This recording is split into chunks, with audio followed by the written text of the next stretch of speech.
Like damn, she in her mood. She lit, get money too. Like damn, she in her mood. No friends, I don't fuck with the fake. Saying they love me, but one in my place. Step in the party, I'm looking the baddest. So the paparazzi in my face. Pretty bitch, but I came from the gutter. Said I'd be lit by the end of the summer. And I'm proud that I'm still getting bigger. Going viral is getting them sicker. Like what? Let's keep it a buck. Bitch too boring, I'm stuck in a rut. Lamborghini roaring when I hop at the truck. Pretty bitch like Lauren with a big ass butt. Yup, pretty face and a waist all gone. And I'm making them wait, hold on. And I'm making them wait, hold on. Wait, hold on. Like damn, she in her mood. Like damn, she in her mood. Like damn, she in her mood.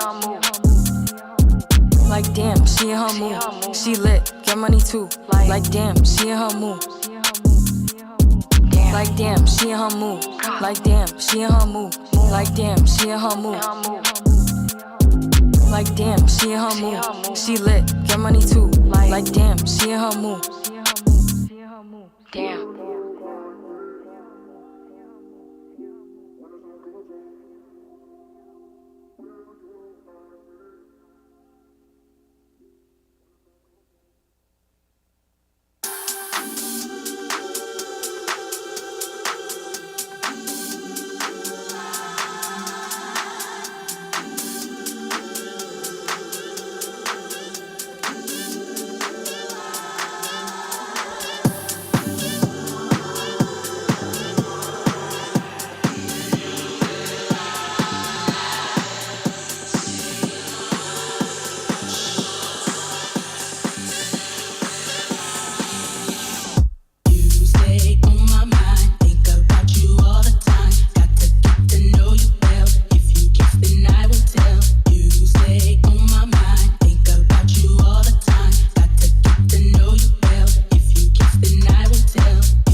You running off the road, so get out the way. Push the pedal to the floor, blow them all away. Yeah, you see I'm getting close, I accelerate. Going faster than fast, hit the gas, lose control. I won't crash, rolling high. Put your money on the dash, throw the dice. Lose control, I won't crash, rolling low. I won't crash, when you slow. I won't crash, rolling. Take, you running on the road, so get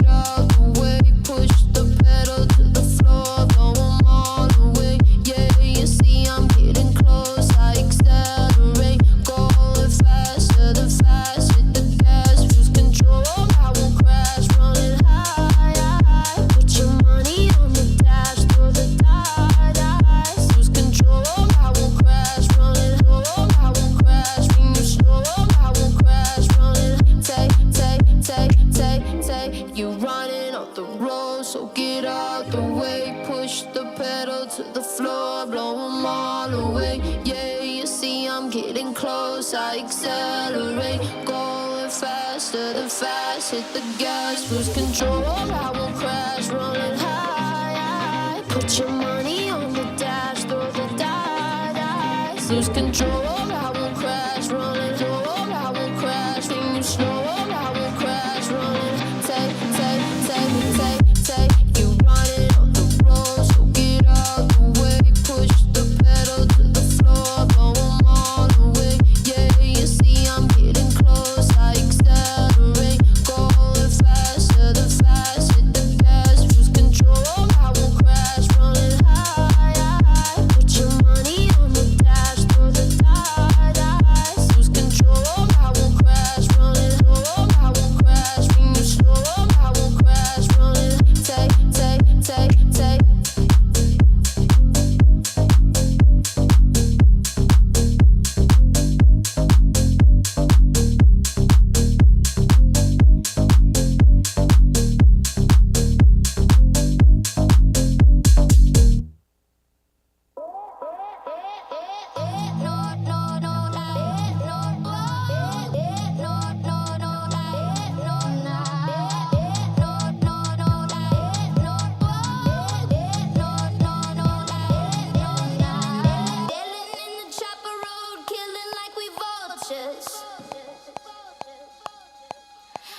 I became the queen when I rode with them brothers.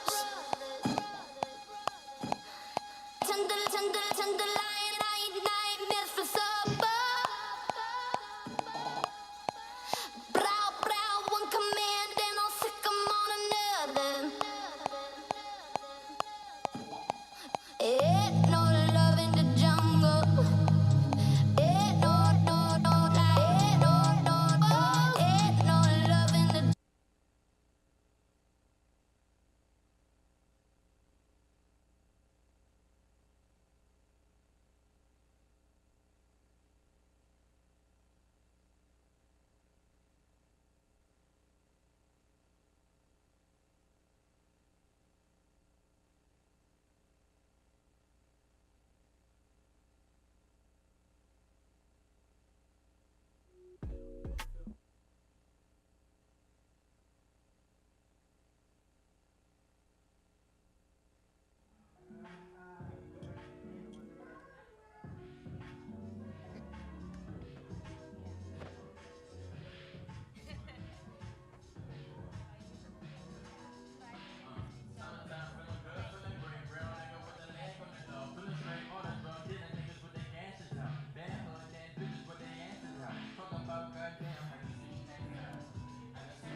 Yeah, I know.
Yo, what's up, Revelry? That was mad intense. That silence. Thank you to the DJ Classical. Make some noise for her. How we doing today? How we doing? I'm looking at some of you guys. Show of hands. We having a great day? We excited? All right, great. My name is Jacoby. I'm one of the co-founders of On the Revel. My other partner, Lulu, you probably see out there.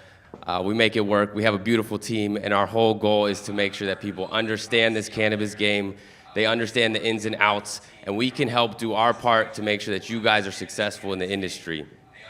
New York is an amazing, amazing opportunity. We have legalized in a way that gives us opportunity unlike any other state to date. So before we continue, I think you guys all need to recognize that. Let's collectively make some noise for the opportunity in cannabis in New York.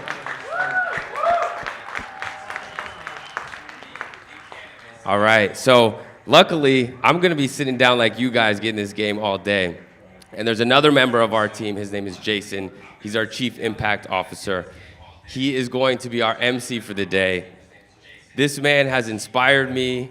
He also helps Lulu and I when we're arguing. He is our support structure. He was a former speaker at On the Revel, and then he realized what we were doing, wanted to be a part of it. And I'm just so honored to hand over to the mic your MC for the day, Mr. Jason Starr. Yo, what's up, Brooklyn? How y'all doing today? Love you, Jacoby. My man. Anybody been to a Revel event? I know you're used to the light skin and the dimples, but you got me today. Right? How we doing today? How we doing? We are so excited for our conference today. We got a lot of great speakers. We got an action-packed day. If you've never been to a Revel event, to a Revelry before, this is 45 minutes, an hour. That's about the amount of time we need to get our stuff together and get started. But we're going to bring you, content. We're going to bring you dope people. We're bringing you good vibes all day. So we just hope that you settle in. You came with intention. You came with purpose. And we hope to just show you everything that we have to offer. I want to take a moment right now and welcome the folks who are joining us, all of our OTR fam, on the live stream here in New York, across the state, across the world. So let's make some noise for our family on the live stream. Show them what the energy is like in the room. I know it's early on a Saturday morning, but I need you to wake up. I need you to wake up. Right. It's an exciting opportunity. We have an industry to talk about in New York, so we're super excited. We got operators, licensees here in the state of New York who are putting products on the shelves of our stores. We just got so much great content for you today. We cannot do this without the support of our sponsors. So I want to take a moment and just shout them out really quickly.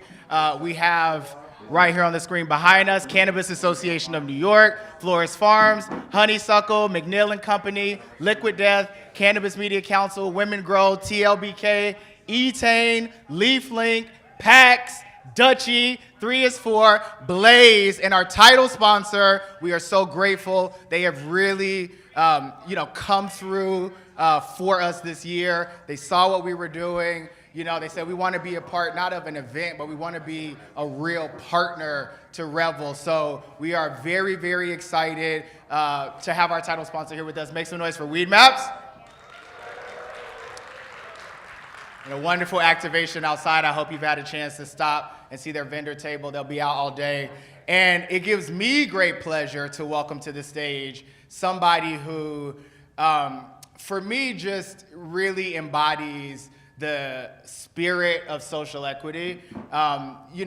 This person isn't a New Yorker, but I will say that when the history books are written, when we look back on this moment, we will look at Candy Angel, and we will know that she, like so many others, has so much to do with why we have met our goals and objectives in the state.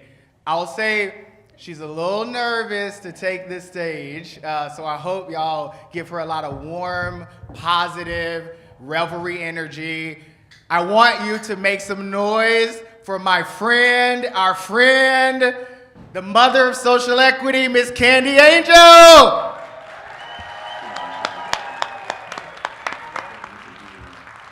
Hey everybody, good morning. Thank you for having me. Thanks to the On the Revel team. They've been such great partners of ours for the past year and a half. Weedmaps is super stoked to be a part of this event.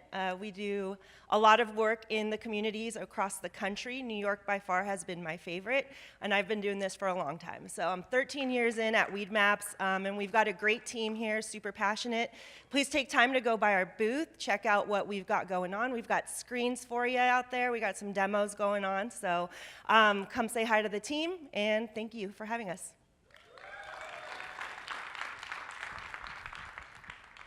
Thanks, Candy. So it's not lost on me, and I hope it's not lost on you, that we are sitting in a theater holding a cannabis business conference at a public institution of higher education. Make some noise for that. That makes some noise for that. Shout out to CUNY. Shout out to CUNY for sure. While at the same time, tens of thousands of our siblings are still locked in cages and attached to a criminal punishment system that is funded by those same tax dollars. So we still got a lot of work to do, right? We still have a lot of correction and restoration that needs to happen, because how can we be sitting here in a publicly funded institution talking about how to make money and how to build wealth, generational wealth, hopefully, in cannabis, while some of the same tax dollars are going to continue to lock people up and also lock people out of opportunities, housing, education, and in this very same industry. So at On the Revel, we got to keep that energy going. So we want to dedicate today's program, and frankly, all of our work, to all of our siblings out there that are still struggling in the criminal punishment system with this plant and with its prohibition. Let's make some noise for them.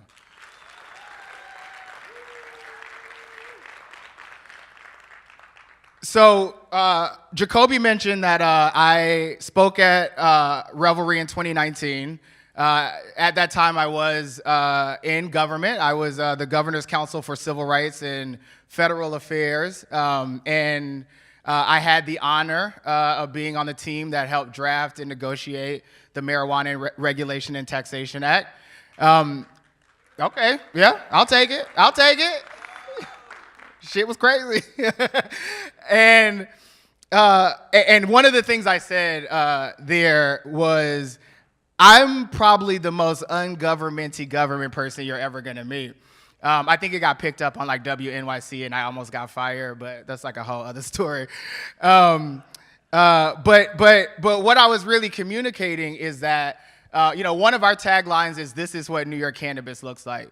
And I tell people all the time that oftentimes there's a gap, a disconnect between community, especially our community, and government, right? And as we think about legalization, and certainly now we think about market development, we can't afford for that gap to exist, right? And we're lucky here in New York to have regulators that are aligned with our incentives and our outcomes, and I think also willing to expose themselves to our community, to take the hard questions, right? They can't make promises that they can't keep, but I find that they've been engaged in consistent dialogue with us. They haven't hidden from us, and so we are very grateful to once again have the Office of Cannabis Management here to give a brief review of the state of New York cannabis. We are especially proud to have John Kagia. John, as you know, comes from the industry. He's been an investor. I'm not gonna go through his bio. I'm gonna let John really tell you more about himself in terms of what he wants you to know. But what I will say is, this is On the Revel's 7th year and 14th Revelry. John Kagia was at Revelry 1 in 2016 when Lulu and Jacoby called it the Cannabis Tech Meetup Group. So we've leveled up, John has leveled up, and the state of New York has certainly leveled up by bringing on John Kagia as the Director of Cannabis Policy. So make some noise. We're gonna hear from the regulator, as we always do, for our good brother, John Kagia.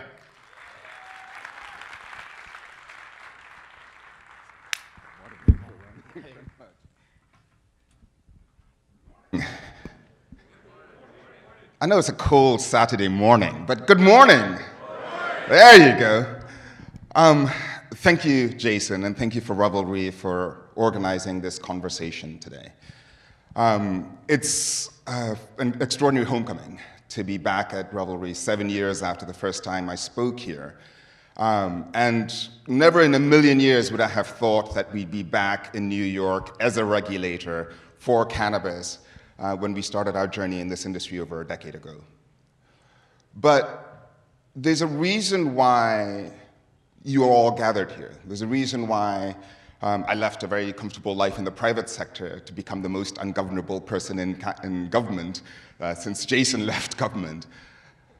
It's because of what we see as the opportunity in this market. I spent a decade studying the emergence of cannabis markets globally, and it was clear that there was no other jurisdiction that presented the scale of opportunity and the chance to get it right that New York did. And so I'm a relatively new regulator. I've only been in this hat a few months, but wanted to share a couple of perspectives as somebody who has spent a lot of time on the private sector side of this industry and now has a much better understanding of what we're trying to do as an office to build this market. So this is a profoundly exciting time for laying the foundation for the industry in New York. We have started to issue our licenses. We have our first 4 retail stores open and products that are selling like hotcakes. Apparently New Yorkers love the gummies that we're making in this market. And we'll have an additional 60 that are already licensed and are going to soon be opening. We're targeting the first 150 card licensees to be up and running here over the next few months, and we'll continue to issue those licenses for the foreseeable future. We have drafted the regulations that will form the foundation of this market, and thank you to everyone who provided feedback during the assessment of public comment. We got, I believe, over 10,000 comments that we're wading through right now, and the quality of insights that you all have given us to help us refine these regulations to ensure that when we start this market, that we do so in a way that reflects the opportunity and the ethos of New York is critical.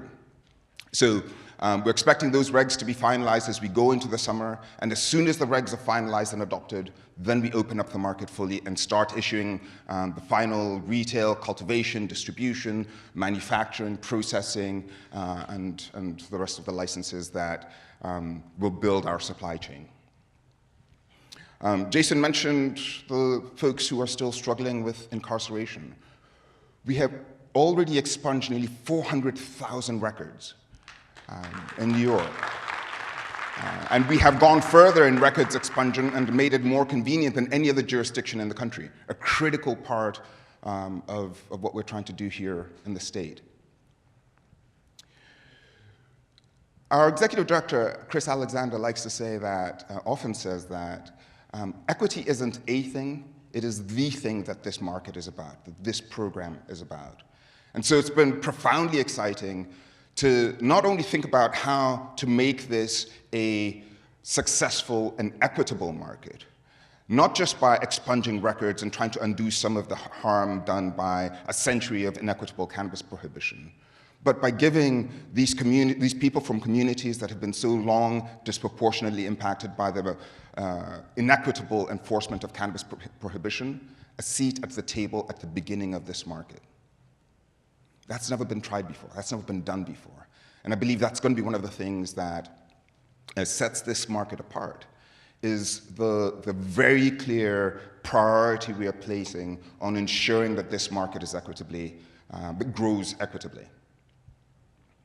Now, I understand that sometimes this feels like it is moving more slowly than you excited entrepreneurs would like it to. I get that. You all see the opportunity. New York is ready for business and you all want to grow. But I'll say this. In order to protect our market, in order to ensure that we can build this market sustainably, we have to be able to protect our licensees.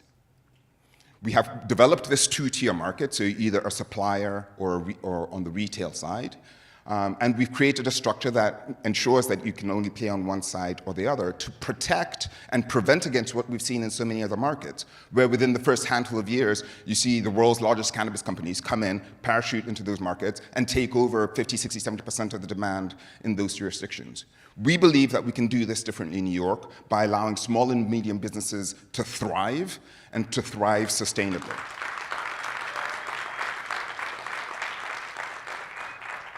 In order for that to happen, in order to ensure that small and medium-sized businesses can thrive in this market, we have to protect those tiers. We have to protect that segmentation or separation of those tiers.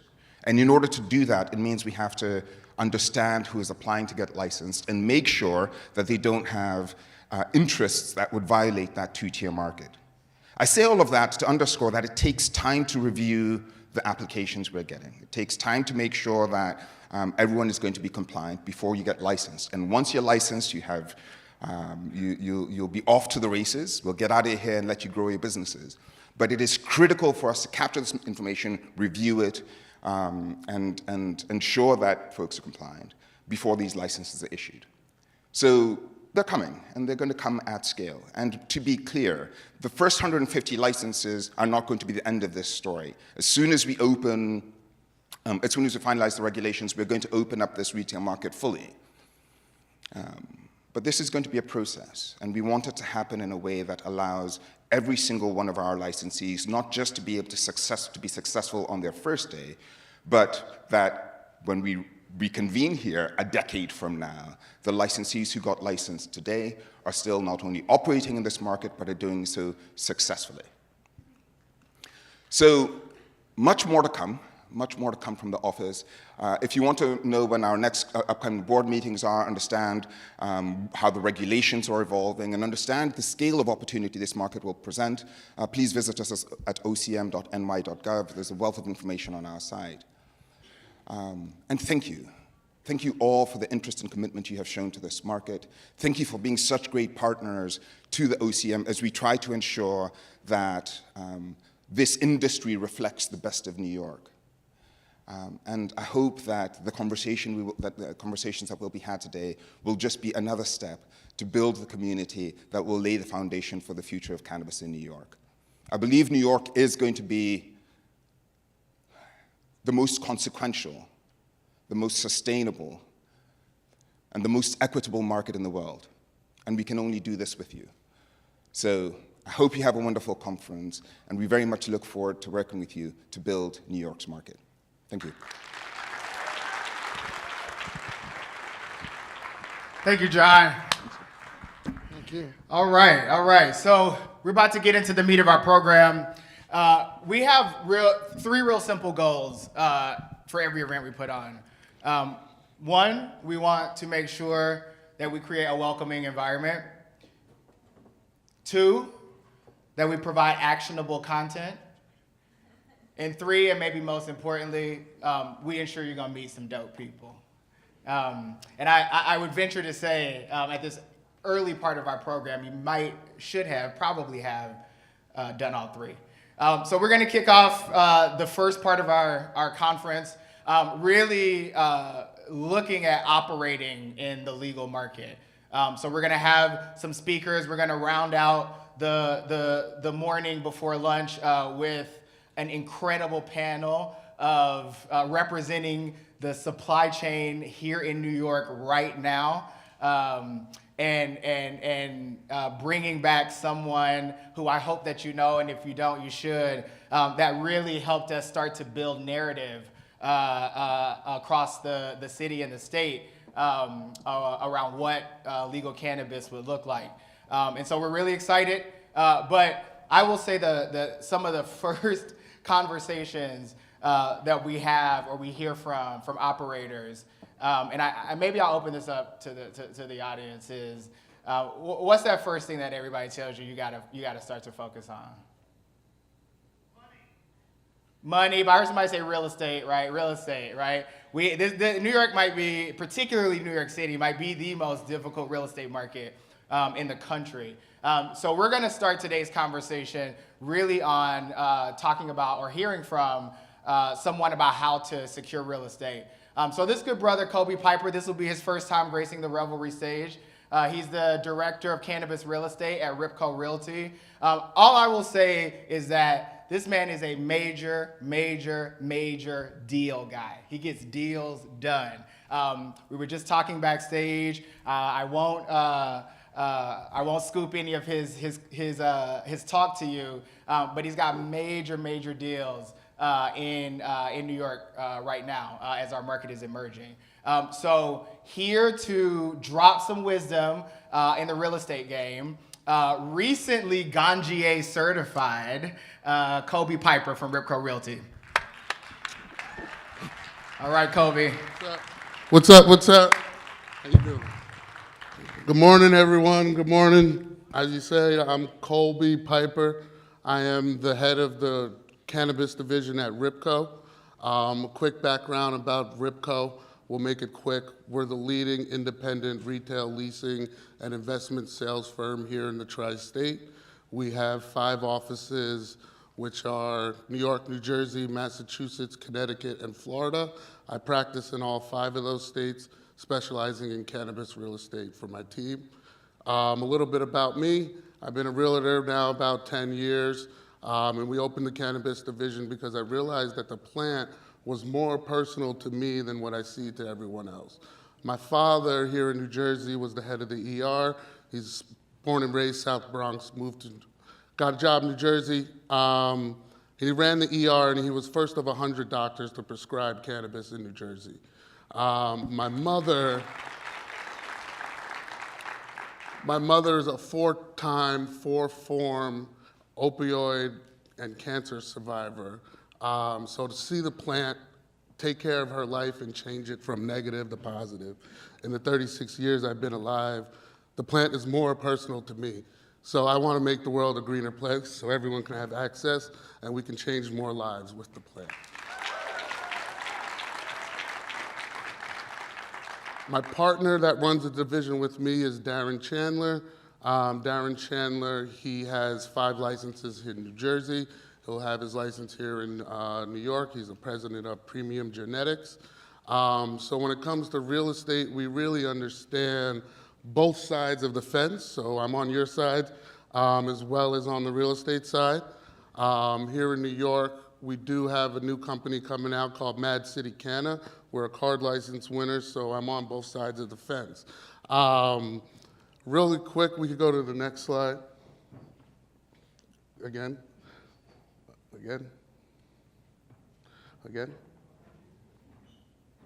So when it comes now, let's get down to the nitty gritty. When it comes down to real estate and finding your location, right? So you have to think as if you are McDonald's or if you're Shake Shack or if you're Target. Look at these major nationals. They all run around with the same trends. If you ever look in a given market, all the stores, all the retail stores are zoned or all in one section. Everyone thrives off the competition and everyone else is together. So when you go to look at your retail location, let's say you want to choose, become a retailer, let's go Fordham Road. Go to Fordham Road, have a seat on Fordham Road, go there during the morning time, go there in the afternoon, go there at night. Really understand the market is what these national retailers do. They have companies and wherewithal to not actually have to go to the road, but for all of us, go to the road and figure out, I want to be on this corner because I see, 15,000 people walk by because I sat there and counted it.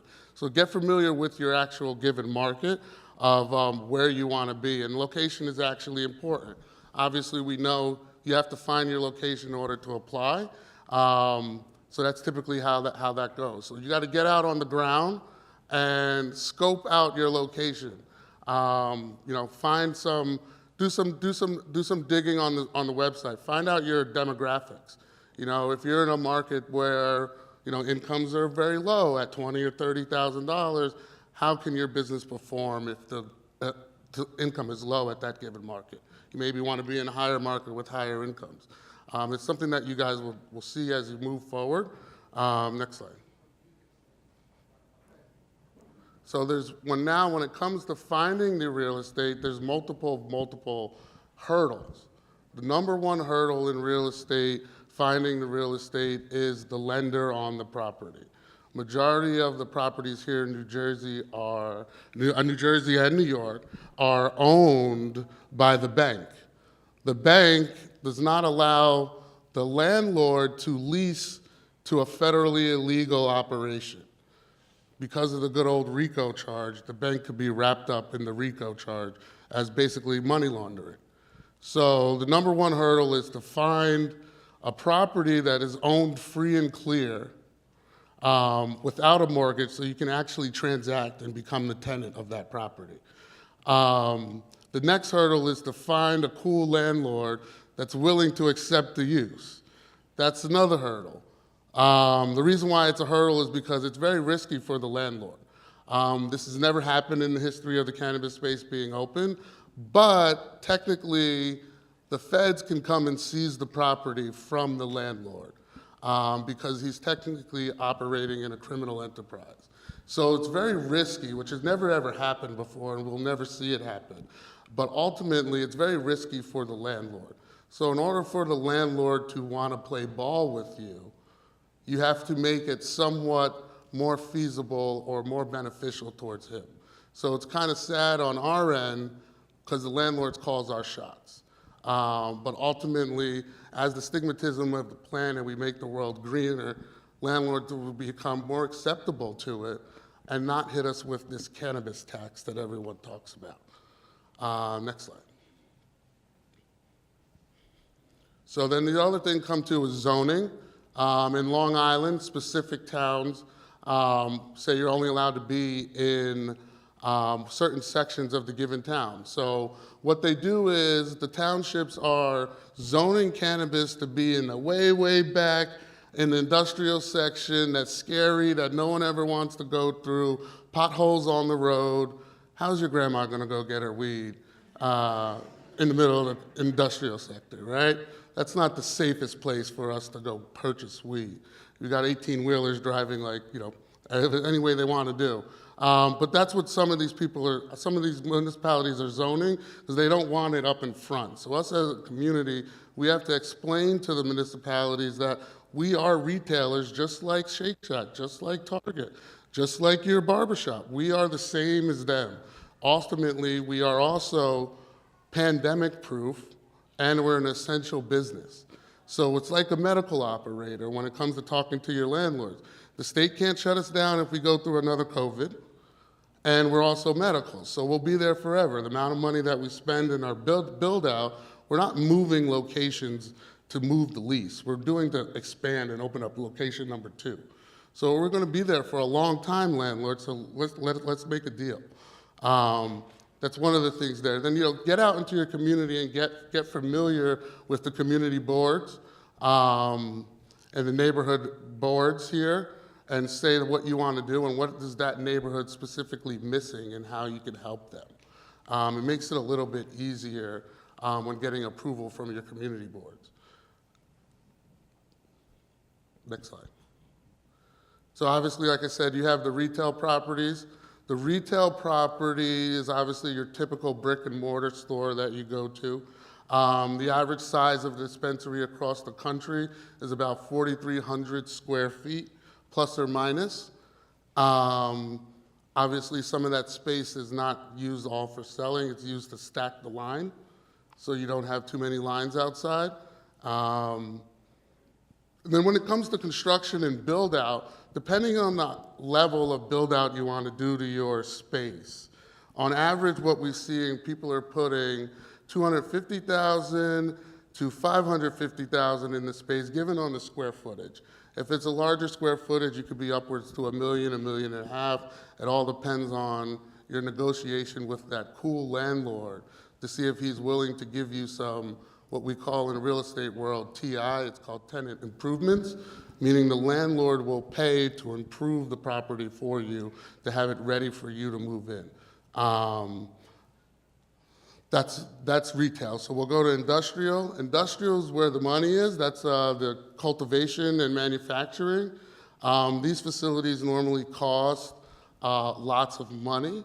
They're averaging between $350 and $450 a square foot to build out these cultivation facilities. That's lighting, securing a property, security, HVAC, everything you need to run those. So it's very expensive on the industrial sector.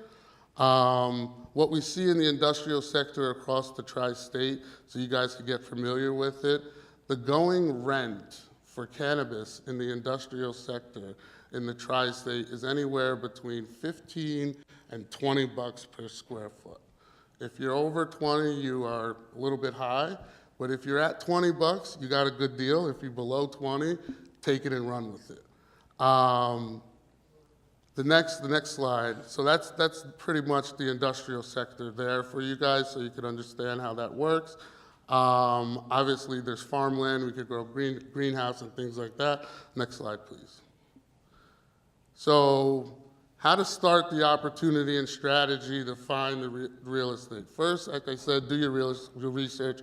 Find out which actual license you are applying for, and then obviously build off of that. So if you're applying for a retail license, like I said, go stake out those retail corridors that you want to be and see, count the cars, count the people, talk to the business owners, how's their business doing? Get familiar with the market and see how people actually move in the market so you can better understand if you can grasp any of those clients walking on the street. Next, obviously, you have to hire the right broker, which is obviously me, to help you with negotiation. So you hire the right broker that understands the zoning, that provides you properties that are already zoned and approved and ready for cannabis. So you guys don't have to go through the battle of calling or knocking on doors, speaking to landlords and getting told no 500 times a day. I'll take on those burdens. And then you also have to take the initiative, like I said. So not only do I have to find the real estate for it, but you guys need to do the back end is reaching out to your community boards and figuring out what the community is missing and what do they want, and ask them and provide a solution to their problems. They'll be more accepting to you in the community if you do that. Next slide. So this is the one everyone should take a picture of. These are asking rents here in New York, depending on the market that you want to be in. These are the market that the landlords are asking. So what you all can do is start to budget based off these square footage numbers of how much you are going to pay per month in rent. Okay, so if you're in Manhattan, depending on you are in Manhattan, you got $120 a square foot rent, up to $1,200 a square foot rent. And if you wanted to go crazy and get on Luxury Row, which is Madison Avenue, Fifth Ave, it's closer to, let me see here, to another $1,200 a square foot, or up to $2,000 a square foot. So know the market of what you're gonna pay, so you'll be able to understand what you're paying in rent, and then it will help you back into your business plan of breaking down your pro forma of what can be done. So this is a good slide. Take this slide. This is what market is going. I would budget for the highest number here, because if you beat it, you're doing a good job. Knowing that it's cannabis, we don't get too many deals when it comes to leasing from the property, so I would budget for the highest. And if you budget for the highest and you come under it, you know you guys are all winning. Next slide. So to reach out to me, here's my Instagram. Here's my partner Darren's Instagram. We're a Black-run division. We're here for the people, and we're making the world a greener place. I'll be here for the rest of the day. Come speak to me. Hopefully I can help you guys out. Thank you very much. Thanks, Colby. Check that brother out too during the the lunch and intermission about that Ganjier certification. Cool. So our next speaker is really going to drop some knowledge on brands and how to build a brand. And we know that's going to be essential in this market. I mean, New York is the home of brands. There are so many amazing legacy brands that are out there now. I think there's such opportunity in building a brand. You know, it's something that we really try to do at On the Revel. So I'm, going to be backstage, really listening to what our next speaker has to say.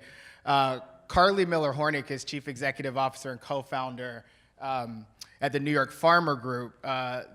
Carly specializes in sustainable agriculture and also oversees product development, packaging, marketing for 4 different brands that's a part of the group. And has the distinction of being producing the first legal product sold in New York State, Florist Farms. And so we're really excited to have Carly. We were at our Buyers Club event last night, which we'll talk a little bit about. And I had a chance to meet Carly for the first time. And she said to me, she's going to put on her tombstone, first legal product sold in New York State. What I will say is that Carly is a testament, proof point that big ideas and astronomical outcomes can come in really small packages. So let us welcome to the stage Carly Miller-Hornick. Thank you. That was so sweet. All right, let's see if this clicker works. Yes. Okay.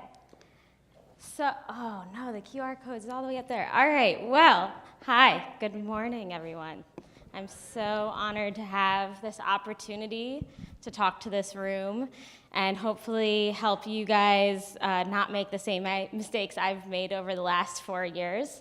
I have no background in marketing or branding, so don't worry if you don't either. I learned this all from other mentors that were willing to share their expertise with me, and I'm just here to pass that on to all of you. And I'm about to teach you what I learned in 4 years in 10 minutes. I'm going to go very quickly.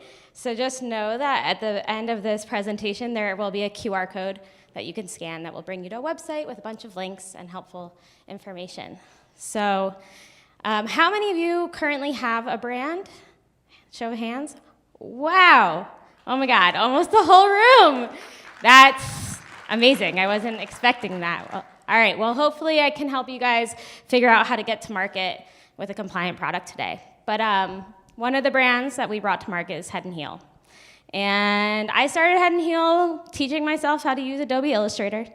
And I created what you see on the left and began selling it at our local farmers market, bottle by bottle. And over time, the brand has evolved. And now what you see on the left is our tincture line that we just launched into all of the New York dispensaries. So here to say your brand doesn't have to look perfect from the start. It will evolve over time, and it will just get better and better. So a lot of people in New York think that in order to bring a brand to market, you have to be an operator, you have to get licensed. That is not necessarily true.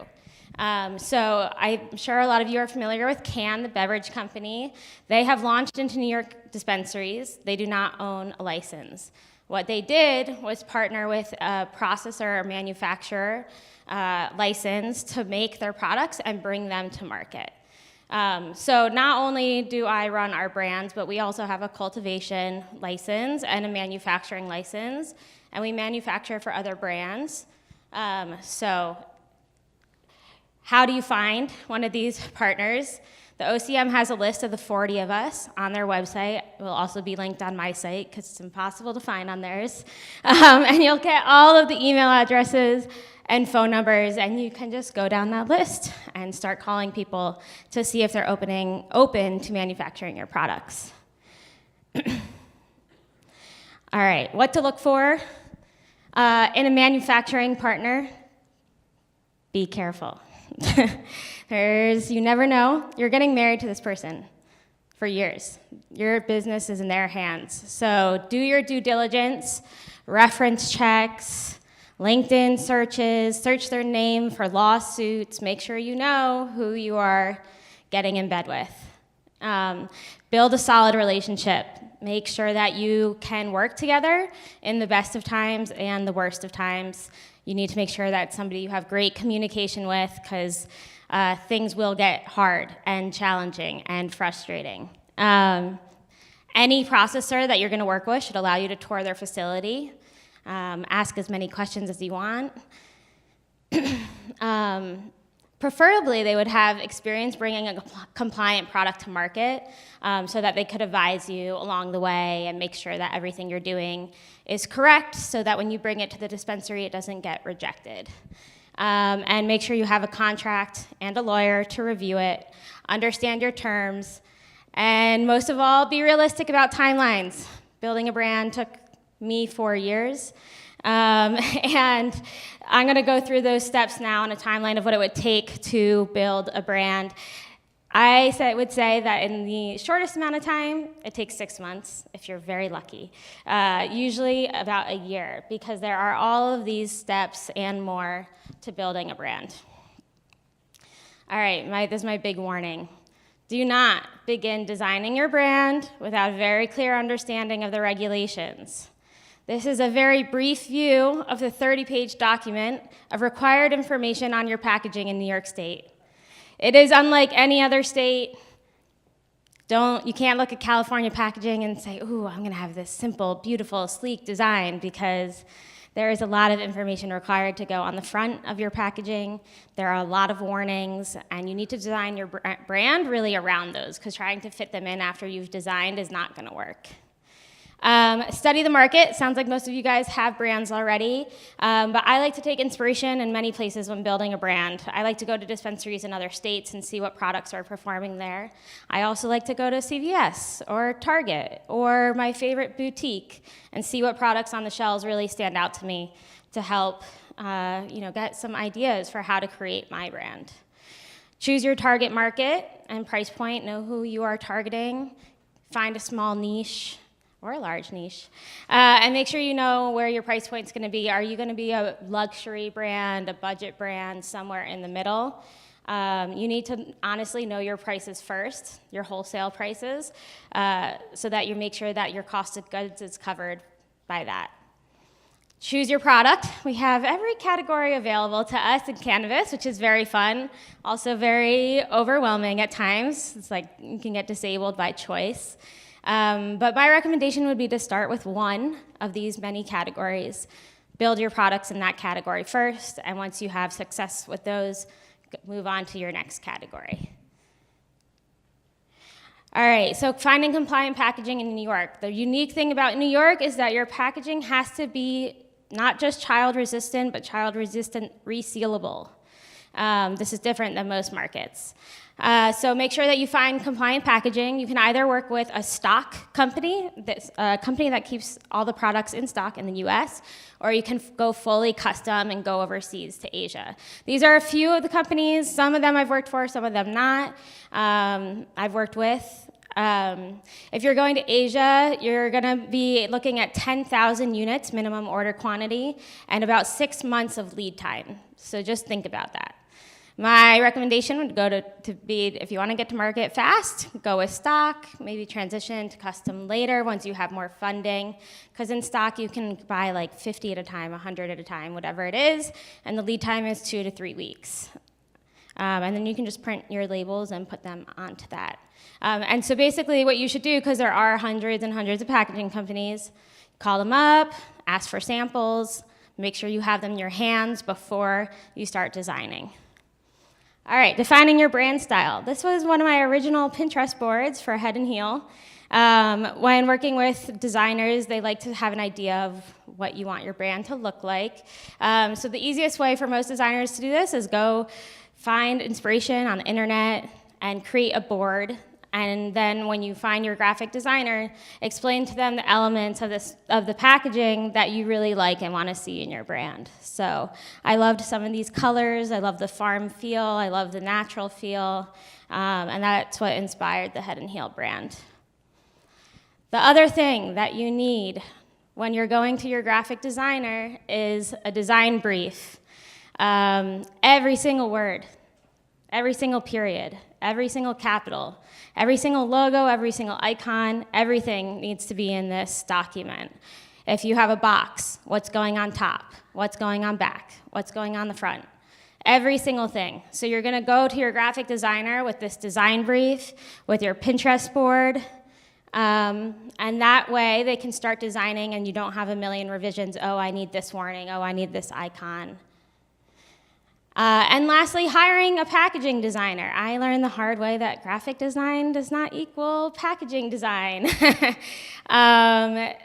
Packaging designers have a specific skill set, and packaging is its own beast within the design world. So if you're gonna work with a graphic designer, they're probably not gonna set up your files properly for them to be printed, and they're just gonna have challenges throughout the process. So find a packaging designer, not a graphic designer. You can find designers on Upwork and set a price for the project. And if you have that Pinterest board, sometimes you can find the artists that did the work from those Pinterest boards. Maybe they work with one of them. You can also work with an agency. There are cannabis-specific packaging, branding agencies that they know their stuff a little bit more when it comes to compliance, but you still have to teach them everything about New York because it's different. But at least they understand the market a bit and can help you design that way. And last, you can work with a friend or family, but just know you get what you pay for.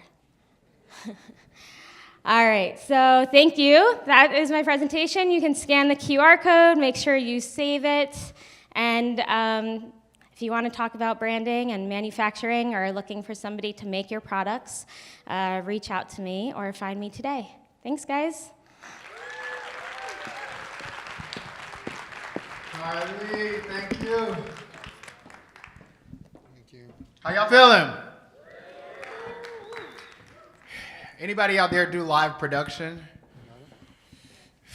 It's crazy back there. It's crazy back there. Let's see what we got next. Oh man, so, New York is certainly a union state, union strong. We got union members in here? All right. Shout out to labor. And labor has been, on the ground floor here in New York State. Here in New York State, from the very beginning, really fighting, taking the learnings from early organizing out in California. UFCW has really held it down, and there's a division, the RWDSU, the Retail Wholesale Department Store Workers Union, that started organizing the RO employees, and really, was instrumental in ensuring that we at the ground level build in really strong protections for labor so that we have a really strong workforce, so that the jobs that are created in New York in this market are really sustainable careers for folks. And so, one of the things as an operator that you're really gonna have to think about is how am I building my workforce? What are my obligations and responsibilities to employees, and how can I build a business culture, that meets the obligations I have under the law as a regulated entity, but I think more importantly, really communicates the kind of values that we really want operators in this industry to have. So we are really excited for this next speaker, Cecilia Oyederan. She's an attorney and recently appointed the Senior Outreach Associate of the Cannabis Workforce Initiative. All right. Cecilia got some friends and family in the audience. Nothing wrong with that. To me, there is, cannabis history in New York is really New York, her story. And there's just so many badass women who are leading in this space, who have led and continue to lead in this space. And you know, I'm a lawyer by training. I love everyone, but lawyers got a special place in my heart. I know what we went through, particularly as black lawyers. So I'm just really proud that Cecilia has decided to come share some of her experience and knowledge. And I hope she also tells you a little personal story about how a health diagnosis in 2016 really led her to pivot, you know, her practice into the cannabis space. So make some noise, show some love, Cecilia Oyederan.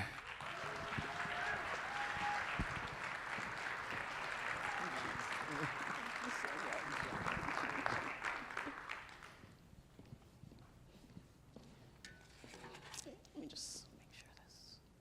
Okay, great. Hi, everyone.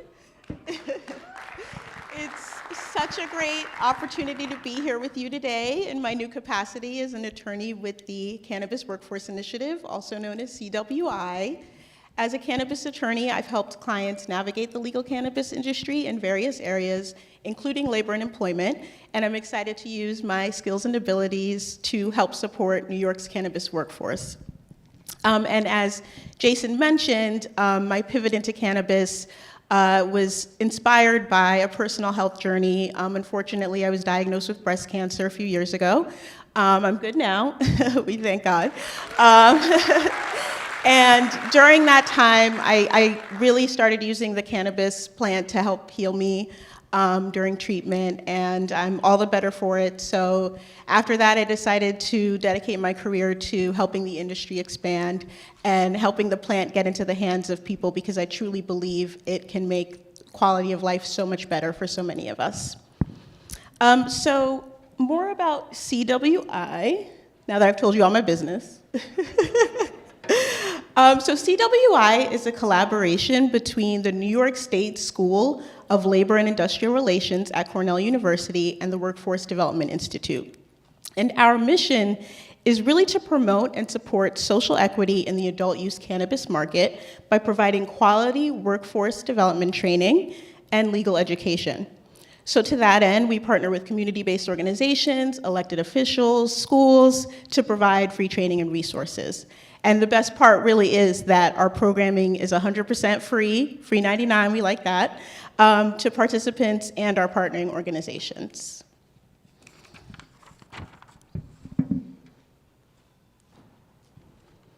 So we're currently offering a 15-hour certificate program, and we've been thrilled with the amount of participation we've been seeing so far. It's an online program, and we've had an average of 500 participants participating each session. So just to give you a sense that the interest is really out there.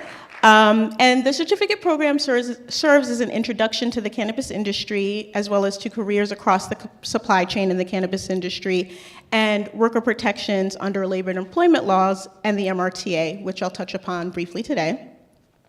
And in addition to the certificate program, we also collaborate with schools and community groups to provide one-off training, workshops, our series, our certificate program as well, all with the goal of improving employment outcomes in the New York cannabis industry.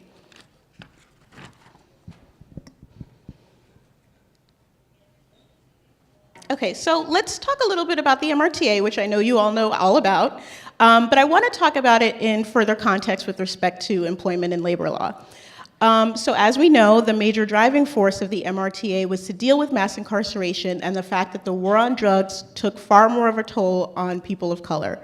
So to that end, 50% of the licenses will be granted to social equity applicants, including those who have been formerly incarcerated. And the goal here is really to reverse the harm caused by the war on drugs and to help people shed the stigma that they've had by these convictions to be able to find good jobs or build their own businesses. So the OCM, as you heard earlier today, is moving forward to regulate the industry and make it equitable. And we've had an opportunity to share with them some of the workforce content that we're working on as part of their compliance training and mentorship program.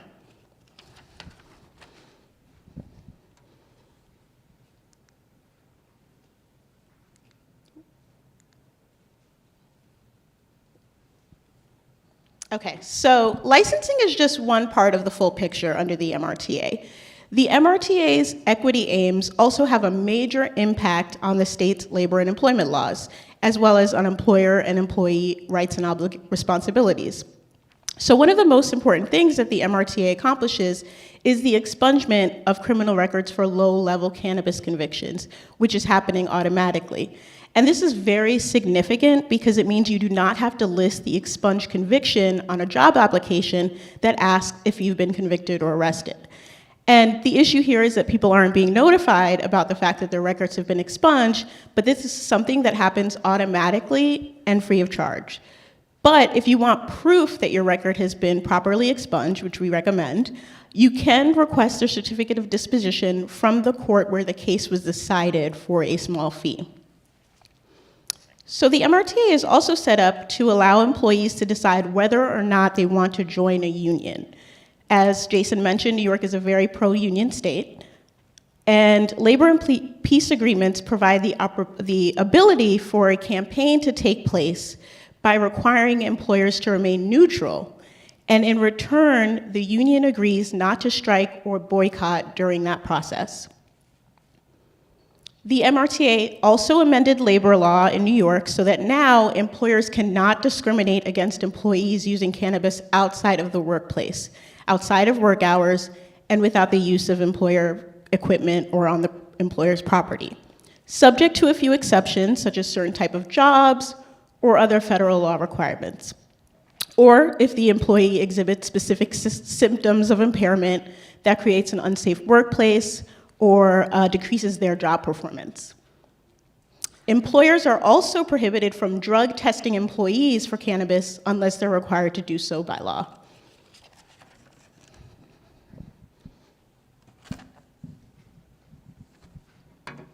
So one of the things that's really important to us is all the questions that people have. Questions like, what do I do if I'm being discriminated against in the workplace?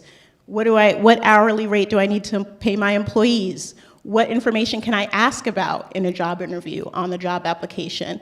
There's just so much to know, and we want employees and employers to know that their rights and responsibilities, because we want them to know their rights and responsibilities because we believe that this will further advance New York's goal of creating an equitable industry. So we put these questions into context in our workshops, and we work towards helping people think about the answers to these, not just as it relates to the laws, but also as it relates to best practices and policies.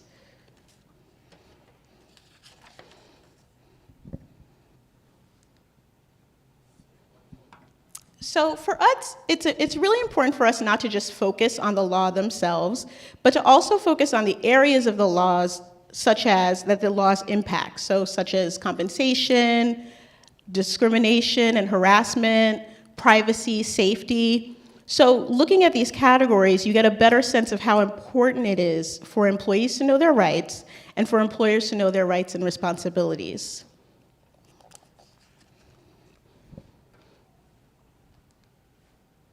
So let's look at that a little further. What we want you to know is that employees are protected by varying federal, state, and local laws. Let me give you a quick example of that. There are federal laws that protect individuals from discrimination based on certain things like race, age, gender, religion. New York State specifically has anti-discrimination laws for the workplace that are broader because you can't discriminate on other things such as criminal records. And there are also local laws in New York that protect employees with criminal records in the pre-employment process. Collective bargaining agreements also can give employees more rights and more protection than what the law provides.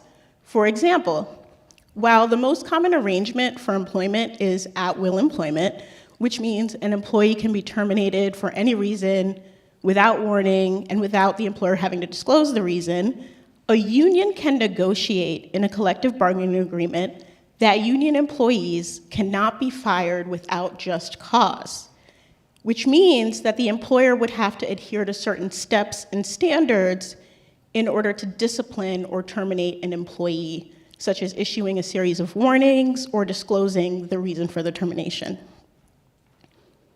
Some employer policies can also give employees greater rights, protections, and benefits. rights and responsibilities are changing all the time. There's a lot of parts of the law that you'll be interfacing with as an employer. So the key is that it's really, really important for employers and employees to realize that they can seek advice from experts for these questions that will inevitably come up.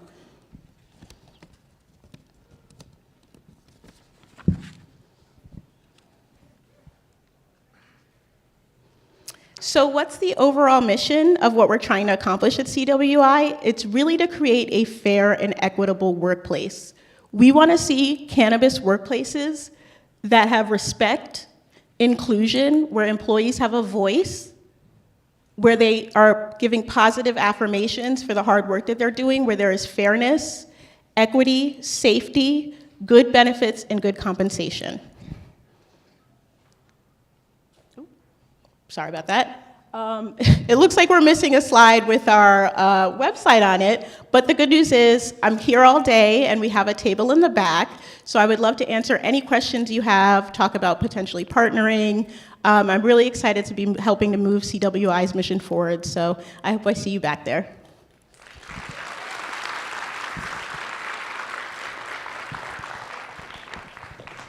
Thanks, Cecilia.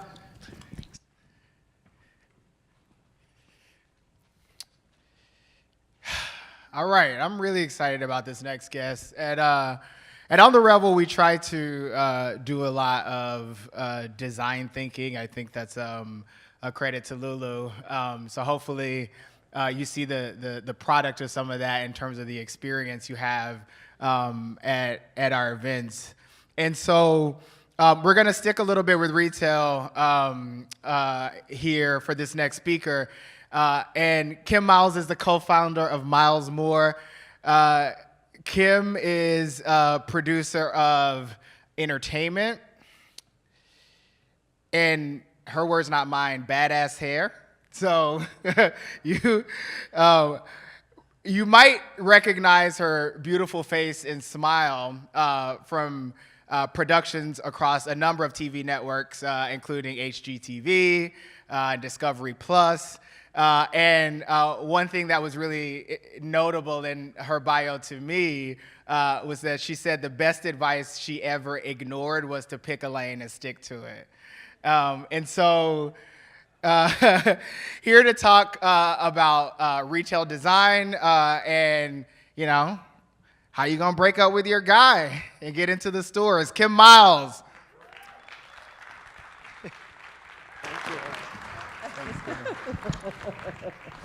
Thank you. Kim has like a legit IMDb page too. Like legit. Thank you. Hi, everybody. Isn't it nice to be in the world of cannabis? Yes. Ooh. Ooh. That's how I feel about it. So Lulu said, come. Speak to the people, share the wisdom. You're an interior designer, you're in the game. What can you share for people who are getting their licenses and who are ready to open up their doors, who have the big dream, the big entrepreneurs? And the question really became, what would it take for me to leave my guy? Okay?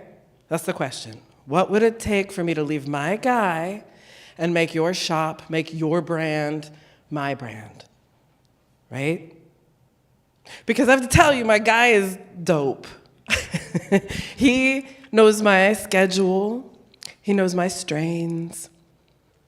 He knows my dog, because he delivers to my door. I could wear sweatpants. Do you know what I'm saying? It's very easy with my guy. So what is gonna make me put on real pants and come to your shop, not just once, but like over and over and over again? What's it gonna take to get me to be a regular for you? And so I thought deeply about it, like deep, with a little assist for some Durban poison, deep, right? And I am thrilled to report to you that I have the answer. I know what it'll take. It's gonna take 3 things, okay? First thing you're gonna have to give me is community. The second, let's hear it for community. Yes. Yes. Community. You're gonna have to give me curation, and you're gonna have to give me configuration. The 3 C's, okay? And I know some of you are like, damn, Kim, can't you just tell us what color to paint? But interior design is deeper than paint. That is the truth. And there's a reason I start with community, because this is a communal plant. That is the genesis, right? And community, to me, as your client, as your prospective client, that's you seeing me, you valuing me, and giving me a sense of community. Because I will tell you, I've spent 25 years going to dispensaries looking for my forever home, right? My forever dispenser. I'm gonna find that shop in Cali, I'm gonna find that shop in Colorado, I'm gonna find that's my spot. That's for me, it's my people. And generally speaking, over 25 years, there have been, I think, 2 or 3 shops that I made my own. Only 2 or 3.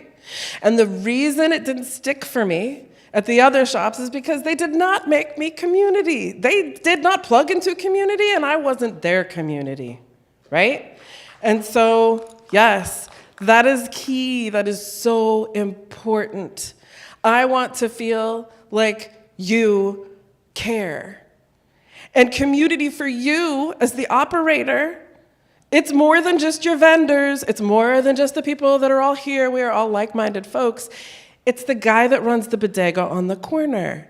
It's the woman who runs the hair shop across the street. They may not have big cannabis leaves emblazoned on their foreheads, but I promise you, they are your community.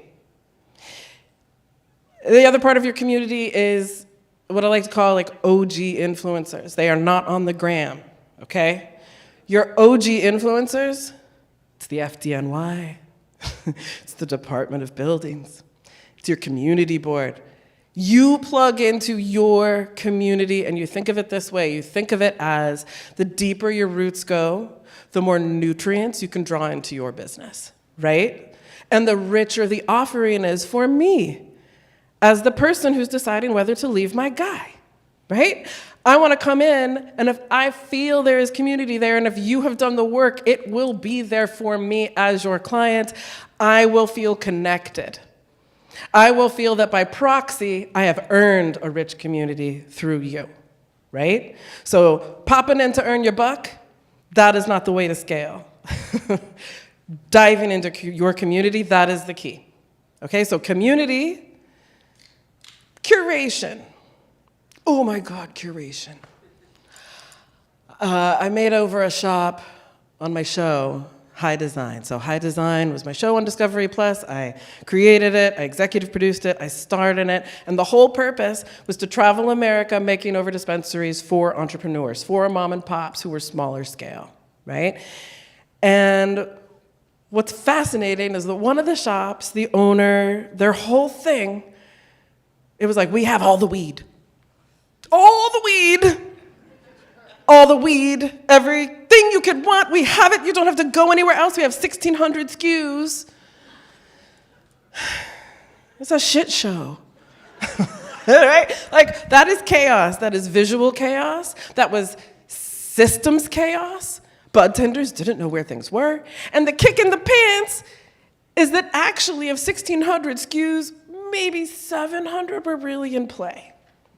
Everything else was taking up space that should be earning money and collecting dust. So who are they serving? The curation brings you back to the community, right? Because you get right on tight on your community. It helps you curate your offerings and your care. It helps you curate and know who your client is, right? And then to stock to that versus stocking to the big dream. And I'm an entrepreneur. I know we come at it and we come in hot and we have big ideas and we know how it's gonna look and it's, you know, it's what Colby said. Know your neighborhood, know where you are, know the community, know who you serve. If you do that, if you know your community and you curate for that, that is the DNA of what your retail experience will need to be. Okay? That's part of the secret sauce. Because knowing those things will dictate and define the flow of your retail space. I can't come in, my partner Kelly Moore can't come in, Miles Moore, our firm, we can't come in and help you if you don't know what it is you are trying to achieve, if you don't know your why. We always hear that, right? Like, what's the why? Why are you in it? I'm in it to sell weed is not a why, right? That does not count. You have to go deeper than that. So really, really key, knowing the community, letting that lead you to curation, which then leaves you to configuration, the 3 C's. And honestly, configuration, it's really just design. I like alliteration, and I was trying to come up with I wanted the 3 C's. I really wanted the 3 C's. I was like, there is a word for design that starts with a C. Configuration. But really, it's design, okay? And let me tell you something. That was the huge, huge inspiration for me to create my show, because I have spent almost 30 years dropping serious coin in places that look like a dumpster fire. In any other retail sector, the kind of money that I drop, when I walk in, people would know my name, they would give me champagne, and they'd offer me a seat, right? So taking that ethos to our community, your chosen community, that ethos of, you're my community, I see you, I care. I know what you're here for, I know what you're here to treat. You are familiar to me, you are valuable to me. That makes me feel like the money that I am spending is meaningful. You're doing the work for me, right? And so it lets me adopt you as mine. That's the key. And I tell you, I have hunted. And like I said, it's why I started a firm, because I just felt like, it's endless, the search. It's like, what's that song? Oh, God, Lisa Stansfield. I've been around the world and I. Yeah. Gen X, thank you very much. Yes. That's it. I've been around the world, I can't find my baby. Why don't you be my baby? Be my baby. That's what I want. That's all I want. That's what your clients want. And I'm telling you, interior design is the last thing on people's list. I know it's expensive. You have your license, you have your real estate, you have things, you are busy, there's no money. But it is to your detriment not to prioritize the space that you are selling the product in. If you are not giving me an immersive experience, however that looks for your brand, whatever that visual language is for your brand, if I am walking into a shop that's just like every other shop on the block, why are you special? I might come once because you have good flour. I might come twice because you're kind of nice. 3 times, no, there's no there. Why am I getting dressed for you? I don't need to, right? So something to think about, and people are shocked. Your budget, all in for your brick and mortar, 10% of that should be dedicated to design. It's foundational. It is the last thing people think of, and guess what? Everybody that hires me to help them, if they're not starting out, if I'm coming in, if Kelly and I are coming in and we are helping to make over, it's because sales have stagnated. It's because there are no new clients coming through the door, right? Because there's no new offering. There's no new offering, there's no experience. And the clients are smart, clients are educated, consumers are educated. We expect an experience. We expect the brand to speak to us. That's how you're going to get me. That's how I'm gonna leave my guy, is that you're speaking specifically to me, whatever that means. And I'll tell it to you right now. If any of you end up in meetings with my firm and you come to me and you say you want us to make it look like an Apple store, no.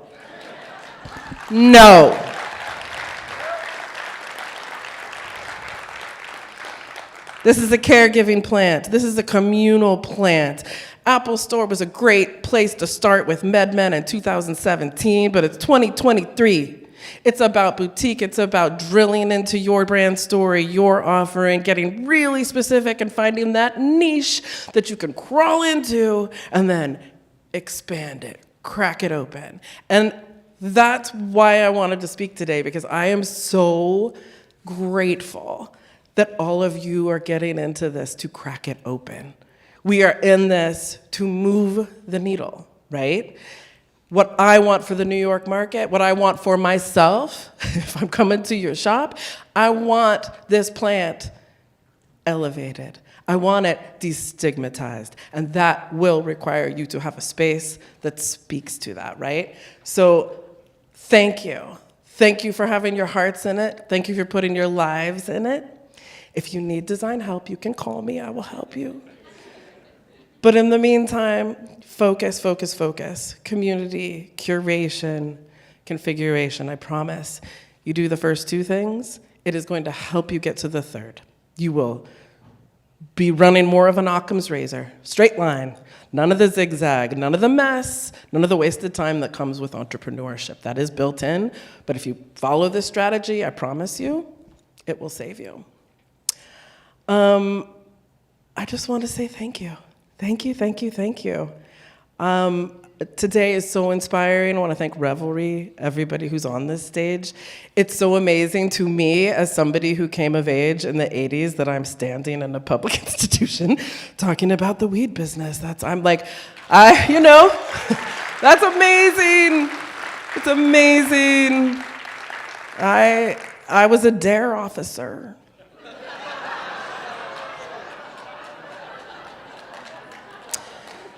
Yeah, I was in Nancy Reagan's army. So I call this progress. Thank you.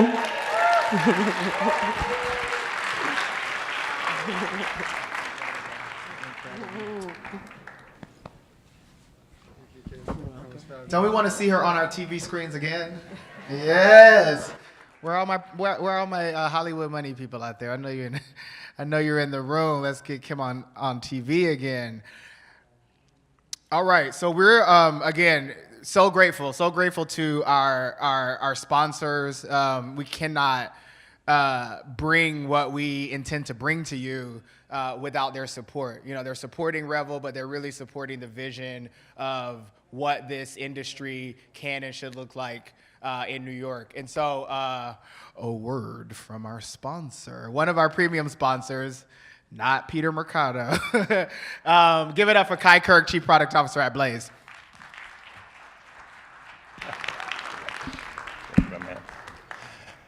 All right, so I'm up here for the shameless plug. For those of you that don't know, Blaze, we provide point-of-sale software. So when you need to run your dispensary, you want to make sure you've got good inventory management, integration to the state track and trace system, and as we call it, a stoner-proof point-of-sale interface for your bud tenders to crank people through your dispensary and you can train them quickly. That's what we service. We also have great e-commerce online presence, so when you want to get your digital real estate and really get it out there and make sure you can be found on Google, we're one of the best at that. So I thought to myself, what can I do to tell you guys a little bit of wisdom or something that might be able to help in my 2 minutes of fame up here? And one point was to say that as you look for partners in this space, try and find people who have experience in the industry. I myself have been in the cannabis industry as an owner-operator for over 7 years. I have operations in New Mexico for cannabis. We were able to just turn a hemp operation to cannabis, super excited there and growing, and then also in California. So I'm really excited about New York. Blaze just opened our first dispensary, our partner here with Housing Works.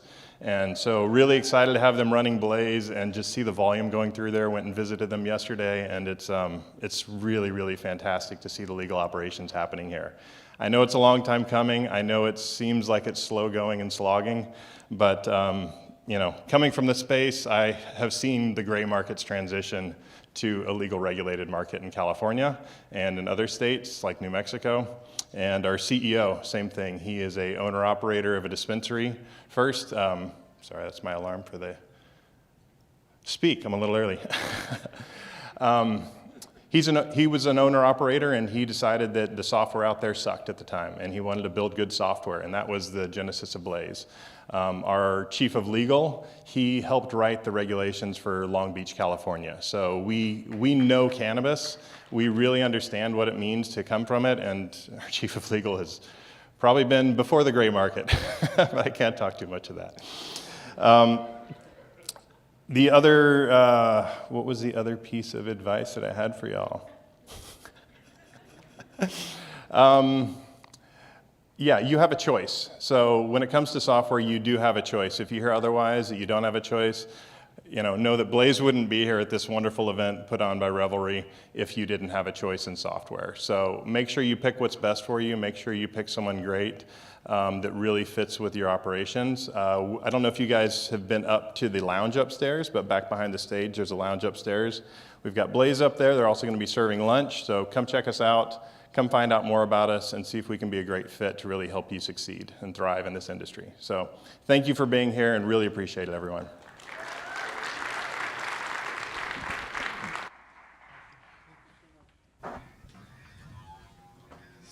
Let's hear for Blaze one more time. Come on. So as Kai mentioned, Blaze is hosting the lounge upstairs. We'll have refreshments there all day, and it's also where we're going to have lunch. So definitely encourage you to get up there, mix and mingle. If you haven't had a chance to. We're getting towards the end of the first block. Definitely really excited for our final panel that's going to close it out. But we got one more little commercial. And how many folks follow On the Revel on our Instagram? That's right. So y'all know Poppy Epiphany, right? Y'all know Poppy Epiphany. Peter Mercado is our head of community and content at On the Revel. Peter has the most beautiful spirit of any human I have ever met. And so here to talk to you about our Dope People community online, welcome our director and head of community, Mr. Poppy Epiphany himself, Peter Mercado.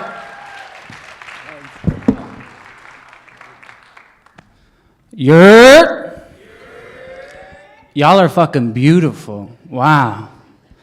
For those of you who don't follow us, whip out your phones and follow us now. Shoot some content. We appreciate it. We'll be sharing. But as Jason's lovely introduction said, I am Peter Mercado. Que lo que mi gente. Any Dominicans in the audience? That's right. We want to make sure, one of my initiatives is to make sure Revelry is happening all the time. This industry is constantly changing. Regulations are coming out, deals are being closed.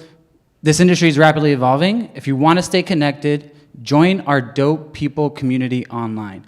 It is a simple app. It's called Circle. You can set it up so you can get notifications, push notifications on your phone anytime we post. I'm committed to making sure that there are dope events in there, both consumption, both business, and others. If you're an operator and you're looking to hire, we're going to have a job board on there. It's already a channel.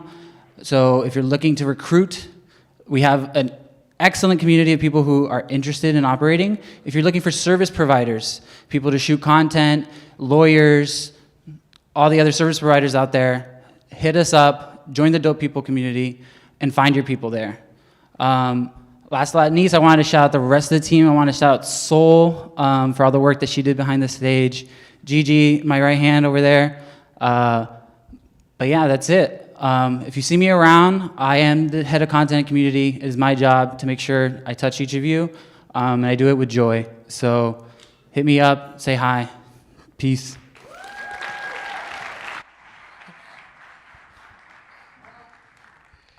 Peter's gonna touch you in a legal way, okay? No sexual harassment going on over here. All right. I mean, are y'all ready to hear from the conditional operators in New York State? Right? What courage, right? What courage to take those first steps. Like, we don't know what the hell we're doing, right?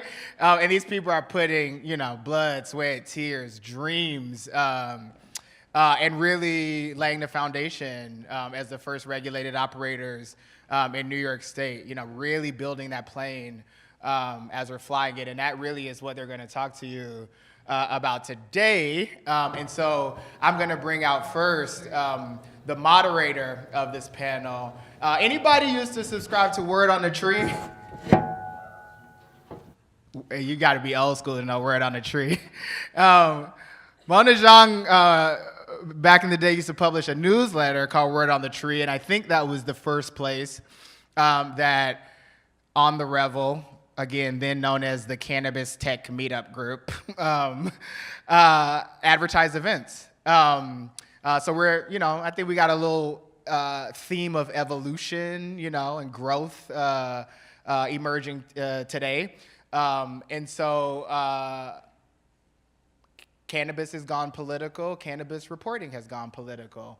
So I'm really happy to welcome to the stage Mona Zhang. Mona is the state cannabis policy reporter at Politico. Show some love for Mona.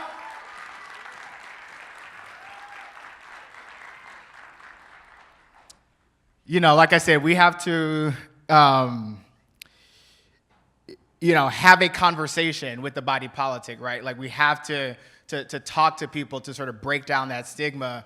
100+ years of prohibition has taken that knowledge base away from our community. So if we're gonna realize the objectives of this legislation and this market, we gotta have folks like Mona out here really talking about what's going on to everyone from the canna curious to the canna expert.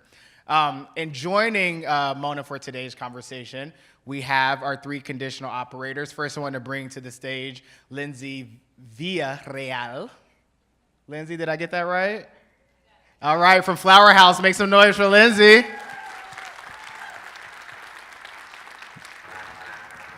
Sasha Nugent, store manager at Housing Works Cannabis, the first licensed dispensary opened in the state of New York.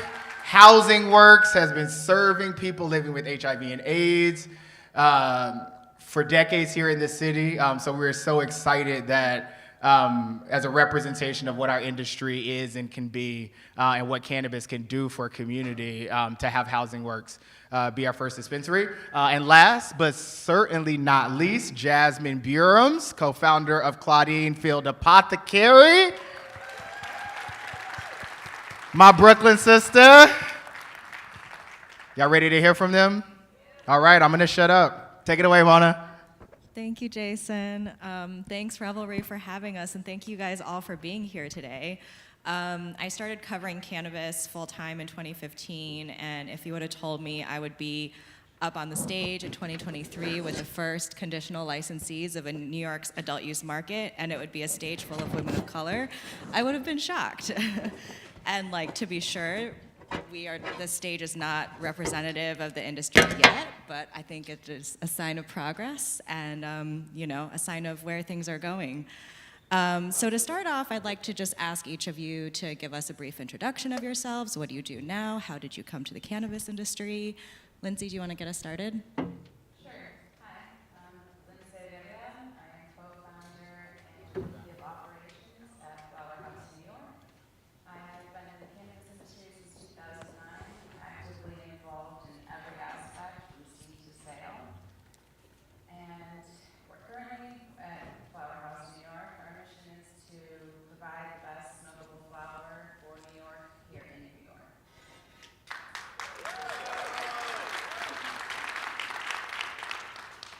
My name is Sasha Nugent. I am the retail manager at Housing Works Cannabis Co. I've been in retail management for over 15 years, and I joined Housing Works about 7 years ago, and I got into the market when we got our license, and it's been really exciting ever since. Hi, my name is Jasmine Burams. I'm one of the co-founders of Claudine Farms. We are a cultivation, soon-to-be nursery, process and manufacturing, distribution, white label service partner, and house of brands. And we are co-founders also of a 501c3 nonprofit, the Institute of Afrofuturist Ecology. It's a land-based eco-justice organization working at the intersections of economy, ecology, and decentralized technologies to bring forth a more just and sustainable future. And so we were brought to, we went to the land to begin to live and work in harmony with nature, to work towards food sovereignty, which was the reason why we established our farm in the first place, and also to build and share survival skills, because we are, just sort of facing a climate change in dystopian reality.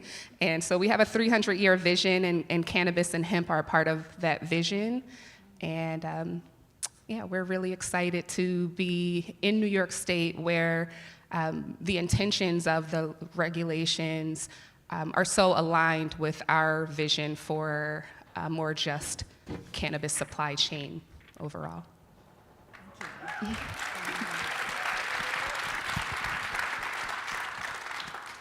So I'm sure you guys have all been reading all sorts of things about New York's implementation in the news. On the one hand, it is, you see a lot of stuff about how it's going really slowly. We had Missouri launch adult use sales in 3 months. Connecticut launched, Rhode Island launched in December.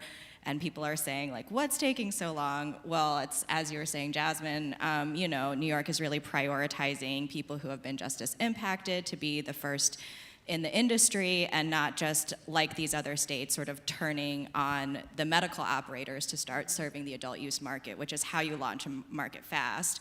But we have seen in other states where this kind of leads to these bigger companies sort of monopolizing the market. And so, on the one hand, it is kind of going slowly compared to other states. On the other hand, it is going really fast in some other respects. You guys are all operating on conditional licenses. You guys have guidance. We're still going through the rulemaking process, so there's a lot of things up in the air.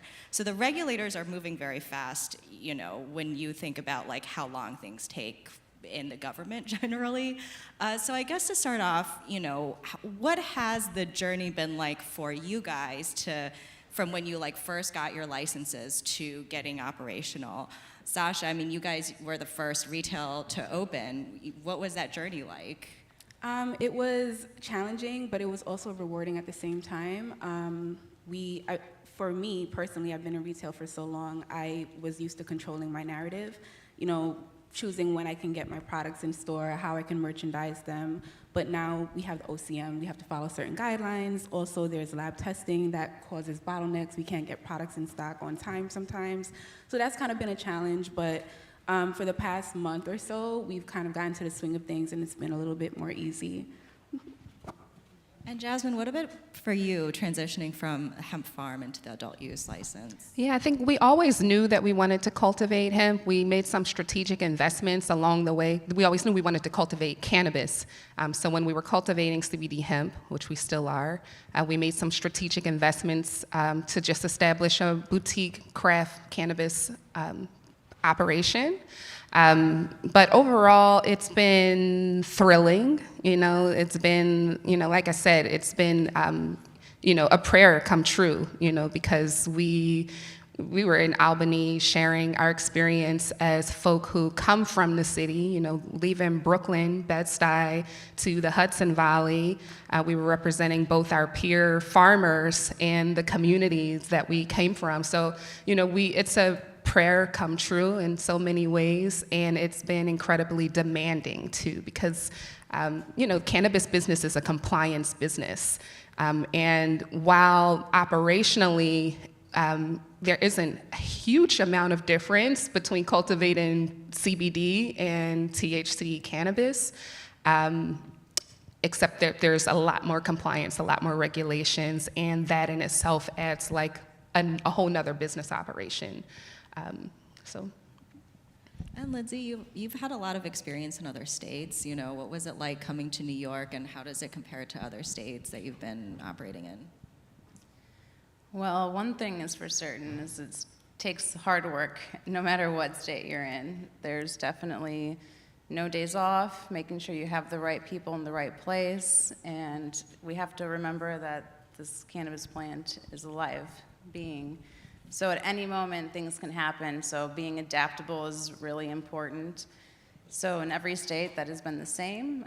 The difference here, I would say, is, New Yorkers are the most ambitious people ever, and where there's a will, there's a way, and OCM, I feel, is trying their best to help us, even though they're still in the guiding stages. We haven't quite got our regulations, but other states didn't have it right the first time either. So at least I feel on this end, OCM is here to help.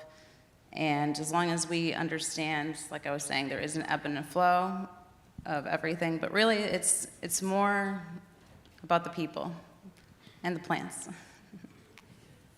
Yeah, and going back to this being such a highly regulated industry, and I know there are a lot of entrepreneurs in the audience today, so to start off from a cultivation perspective for people who are interested in getting into cultivation or processing, what were some of the challenges that you've overcome? What are some of the lessons learned, Jasmine, or what should entrepreneurs be aware of when they go into this, and pitfalls that they should look out for? Well, one, I'd say don't be discouraged by, sort of narratives about cannabis cultivation in New York. I mean, New York, we produce cider, we produce wine, we have rich organic, rich fertile soils with, in the Hudson Valley, we have soil that's high in organic matter. We have loamy, silty soils that produce aromatic, flavorful, effective cannabis. And, don't be discouraged. If you're interested in cultivating on a commercial scale, it's not the same as cultivating a home grow, or even like a small house, I would say, one bit of advice is just to allocate or plan for a research program within your cultivation. Genetics have advanced beautifully. I mean, I feel so blessed that the cannabis industry overall has evolved on its way rolling across the country to New York, and now it's here at our doorstep, and the genetics, the equipment, the expertise, is just like beautiful to begin the industry at a place at this moment in time. And genetics is that, we have a specific climate and terroir here in New York. And so you need to allocate some time, some space, a plan for testing genetics, seeing what goes well. At the same time, I would say, less is more in a way, there's this massive opportunity. We're still trying to really access the opportunity at hand. We only cultivated a fraction of what we could have cultivated this past year, and we cultivated and harvested successfully. But we grew 13 strains. I probably wouldn't do that again, I would probably scale down to 3 or 4, which is hard to do because there's just so many exciting developments in the genetics. So there's a lot of factors to take into consideration, but like anything, like cultivating anything, you get a growth cycle and time passes, and you don't want a whole year to pass before you learn the lessons from mistakes that that you could make in your agricultural or cultivation practice. Lindsay, do you have anything to add? I've heard that there's been testing bottlenecks, or how do you navigate these challenges? Oh, well, patience is a virtue, so there's that. I do know that more labs are coming online, so I believe that'll be helpful. We just have to remember that everyone harvested around the same time, everyone got their testings in at the same time, so being patient is key. And really just focusing on what we still have coming down the line, processing everything to GMP standards and knowing what the market wants. Because at that point, how do you continue doing everything until you know what they want? So like you were saying with growing 4 strains, what 4 strains are you gonna grow? Are they gonna be ones that people are gonna want? Are they gonna be ones that you like? So I think in a new market, it's something that we still have to see coming. I also know with competing with the black market, that's another situation where here you can get cannabis in every corner. It's not like that in other states. So, like I said, New York is bold. But I do feel with everything that's new, it takes time. OCM is still learning, labs are learning, cultivators are learning. As the cultivator since 2009, I'm still learning with this new environment, knowing the genetics that are comfortable in the humidity, and then also seeing how they're going to produce and how the market is going to absorb that. So usually it's the next hype or this and that. For me, I would prefer people looking at it like realizing why they smoke cannabis. Is it because you have anxiety, so there are certain strains that you are drawn to, as opposed to this is the highest THC, so I want to go get super high. Some people don't need that. So I think it's important to see and understand why people ingest this or smoke this, and there's different ways to do it. Yeah, Sasha, enlighten us. Like, what do customers want? What are you seeing from the retail side? And, what are some of the things you've learned from these couple months of being open? There were like some unexpected challenges, and I have them bullet pointed here, so I didn't forget. So first thing, customers shockingly want edibles. We had a lot of people saying the number one thing would be flour, which it is, but edibles is a close second, and keeping those things in stock has been a challenge for the past month because of lab testing, bottlenecking, and all that stuff. As far as other challenges that we had, knowing what products to order and knowing how well they're going to move. So we've kind of got that situated right now. There are companies that actually help you figure out your inventory levels and when and how to order, which has been helpful. As far as variety of flour and making sure that we have enough product to offer the guests, we see about, on average, 680 to 900 people a day. So you can imagine we're doing inventory orders pretty much weekly. So that's something that I think that you should be prepared for. And considering the other locations opening up, making sure that you're ordering in advance and creating those bonds with the vendors is super important. And that's all I have. And I'm wondering from the production side, from the cultivation side, like, do you have any specific advice for entrepreneurs, just in terms of the nitty gritty, like ordering packaging? What are the potential pitfalls of packaging and labeling and that sort of thing? Jasmine? Sure, I could speak to that. I think that our experience is very specific, the timing. So Housing Works opened at the end of December. By the midpoint of January, the end of January, Chinese New Year, a lot of packaging suppliers source from China. So Chinese New Year kind of shut things down. And we didn't realize how much it would impact us because in New York, under our line testing guidance, and I think under compliant lab testing period, we have to test in the final packaging.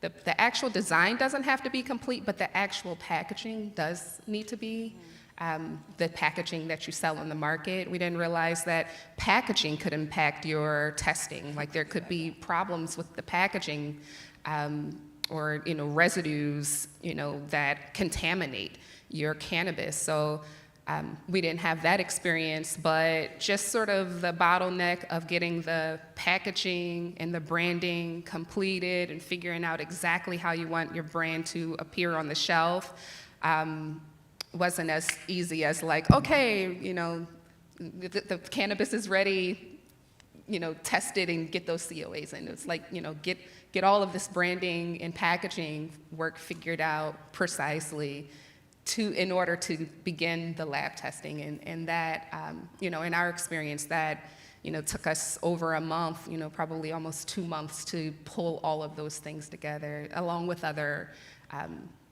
requirements for us to actually fulfill purchase orders and get product on the shelf. And so right now we're just 2 months in, it's still very early. Early market conditions are something that I feel, it's a blessing to be able to take advantage of, and I encourage, all of you to do the work of pulling your brand together, read through the regulations, read everything that you need to really understand how to be compliant, and get as much of the foundational work established in terms of your legal entities and your banking and all of the components that you need to bring a product to the legal market. It's like, I feel like a lot of us have the blessing of a base, in cultural relevance, and I really feel excited for us to populate the shelves of New York State, and it's really an honor to be amongst the first who are able to do that. And I hope that we are good to each other. You know, there's a lot of different characters within the industry, and I really hope that us here, New Yorkers, beginning this industry, that we operate from a good, healthy place as much as we can, that we call out the nonsense when it's coming to our doorstep, so that we help to prevent others from, falling into pitfalls. And learn from your peers, that's how we've been learning. We've been learning from our peers, we've been learning from doing. Don't allow your mind to be limited, take care of your imagination and bring your heart and your imagination to the shelf, and I think that people will resonate with it.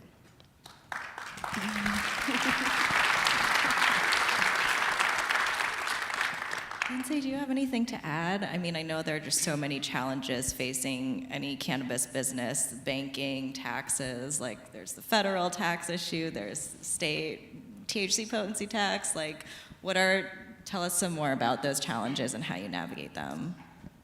Like I was saying before, it definitely helps to have people that are there to support you, having people who are able to produce the products that you need. I know labor is a thing. I've trained thousands of people over the years, and it's definitely easier when you have someone in your realm who's experienced even in one thing. If someone's like, I've trimmed before, it's like, great, you're gonna be my trim manager. Like, you don't know it yet, but you're gonna do it. And so, it's the little things, even if it's like, well, I used to do all these seedlings for my grandma. It's like, well, you're gonna be over here on the seeds. So it's really navigating and finding people's strengths and knowing and being prepared to wear multiple hats. As VP of Ops, I've had to do everything but that's how I learn.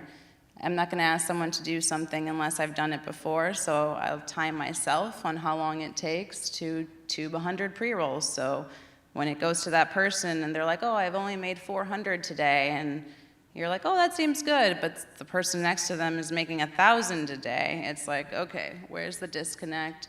Making sure you are on it, and that is part of it, being on all the processes, making sure they have what they need. The plants are important. The energy around the plants is important, so making sure you have good people, not angry people in there working with your plants. It definitely does make a difference. And I tell people all the time, if you're not feeling well, let's just go outside, breathe, and then you can come back in. It is medicine. It's energy, it's transferable, just like when you run into someone and you get bumped and you can just feel like that person was upset. It's the same thing that'll happen if someone is touching your plants. So, like I was saying, the important thing is people. Finances is also a thing, so saving and trying to make sure that you're able to reuse things, cleaning them. And, thrift stores are great for certain aspects. We need a refrigerator, let's go shop on, Marketplace. You don't need state-of-the-art refrigeration, but you do need different aspects, obviously, so just spending money wisely is important. I would speak a little bit more on the access to capital piece. So it's a very interesting moment that we're in the industry, and there's a lot of bruised egos and bruised pocketbooks and disappointment, for people who have invested in previous marketplaces. And like I said, there's a wide range of people flocking in from all over the country to access this multi-billion-dollar cannabis opportunity. So be careful with who you take money from, who you work with. And it's hard because it's, it's like that saying, beggars can't be choosers, but I don't believe that at all. I feel like, especially when it comes to your brand, your value, your work, if you're pouring yourself into it, you really do have to be mindful about who you partner with, how you partner, and, you want to create a profitable business. You want to create a profitable opportunity for your investors, but you also want your investors to bring, for me, more than capital resources. It's like I think of our farm business as a part of our family. It's like we're growing a business like we're growing children, developing children. So you want the influences to be positive influences. You don't want to take on a big headache, from rushing into a long-term partnership or relationship with someone who may not be trustworthy, may not be, just may not bring the right sort of energy to help you develop your business. So that's kind of like it's a challenge in a way, because there's not, just a few years ago, money was pouring into cannabis brands, and now this past year, I haven't really seen that so much in New York yet. But I still feel it's very important to be selective about how you partner. Yeah, I mean, there's like predatory lenders across the industry and all over the states that are legal, and it is something that you really have to keep an eye out for and have the right people looking over potential contracts and all of that.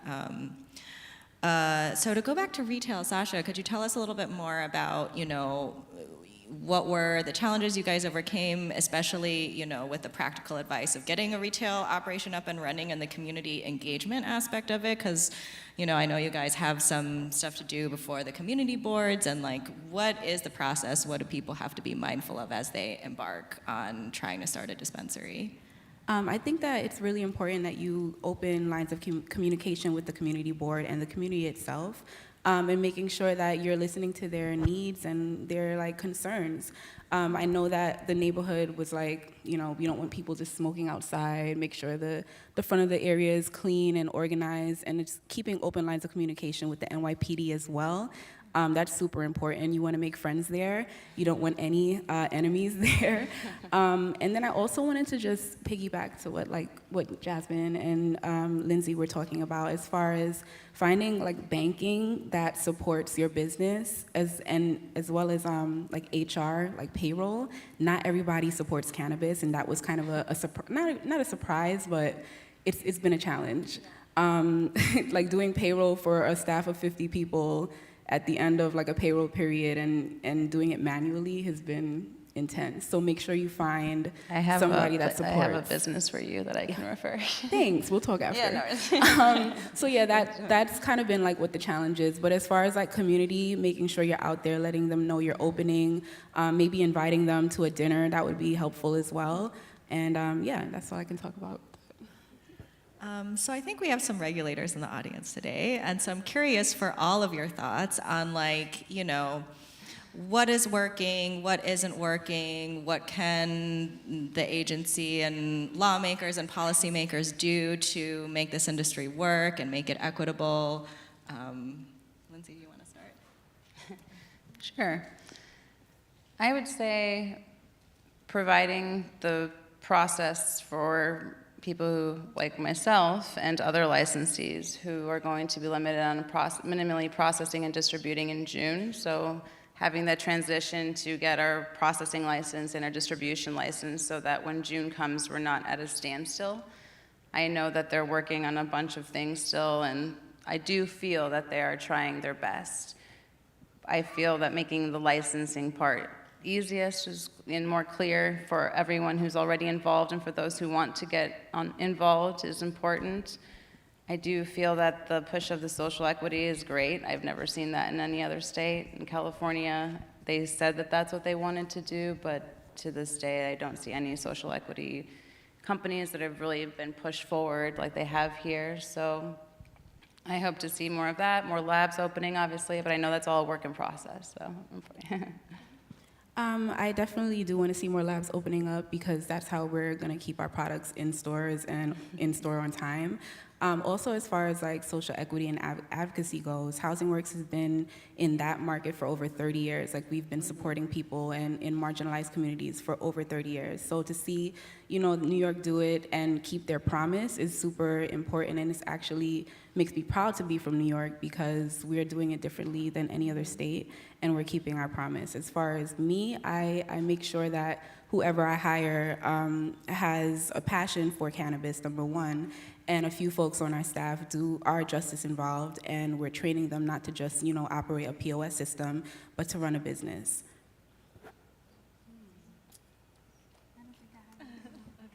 All right. Well, maybe you could tell us some more about how you approach advocacy, because I think that cannabis as an industry is unique in that, like, as an entrepreneur in the industry, there's sort of more of a responsibility to be advocates, and how do you approach that, and how do you recommend other entrepreneurs approach that? Yeah, that's a big part of, our position. Claudine Farms is one of the first African-American owned and operated cannabis cultivators in the state of New York. I think that over 300 licenses were issued, and I think that there are 4 of us who are African-American. I definitely encourage all of the retailers to carry products from all of us, and if you want help identifying who they are, I'd be happy to share to uplift them, because we really need it. Advocating for, Black and Latino ownership specifically, I really hold that position. I mean, I definitely, I believe in a diverse and equitable industry, and I really am happy for all of the creativity and imagination and brilliance that we all bring and can contribute equally. And at the same time, I think something like 75 or 80% of the people who were imprisoned over the past 10 years in New York State alone were from like 7 Black and Latino neighborhoods in New York. And so that's real. And, just the vast, the contrast of realities that our communities have lived through, it's mind-blowing, and there just aren't enough of us. We need to, I really champion the African American and Latino brands that are bringing the culture and the cultural relevance, that we've contributed so much, and we haven't really, we haven't experienced an equitable share in the profits of this industry. So I really hope that moving forward, we operate in ways that open doors for people like myself, and that uplift, and I don't feel like anything should be just given that's not deserved, obviously, but I do think that we deserve support. We deserve access to information. Don't try to middleman me in my own city with people that, I've been building community with, I think that some of the operational, the industry standards have not been historically, industry standards don't mean anything to me because industry standards haven't been good to my community, this whole while. So, I think that just standing in that place of recognizing some communities, some people, some brands need a little extra help, need a little extra lift, need a little extra support, need a little extra ease. And if you are in an abundant space, offer that energy, offer that support to operators who will need it. I know that a lot of you will need support and access to information, that you shouldn't have to pay a consultant $10,000, $12,000 for, templates, things that just to get your paperwork done on time. You shouldn't have to pay a consultant to me $10,000, $20,000 for things like that. We should be working together to make sure that more people get on the front end of the industry and can access opportunity with these early market conditions, because it will make a difference. Down the line, we'll be much better positioned if we can get established at this point. So, kind of like all hands on deck. Let's make this social equity thing real. Mm-hmm.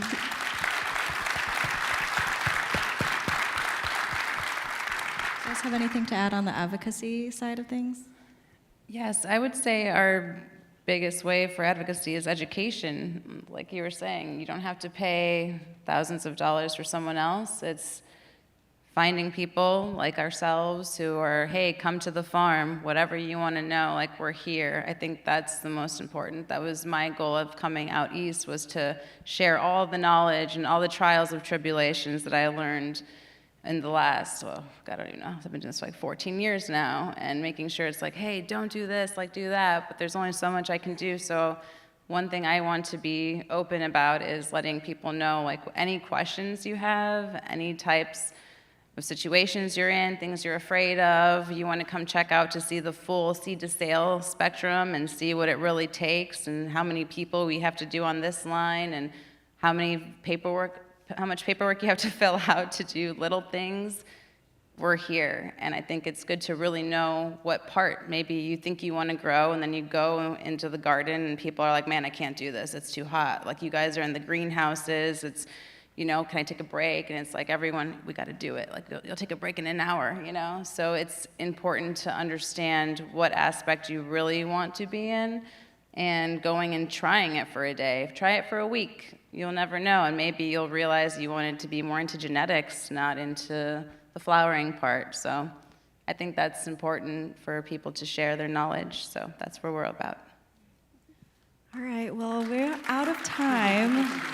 But thank you guys so much for this wonderful panel. Thank you all for being here, and thanks again to Revelry for having us. Thank you.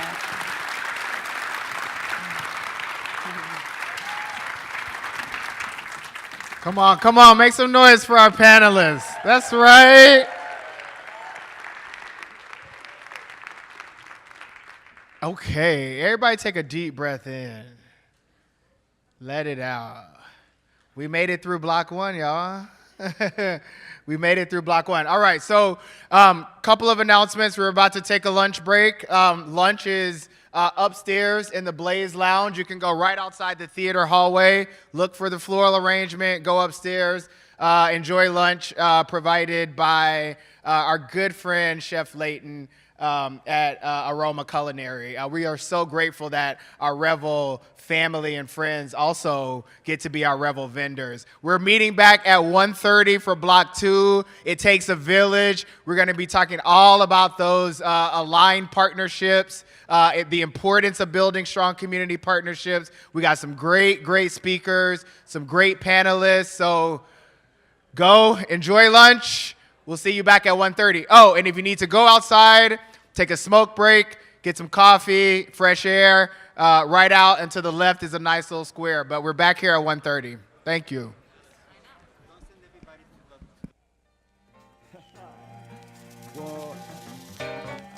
Not 6 and forever. Rock a block, Rockefeller. I'm feeling it. Feel the bash in your Really temple. move. Feeling it. Feel the legs pushing up on the I'm set. feeling it. Feel the Take it high down. that you get from the line. If you feel it, I keep it realer than most, I know you're feeling it. Crystals are nice, I like the toes, I keep on spilling it. Bone crushers, I keep real close, I got the skill for this. On my back, the flyers closed, looking ill as shit. Transactions illegitimate, cause life is still a bitch. And then you die, but for now, life, close your eyes and feel its dick. Since diapers had nothing to live for like them lifers, but making sure every nigga stay rich within my cipher. We paid the price to circle of success, they turn my mic up. I'm about to hit these niggas with some shit that'll light your life up. If every nigga in your clique is rich, your clique is rugged. Nobody will fall cause everyone will be each other's crutches. I hope you fools choose to listen, I drop jewels, bust it. These are the rules I follow in my life, you gotta love it. Jiggy jigger looking gully in the joint. If y'all niggas ain't talking about large money, what's the point? I'm feeling it. Feel the bash in your temple. Feeling it. Feel the legs pushing up on the set. I'm feeling it. Feel the high that you get from the line. Feeling it. If you feel it, Even if it ain't sunny, hey, I ain't complaining. I'm in the rain doing the buck 40.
Mic check.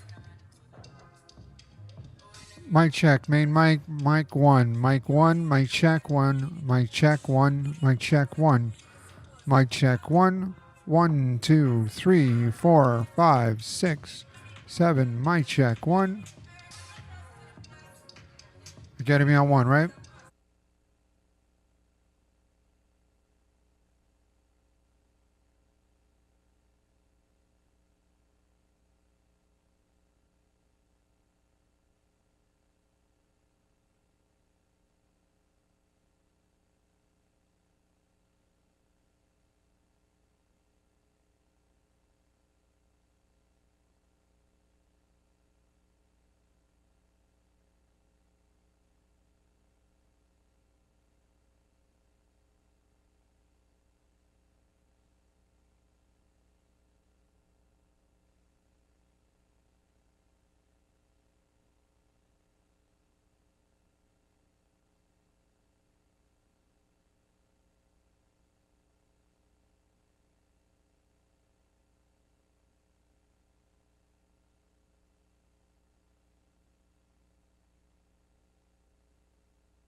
Ah, there we go, there we go.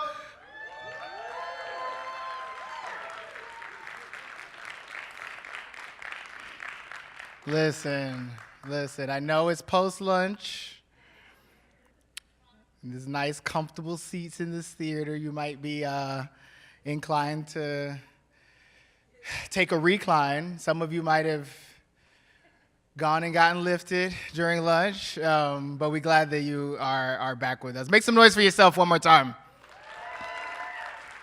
All right, so we're going to jump right back into it. Block 2 today, as I mentioned right before lunch, is really all about the community, building your community, identifying who your people are, understanding how to find folks who are aligned, values aligned, and really understanding that, as the old proverb says, if you want to go fast, go alone, but if you want to go far, go what?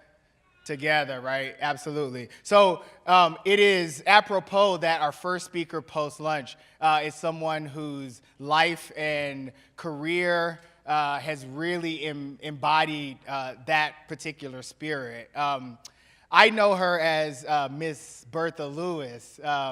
Some folks in the cannabis industry may not be familiar with Miss Bertha, but I will say this: there is nothing that happens in politics in this city, in this state, from elected officials to organizing to activism within the community across any manner of issues, specifically addressing Black people and the Black experience in New York, which is incredibly important.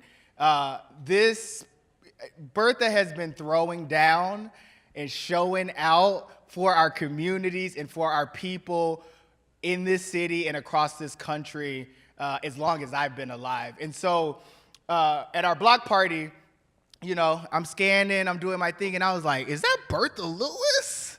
And, you know, Miss Bertha, founder of the Black Institute, you know, she really reached out. We got to have good partnerships with government. We talked about that earlier with John. We shouted out OCM for at least being open, right? At least having these conversations and showing up. But we also got to have a structure to hold government accountable, because ultimately they do work for us, right? And I think that when we talk about holding government and elected officials accountable for the promises that they make and for the outcomes we expect, there is nobody in this city and arguably in this country that does it better than Bertha Lewis. So I want y'all to show her some love as she graces the Revelry stage for the first time.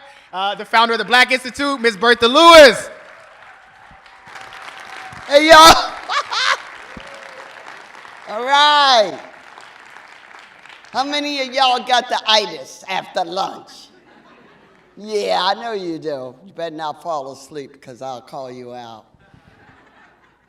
How about On the Revel, y'all? Let's give On the Revel a hand. Look at this. Look at this. Look at it. So it looks as though they've been doing this for 7, 8 years. And, you know, every year it just gets bigger and bigger. I think Jacoby said the first time they started, they had 77 people. Well, that's a good, lucky number. So you said, well, you know, what is she doing up here and cannabis? Let me just, like, I'm not going to try to front with none of y'all. I was in weed world, but not of it, let me just say. You know, I grew up in Philadelphia. My brother was a dealer of many substances, of which weed was one. And I was, you know, little ghetto nerd, 4 eyes, and he said, listen, Bertha, you want to make some money? You know, what kind of question is that to ask to you know, a young Black girl? Hell yeah. So he said, listen, I got this bag of weed. I want you to clean it because, you know, we have to have quality No seeds, no stems, no trash. Okay? Now I'm gonna take these papers, show you how to roll, tuck those ends in.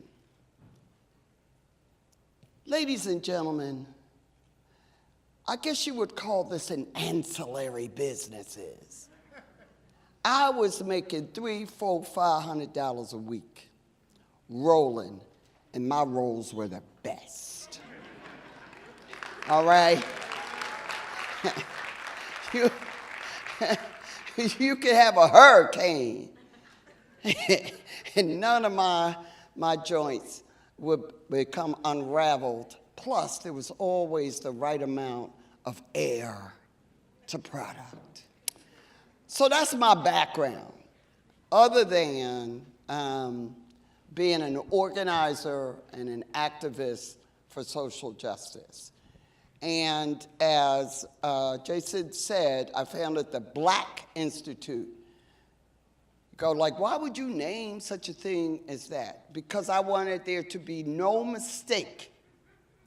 We're blackity black, black the blackity black, okay? The demographics of this country are changing.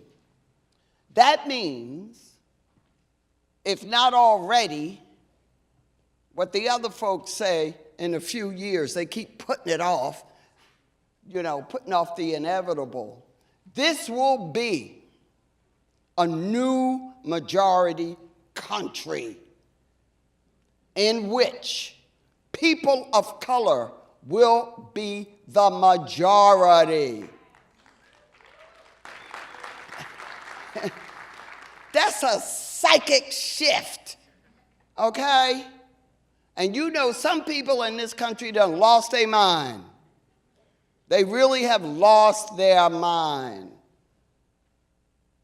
But evolution is revolution. We're here, we're not going back. And the legalization of cannabis in the state of New York is a testament to that.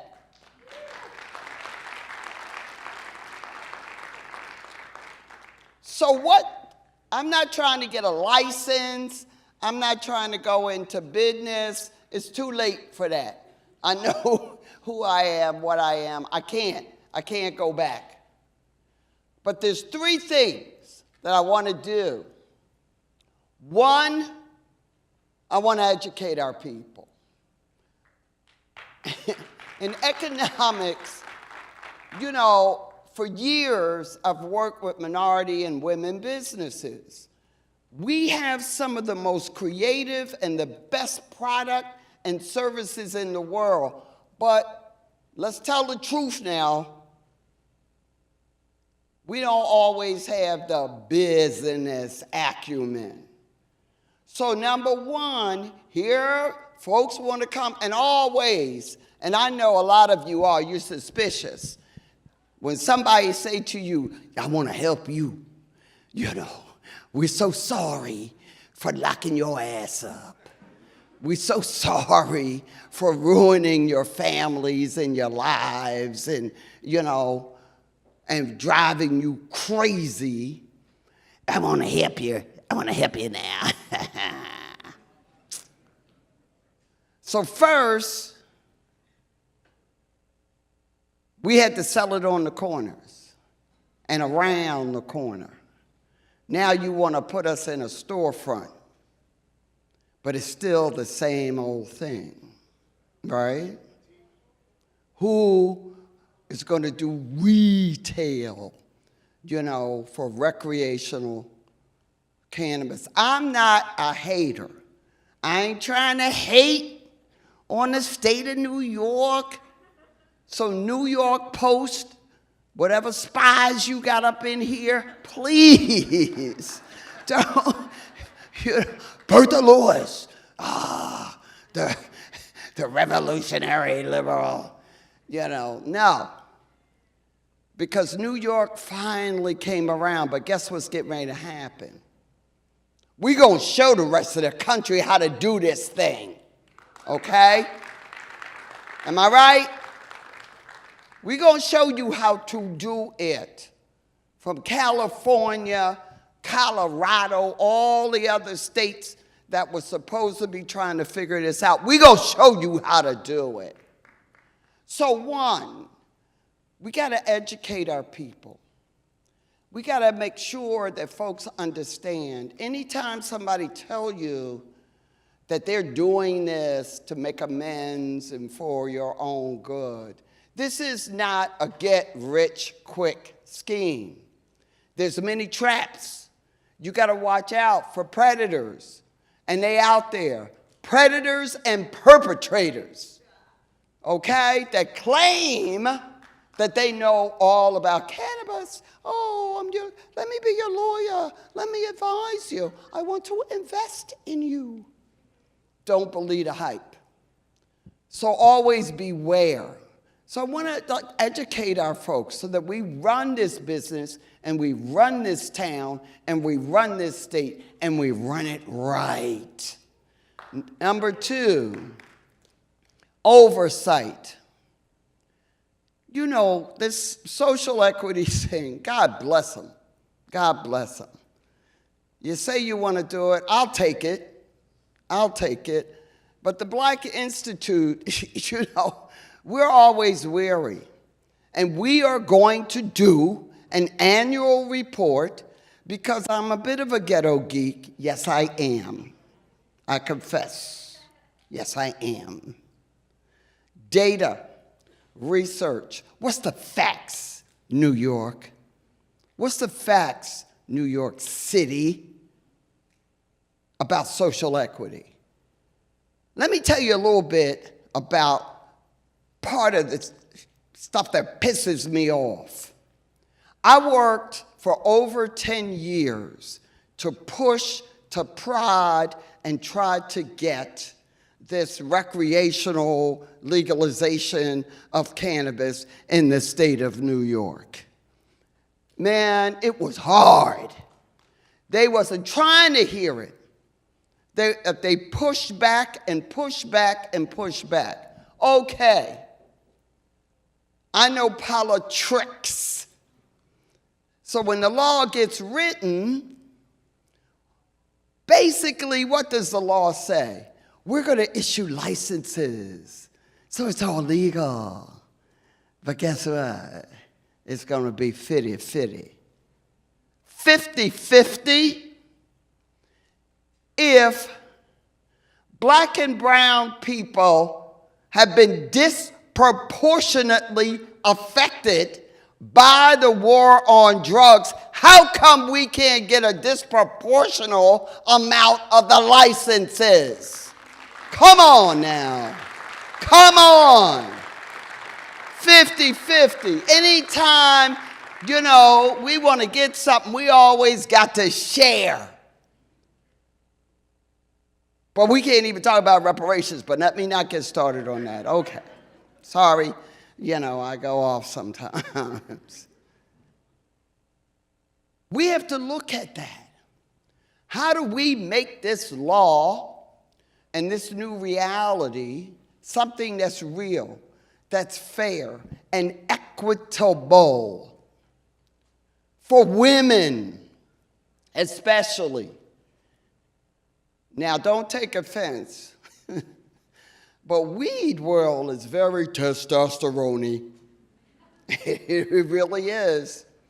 The testosterone content is very high and not sometimes in a good way.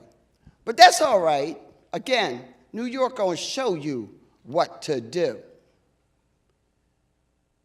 So besides making this social equity actually really, really work, so that it is equitable, so that it's real. Because one of the problems that I have also, you didn't talk to the people that you should have talked to in the very beginning, and that is the quote-unquote legacy people. The folks, come on, you gonna put together a program? You gonna put together something for social equity and you not talking to the people who bore the brunt, the folks who was doing it? So now we're going to give out licenses. But as some folks have said, we got smoke shops popping up like mushrooms, and not in a good way. You know, I don't know what's behind it. I don't know who's bankrolling these stores. They got a lot of neon. I know that, don't they? Smoke shop. You know, 2 of them on my block in Brooklyn, the People's Republic of Brooklyn. But the People's Republic of Brooklyn can't even get something legal because let me not cuss, because a person, a male person of a certain persuasion, filed a lawsuit. Why you picking on Brooklyn? Because we all that? Is that why? But we know that from the Bronx to Brooklyn to Washington Heights and in Southeast Queens, we know this was the impacted folks. You know, so let's get real about this, New York State. And I'm going to continue. Chatty Cathy Hochul. Chatty Cathy. You know, somebody need to get that girl a joint. I swear to God. You know, she just a little too tight. You know. But listen, give her due. Girlfriend signed the law. You know, she made it happen. She did. She made it happen. Now we have to make it real. And the third thing that we want to do in the Black Institute, we want to actually build a network like On the Revel is doing, so that you can relate, congregate, communicate with people that you can trust, folks that can help you do what you need to do. So these are the 3 big things that we're trying to do. But guess what, ladies and gentlemen? The fight is not over. Don't lay down and get lazy and like lay back like, oh yeah, I'm feeling good. No, you're not. You cannot feel good when stuff is not being done in the right way. When you cannot say in New York State, things are fair and things are equitable. The fight is still here. Once Chatty Cathy signed it and it became legal, that's when the real work began. And it's folks like On the Revel and all of you folks here. Y'all look so good. I swear to God, I'd love to see y'all on Saturday afternoon. You look good. Give yourselves a hand, because you really do look good, you know. Well, thank you, darling. This is a man of constant taste. So let's make sure that we educate our people so we know just what's what. We take control of this, that we actually do oversight of what is happening in New York State, that we actually have weed taken off of Schedule 1. Come on. You know, this country, like I say, people have lost their mind in the US of A. But also that we form a network of community. Don't hate on each other. Don't be jealous of each other.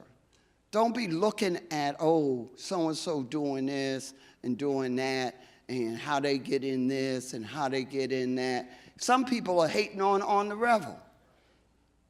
Let's not do that, because that is to the advantage of other folks.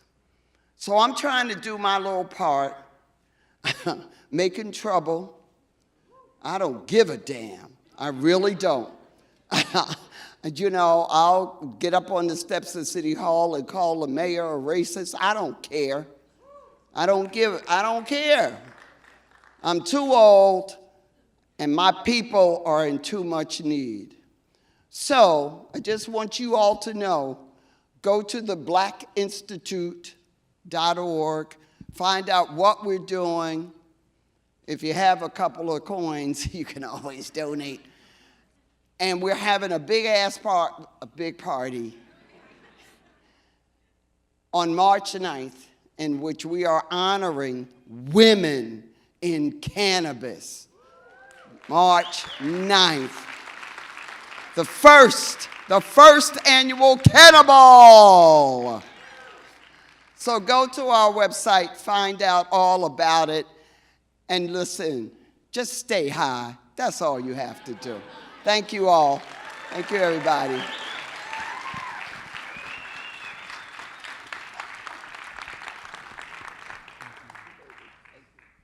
Told y'all Miss Bertha don't play. We're going to keep it rolling. I will say this. We're trying to make space. So if you're sitting on the sides and can come into this middle part, we'd really appreciate it. We want to get all these beautiful faces in, all of our wonderful shots. So if you can move into the interior, we'd really appreciate it. We're going to keep it rolling. We got another heavy hitter coming to the stage right now. Joyce Sonali is graced our Revelry stage before. I told Joyce I think she and I both spoke at Revelry 2019 together. So we're going to continue with this theme of evolution and reconnection. Joyce you may know Joyce from her years and years in cannabis investing. Joyce is now an operator, chief operating officer at Sonoma Hills Farm. And again, continuing this conversation about the partnerships that you are and will have to create as operators or future operators in this industry. We are so grateful to have Joyce back with us. So please give a warm On the Rebel welcome to Joyce Sonali. Thank you. I wish I could give all y'all a big hug. I love being back on the stage. Really appreciate the Revelry group for everything they're doing. And it's so great to see New York Cannabis kind of now taking the main stage, where my state, California, helped to start this conversation. So as alluded, I originally started in the space in 2012. I had my own cultivation project, ganged up with a venture investor who had focused on biotech and pharmaceuticals, who got really bored in a room when they weren't talking about cannabinoids. So we early started focus on pharmacological. We have a teammate who has cancer, and initially our hope was to help find solutions for her. My dad passed away from cancer as well, so that was our impetus, and she's still alive and kicking, actually. So it's been a super impactful path for us. You won't see a lot of MSOs up here. We really wanted to focus on single state, in our market, folks that were in our communities, so that we could get to know them, trust that they were going to be compliant and hopefully eventually return capital to us. One of those projects, and early on we also really focused on the Sustainable Development Goals. So, I think that there have been great groups taking this forward, but we were looking at the SDGs. Every single Fortune 500 company measures themselves in part on the SDGs, and we feel like cannabis needs to do so as well. So we diligence deals with this in mind always. And then a project that was really close to all of our hearts, and many of these projects you invest early and they become a different thing years down the line. Sonoma Hills Farm is a project. It's the very first conditional use permit that was granted in true wine country. Napa still has not forwarded a cannabis program. So we got the first in Sonoma County, and it took us 2 years and 8 months exactly, whereas the county said it would take about 6 to 8 months to get that permit. So by the By the time the project landed in our laps, the folks that were around it had to move on to other things. You know, they couldn't just sit around and wait for this license to land. COVID had occurred, and we were like done deploying capital. So we took a big bear hug around this project. It's in Petaluma, so it's going to be the check boxes for us were, what is the soil composition? Is there water? Are there sprayed pesticides around it? Can we do this organically? Can we do it with an environment and a climate? You know, just snowed, you know, like, is there going to be a good climate for doing this? And we wanted to do something that could engage consumers, where they can come and visit and experience this plant just as folks experience wine country. So it checked all those boxes, and it has an amazingly rich history. We're the fourth owners. The first was General Vallejo settled it, and then the Purvines, whose matriarch was named Mary Jane. We're on Purvine Road, named after Mary Jane Purvine, I like to say. And then the Collings, who bought it in the late 1800s and forwarded an organic chicken farm, chicken farming and ranchers and cows and obviously grapes composed the majority of the agriculture in this area. So what that means for us is we've got cows pooping on the land for over 100 years, built up an amazing soil content. It's sandy loam and limestone. And we have a story. You know, this is a history that we're writing. And we want to make sure that we forward the history of the area into our program. So we have about 60 acres. We own 40. We own 2 parcels. We rent 20. And basically we have a separate parcel, which we call Sonoma Chills Farm, which was awarded an Airbnb allowance. And so we can blend in when it comes to tourism, right? We can't have consumers ticketed onto the cannabis farm, but we can onto the hemp farm. We don't do that yet, but hopefully we will at some point. And eventually we're gonna have a mixed light indoor and outdoor, and we can dry farm there because the soil has a lot of good moisture. So as far as I'm aware, I believe we'll be the only campus in the world that has all of those expressions, which really you can only achieve in places like Petaluma. This is Tony. He's our mascot. He's named after Anthony Bourdain, who was the person that we most endeavored to come to this property. And Anthony died the week that we got Tony. So he will forever be our friend, not food.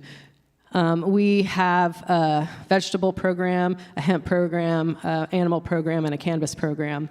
And we work with tons of chefs in the area who, procure vegetables from us. And basically, cannabis is just like any other agriculture. That's our belief, and that's what we want to, expose to folks.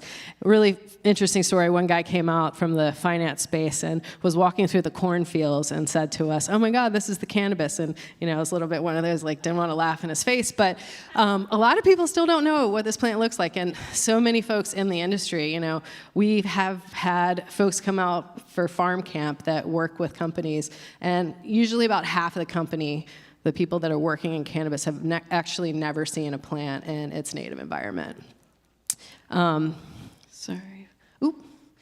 These are some of the chefs we work with. So in terms of how we want to forward this program, we're going to be talking about pairing as opposed to infuse. So how do the terpenes and the profile of the plant sit alongside other materials on your plate, just as wine does? It also gives the chefs a really good opportunity to experiment with a new ingredient, because so many folks that are engaged in the food space really want to utilize this plant as a medium in their restaurants. As shared, we have an Airbnb awarded. These are some of the great press that we've gotten. So one of the things I wanted to talk about is relative to how we're building this and relative to how we want to look forward to partnerships. Myself, this is Aaron Kiefer to my left. He left the French Laundry to join us. So he was Thomas Keller's main grower for 10 years at his project. And then this is Mike, one of our other owners. And Thomas Keller, how he works with folks that he's procuring ingredients from is he basically says to them, I want you to give me the price point that will allow you to exist for the next several decades so that we can build this program together. He's not asking them for the best price or the lowest common denominator. He's saying, how can we scale together? That's how we approach our business.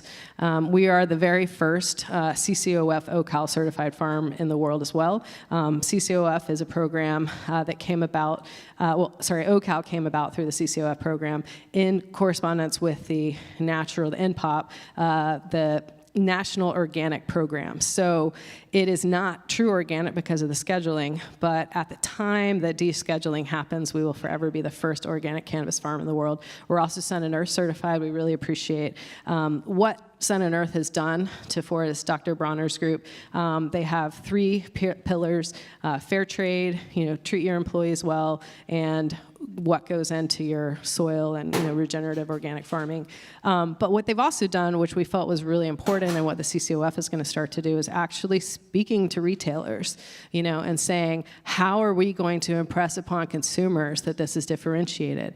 It's one thing to have the certification, but if you don't actually assist your clients, so to speak, with that conversation at the point of sale, it's moot, right? And lowest common denominator, if you're already doing the practices and the certifier isn't doing anything for you, why are you going to get certified? So these 2 groups have stepped up in that way, which is why we really feel their support and love to work with them.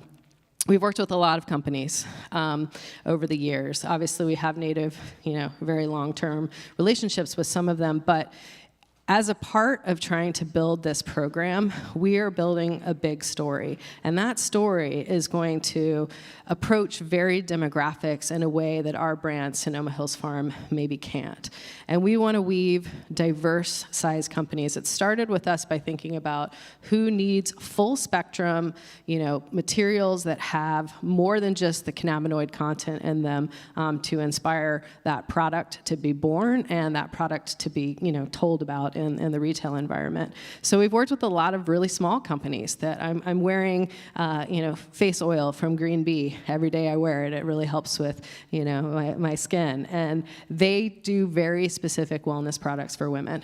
Whereas, Select, Pax, Kiva, some of these bigger companies that are, in many states, they bring a scale appropriation. And specific to Select, who unfortunately is no longer in the state, they had traditionally done a lot with distillate, and they started to see the trend moving towards full spectrum. I think over 30% of products on the shelves in California now have live resin or live rosin or some sort of full spectrum ingredient inside of them as opposed to distillate.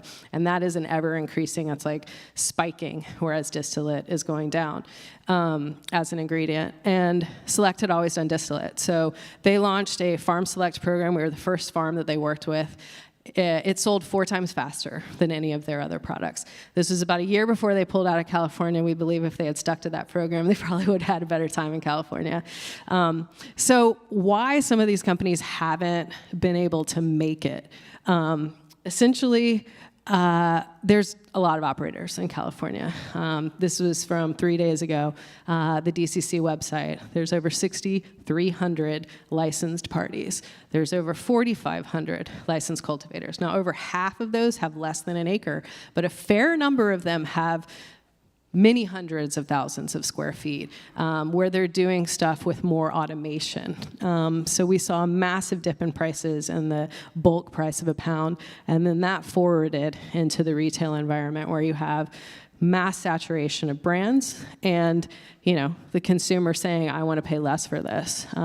We saw obviously a very big spike at the beginning of COVID and then some compression. So now the prices are tighter. Most retailers are telling me where our average order size used to be $70, $80, now it's $50 to $60. So that trickle down really affects. And how you survive that, most of these companies that have left California were semi-vertically integrated, but actually they did not have an asset as far as a license.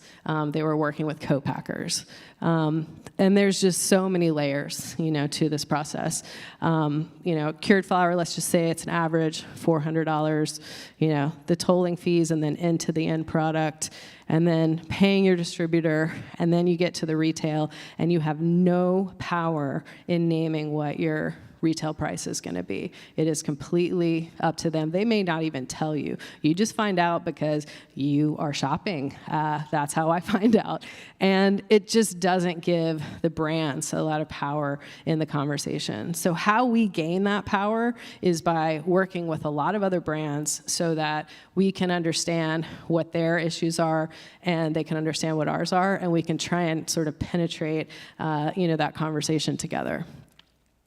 Relative to why we still believe California is, a really good opportunity, and this is not going to be unlike you guys in New York, because you have a robust wine industry, you have a robust craft beer industry. I was just at the Brooklyn Brewery last night, which I believe is doing some stuff in cannabis, which is awesome. So this is the first four. These are the first 4 states.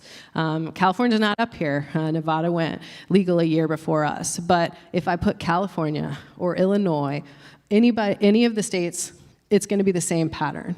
You're going to start to have a softening of the market after 4 or 5 years. So my message to all of you is pick the right partners, scale with them, because when this time comes for you, not all of you are going to make it. How we make it and partner values that we believe are going to keep us afloat in the long run. Is there a benefit to what you're selling that party other than just the cannabinoid content and the potency? For us, it's the origin story. It's the fact that we have unique genetics, that we're focusing not just on the cannabinoid content, but also the terpenes and the overall profile of the plant. It's marketing. How are you helping them to address a secondary market other than who their core market is? For us, it's the certifications that we have. It's bringing people to the property. It's allowing for them to see the property as an extension of their program. But it may be all sorts of other things. If you're not working towards a specific demographic and a provider can help you tap into that demographic, great way to think about it. And then longevity. Don't just focus on that immediate transaction and getting the best freaking price that you can get for something. Because if that farmer can't sustain himself or herself, the next year and the year behind it, you're going to lose that partnership. So lowballing people just for sake of the market, I feel like is super bad business, and it doesn't create long-term stickiness with those companies. All right, thanks everybody. That's me.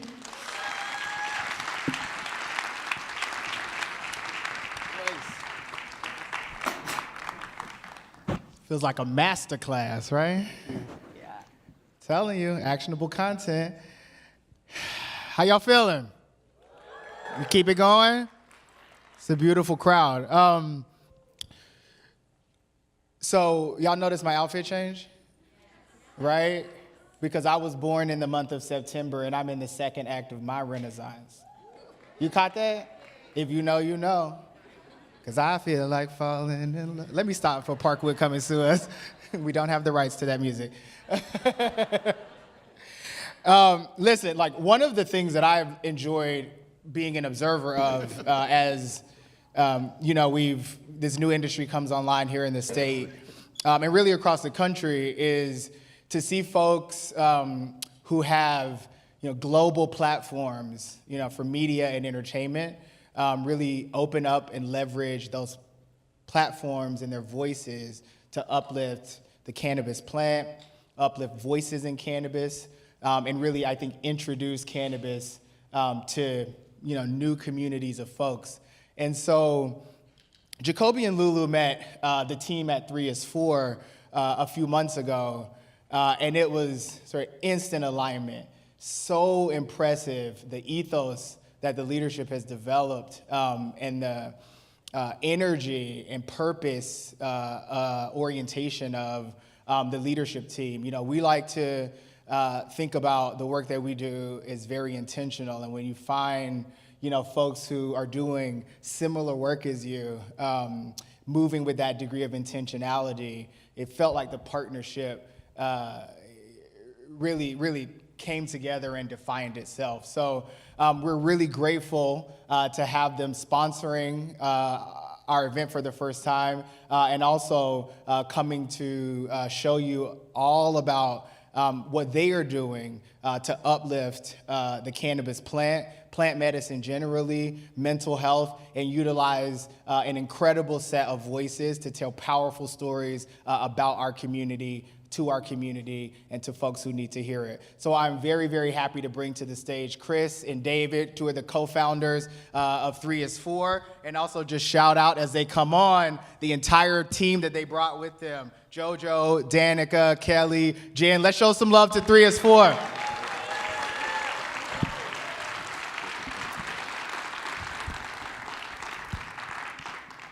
Hey everybody, I'm Chris Carl. My name's David Dow. And we're 2/3 of the 3 that founded 3 is 4. Jason said a lot of great things about what we're doing, and our partner Jojo Simmons is gonna hop on and give you a little more detail on that and some of our current work. But to give you a story about us, Dave and I have been friends since we're 5 years old, grew up around the city, and really cannabis has been a part of both of our lives for a long time. I'm a medical patient, we're both connoisseurs, and Dave works in TV and I'm a regenerative farmer. That is an interesting combination of things, but when it comes to this industry and it comes to the issues that most impact it, it put us in a place where we were watching this industry come to life in New York and felt like we needed to help amplify the right stories and get out there and really, promote positive change. And seeing this room, how many, brand owners and company owners are in the space today, is really awesome to see. And we're excited to, help this industry, tell its story the right way, because it's being limited right now in a lot of ways, and that's not fair. So, Dave, you want to say anything before we kick it over to Joe? Yeah, no, I definitely agree. I think at the core of what we do is intentional storytelling. We want to tell those stories that aren't being highlighted. We want to highlight those brands that might not have the opportunity to be received on a larger platform. So I really appreciate you guys for taking the time to listen to us, and I hope you enjoy what we have planned for you. Awesome, thanks everybody. And while we've known each other since we were 5, we met Jojo in high school, and we've been getting in trouble ever since, and this is our newest iteration of that. So we'll kick it over to him. Thank you.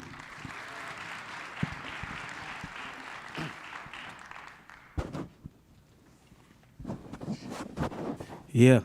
What's going on, everybody? How y'all doing? How y'all doing? How y'all doing? Y'all enjoying the event so far? Y'all learning some things? I've been hearing a few people speak, and it got me nervous. I didn't know there was so many people out here. I'm gonna keep it real with you guys. But, there we go. For those of you that, this is New York, so some of you may know me. I go by the name Jojo Simmons. For the people that don't know me, though, Jojo Simmons, obviously, not to be confused with Russell Simmons' son. Russell Simmons does not have a son, guys. I just want you guys to know that, because every time I go out, people are like, is that Russell Simmons' son? No, it's my uncle. I'm Rev Run's son from Run DMC, and appreciate that. It's been great, entering the cannabis space, obviously. It's been a long time coming. But if you do know me from anywhere, you might have watched the TV show that I was on growing up called Run's House on MTV. We were on TV for about 6 seasons. Black family that resonated with America very well, because we all really just showed the realness of reality TV, and it wasn't really like any watered down or any drama. It was the first and probably the only reality TV show that showed love in the house and realness. But with all the blessings and the platform I was blessed with to be able to go on TV and learn up under my uncle and my dad and everybody, it put a real big, I guess you would say, a telescope on my life at a young age. And if you guys don't know, I was arrested at the age of 19 while I was actually doing that reality TV show. So it made it kind of difficult for me, because not only is my dad a well-known reverend, and not only was I on TV, but the way I was arrested it's kind of hard to explain. It wasn't like I was arrested by normal cops. I was told I was followed for 3 months, and I was arrested in Washington Heights, New York. I don't know if you guys all from New York, you guys know what Washington Heights is. I was in the belly of the beast, you know? But so when I was arrested, I mean, I was told I was followed for 3 months. They broke my glass window on my car, and a lot of different stories came out about how I was arrested and how I was rolling a blunt or I was doing this. No, I really just had one blunt in the car, and they treated me like I was El Chapo or like Pablo Escobar or something, I promise you guys. Like, the way that they ran down on me, it was very scary for a 19-year-old that knew he had so much to lose at the time. Not only did I have my dad's, franchise he's built up, but just the respect for the Simmons family. It made it so hard, and they made it the biggest deal in the world. But the thing about it was, no matter what I went through, and I'm talking about, it was big. It was on New York Post. TMZ was outside of the precinct when I was arrested. And this was really one of the things that made me kind of say, in the cannabis world, because if you guys know in New York or anywhere, you get arrested on a Friday, you're getting out on a Monday, right, when you go to the bookings. I got out on a Saturday, and probably because of the privilege I have and the good lawyer I was able to obtain, and I understood my leverage, I understood my platform, and that was the problem. I got off way too easy, and I felt like, don't feel bad for me for being arrested and I guess, being an embarrassment, I guess, at those times. Because what I really understood was, how could somebody that you're treating like this get off so easy, but you treated me like this plant was the worst plant in the world. You treated it like it was a hard drug. And I'm sorry, I went too fast, sorry. No, so basically, that's literally why I got into the cannabis space. I'll speak about it a little bit more in a minute.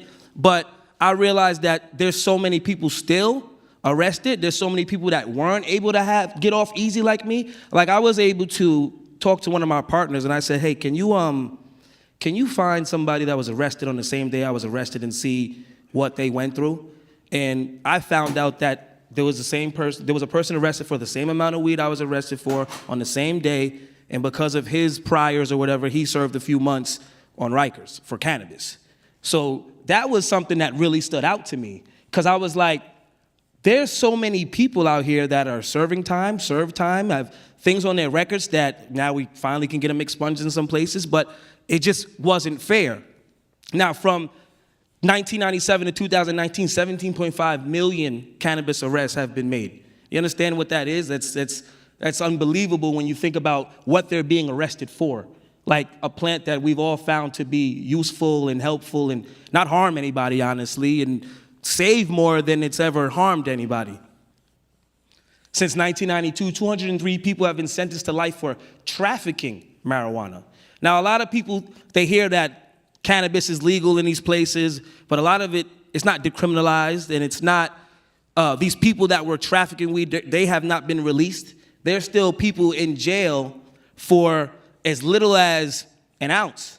There's people serving life sentences for as little as a 20 bag.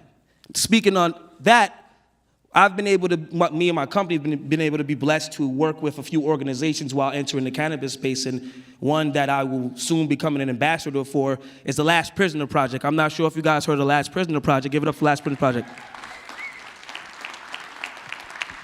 I'm very proud and excited to align with them and partner with them and be an ambassador, because it's actually one of the main reasons why I'm here. Is obviously, I told you my story. I realized a lot of people don't have the platform, the privilege, the finances that I may have had or grew up with, and I feel like it's important to spread a light on people like Kevin Allen. Now, Kevin Allen is serving a life sentence for selling a 20 bag of weed.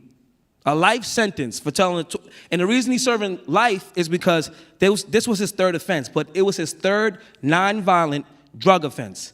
He's serving life in jail right now for 20 bags of weed, something that we're all gonna go outside right now and go roll up and smoke. Kevin Allen is in jail right now for a 20 bag of weed. And I think that people like him are important to tell his story, because if you don't hear stories like his, then you don't know what's going on with certain people in this world when it comes to this same plant that we're here today celebrating, learning about, educating each other about. it's so much deeper than just consuming the plant. It's so many moving parts to the cannabis space. That's why I tell my story. For people like Kevin Allen, for people like the guy that got arrested the same day I got arrested and didn't have the opportunity. I want to be able to tell my story, to use my platform. I have 550,000 Instagram followers. I've got some followers on Twitter. I've got a following. And I figured, why not use this platform? Why not use this stage? Why not use this megaphone I say I have and talk about people like Kevin Allen and talk about the people that have been wronged and the people that have not been able to succeed in cannabis because of past laws or past, ideologies on the plant. So I feel like with my company 3 is 4, and I know you guys just saw my high school buddies, Chris and Dave, shout out to them. We were able to look around the cannabis space and see what was needed. Because I could have easily, I went to all these events. I went to the Emerald Cup. I went to Canadella. I went to all these events. And what I saw was people in my position, a celebrity position, they really were just selling weed. And that's okay to sell weed. I get it. But it's like everybody does it, right? So I said, where's a void that we can fill? And then we all looked at each other and said, there are so many great people in cannabis, including everybody in this crowd. There are so many great things going on in cannabis, but who's covering it? Who's making the content for it? Who's telling these stories for any of this stuff that's happening in this space, in the past, in the present, and in the future? So 3 is 4 is all about, I know they've said a little bit, but it's all about storytelling for good. And everything we want to do is for good. Everything we want to tell is the good stories in cannabis. I look up cannabis content and I see a bunch of people taking dab ribs and stuff like that. And that's fun. I like to take dabs. I like to roll up. But I don't see the education on how can an older person realize what can they use for their chronic back pain, or how can a war vet understand how much he should be using, or things like that. I think that not educating the world, but re-educating the world on what the plant and the benefits of the plant and it can do for all of us, really. So, sorry. One of the main things that we want to do in 3 is 4, well, not one, a couple of the main things that we want to do in 3 is 4 is align with organizations and people that believe in what we believe in. And if you're like me, like I said, I've found out the issue in cannabis. I see so many people are being arrested. So many people are still serving life sentences and serving in jail. And I'm the type of person to say, well, where's the fix?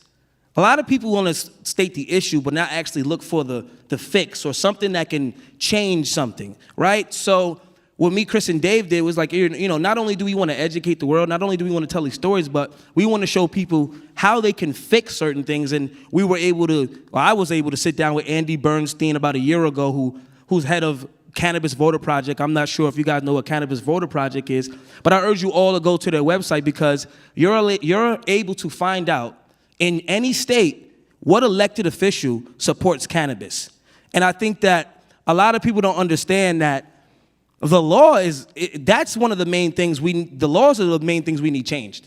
We need to change the laws to change the outlook. We need to change the laws to change the perspective on cannabis. And a lot of people don't know. That's why I urge people to vote. I get it. A lot of people just go vote for the president when it's president time or whatever. But you need to vote for the people that are actually trying to make change in your city, your state, your county, because these are the people that are willing to hear you out and listen and say, okay, I know cannabis isn't that bad, and let me hear you out, and let's try to go change the law to get these people out of jail. And really, in some states, cannabis still isn't legalized or decriminalized, and that's because they have these, older guys in office that still believe that cannabis is dope, you know what I mean? So that's why I say that it's very important to know also not only teach yourself about the issues in cannabis, but try to teach yourself how to fix those issues in cannabis and what can you do to make change in cannabis. And one of the main things is definitely the people that make the laws.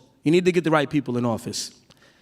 With me having a reality TV show background, I've been able to work in cannabis and also try to crossbreed both. So me and my team, we've been looking for, we've been working with different people, working with different companies, and one of the main things we do is, One of my partners is, a journalist and has been in production for a really long time, and obviously I've been in TV for a long time, so we figured, why not take the skills we already have and bring it to cannabis? I want to be able to drop scripted TV, I want to be able to drop reality TV for cannabis, and one of the shows we're working on, you may know him, he's the first social equity holder in New Jersey. His name is Tahir Johnson. Great guy, man. He's gonna be open Simply Pure Trenton in New Jersey, the first one over there. And as soon as I heard his story and I spoke to him, I said, man, you're a reality TV show, bro. I've been doing this, and you can do this, because people need to see not only the education of how you can get your license and all the trials and tribulations that he's gonna talk later, but he goes through to still make things happen in the cannabis space. I think that just entertaining the world. And I want you guys to think Black ink, but in cannabis. You know what I mean? Like, I want you guys to think it's gonna be fun, it's gonna be entertaining, and we're helping produce it, and hopefully we'll be able to sell it pretty soon, and we'll bring it to your TV screens. But I really wanted to just still stay in my wheelhouse and not really step out of my wheelhouse and bring what I can to cannabis and just kind of crossbreed everything. So we've been working with Tahir, and obviously he's working with Wanda James. She had the first Simply Pure in Denver, and it's kind of like he'll be opening one in Trenton. So shout out to Tahir once again. And then really, our main thing is working with people like you guys in the crowd, working like people that are in the cannabis space, learning about what you guys are doing, learning about how you guys are doing it, learning about how long you guys have been in the cannabis space. That's one of the most important things. I know everybody in here is either wants to know about cannabis, has been in cannabis, or knows something that I probably don't even know about cannabis. And I'd love to meet each and every one of you when I have the opportunity to. And that's what my journey is about. And we've came up with something called JoJo's Journey. Now, JoJo's Journey, I want you guys to look at it like everybody in here's journey. I want to be a vessel for everybody that wants to learn about cannabis or think they know about cannabis and doesn't really know. I'm still re-educating myself on the plant medicine, because at times you grow up and you're just smoking it. You just like to get high. You like the munchies. You like to laugh. And then you start thinking about all the benefits. You start thinking about all the people it's helped. And then you start thinking about all the people it's wronged and all the people that we should be helping. So I want my journey to represent everybody in here's journey. I want my journey to represent the world's journey. And I really want to focus on bringing cannabis to mainstream media. I know that mainstream media is afraid to touch cannabis because it still has a stench on it, guys. It's like when you walk in and you smell like weed, somebody still looks at you with a side eye, and you're not really doing wrong. Like, trust me, bro, your cigarettes smell worse than this weed, bro.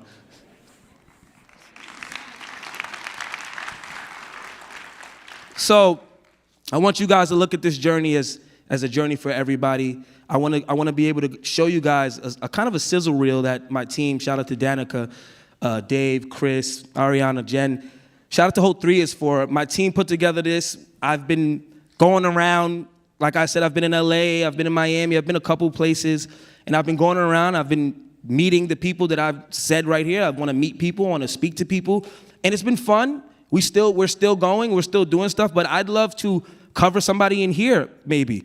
If you guys got anything going on interesting that I feel aligns with what 3 is 4 is going on, which is everything for good, then let's talk, because my journey is the journey for everybody.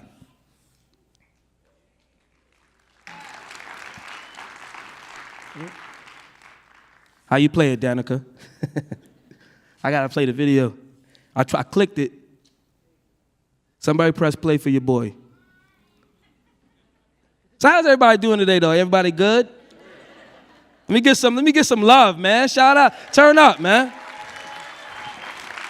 Y'all got me nervous up here. I'm sweating under this big-ass coat. But I appreciate you guys rocking with me, and I know a lot of people, they see me and they say, well, what is he doing in the cannabis space? And I think I gave it to you guys kind of in a nutshell is I want to help. I'm here to help. I'm not here to intrude. I'm not here to exploit anything. I want the community to be upheld in the right way.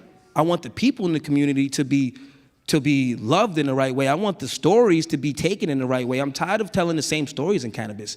Can we tell the good stories? Can we tell the good people that are making things move in cannabis? Can we tell the people that have been the legacy owners and the legacy growers that have not got licenses?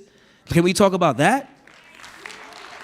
Those are the things that I need. Those are the things that I will be spotlighting. Those are the things that need to be spotlighted is the people that have sacrificed their freedom for us today to be outside and smoking in front of a cop. I still can't believe I can smoke in front of a cop. I'd be sitting there like, what you doing, bro? Oh, I can smoke now? Okay, cool. We used to hop fences and run from them back in the day. So let's see if we can get this video done because I want you guys to see it. It's a little bit of a quick little, I guess you would say, preview of what's to come from me in the cannabis space. And it looks like, there we go. Let's get it. Let's get the audio, y'all. It's on mute, guys. I just want y'all to know, I seen a thing that said mute. I'm just, just thought I'd help out a little bit. Here we go. Turn me up a little bit, DJ. See? At least I'm entertaining, right? At least y'all got y'all still locked in, right? Nobody's falling asleep yet, right? We need the audio a little bit more up, player. I can hear it down here. I don't think they can hear it over there. We good? Okay, no problem. I'm holding. We all high, so we be chilling. You know how that go. If we wasn't high, we'd have been like, what's going on, man? But everybody's high, so they patient. That's what a lot of people don't know. High people be patient and productive. I don't like that stigma. That's another thing we want to debunk is the stigma of high people just be sitting into their couch. No, that's just a lazy person. He's like, I get high, and if I start cleaning the house, I look like one of them cleaning services, I promise you. My wife be like, you did all this? Yeah, I was high, babe. I mopped the floor and broomed it. Mopped it, I took the toothbrush to it. JoJo. What's going on? We trying to get the video going. I'm not trying to take up too much of your time, brother. No, you good. JoJo been out here tap dancing for us. I'm doing it. What y'all need me to do, player? So we have hit our first technical snag today. So what we're going to do, we're going to keep the program going. Come on. We're going to bring you back. We're going to get that audio before the end of this block. I don't believe you. Please, brother, please. I'm messing with you. Y'all, I appreciate all y'all. Thank you so much. Much love. Make sure y'all follow at 3is4 on Instagram. We got a lot of good content up there right now. Working on more content. We're going to have content of this event going up, so you might see yourself. You might like it. Let's go. Thank you. Thank you, JoJo. Yo, y'all give it up for JoJo again. He was really tap dancing for a minute up here. So we're going to work that tech out because we certainly want to release the video here. So get that tech worked out. We'll bring JoJo back. We'll make sure you all get a chance to see that before the end of this block.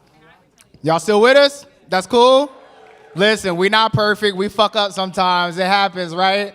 But we're going to roll with it. And that's why we love having real, honest, true partners because, they understand like we do. Things happen sometimes, but we're going to roll with it, and we're going to keep it moving. So our next speaker really needs no introduction. This man is a legend of legacy. He was born a creative and insightful musician. He's been performing since he was 8 years old. He's released 6 studio albums. And I think in addition to music, has really shown up, particularly for legacy operators in the cannabis space. He's one of the co-founders of United Legacy Operators Coalition. And, one of the things about Umi that struck me is, he understands what happened with the commercialization of hip hop. We're celebrating the 50th anniversary of hip hop this year, that's right. You in fucking New York. And he understands what was lost and the risk that could be replicated in this new legal cannabis industry. And so he's been a Revel friend. We are lucky to count him amongst family. And I think you all are lucky today to get this knowledge that's going to be dropped by our good brother, the co-founder of Legacy NYC, Umi. Needs no introduction. Y'all give it up for Umi. 1, 2, 1, 2.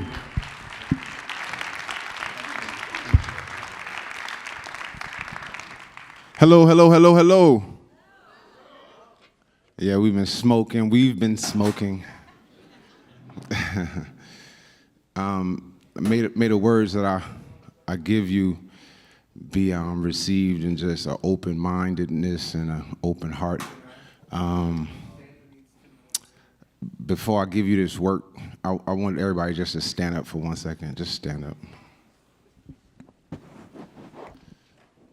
Just shake yourselves off and get your energy right. I'm a really energy-driven person. Normally I would have you say what's up to the person next to you, but it's late in the day and we're gonna keep it moving. But I want you to shake yourselves off. Get your energy right. It's important. Yeah. All right, cool. I'm proud to see this incredible culmination of people. Really impressed with Revelry and the effort. It's all about effort, y'all. And a lot of times, we're not giving it. And so I just want to salute Revelry for this. Give them their flowers. It's important. The culmination of people empowering themselves around plant medicine is extremely important, especially in this moment. My name is Umi. I'm a proud black man that has attributed my entire life to making a difference in everything that I do. I have to do that.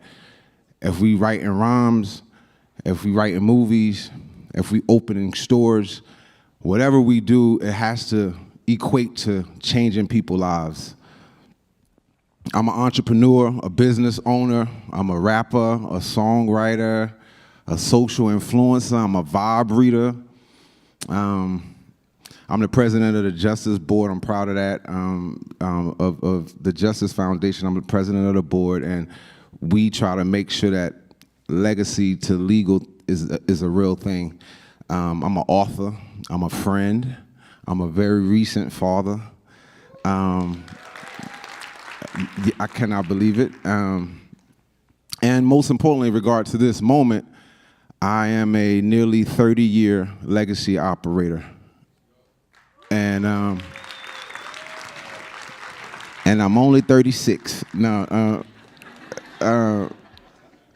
So when Revelry came to me and they asked that I contribute some words to this moment, I wanted to make sure I offered something that was not only unique, but something that aligned with what I go through on a daily basis.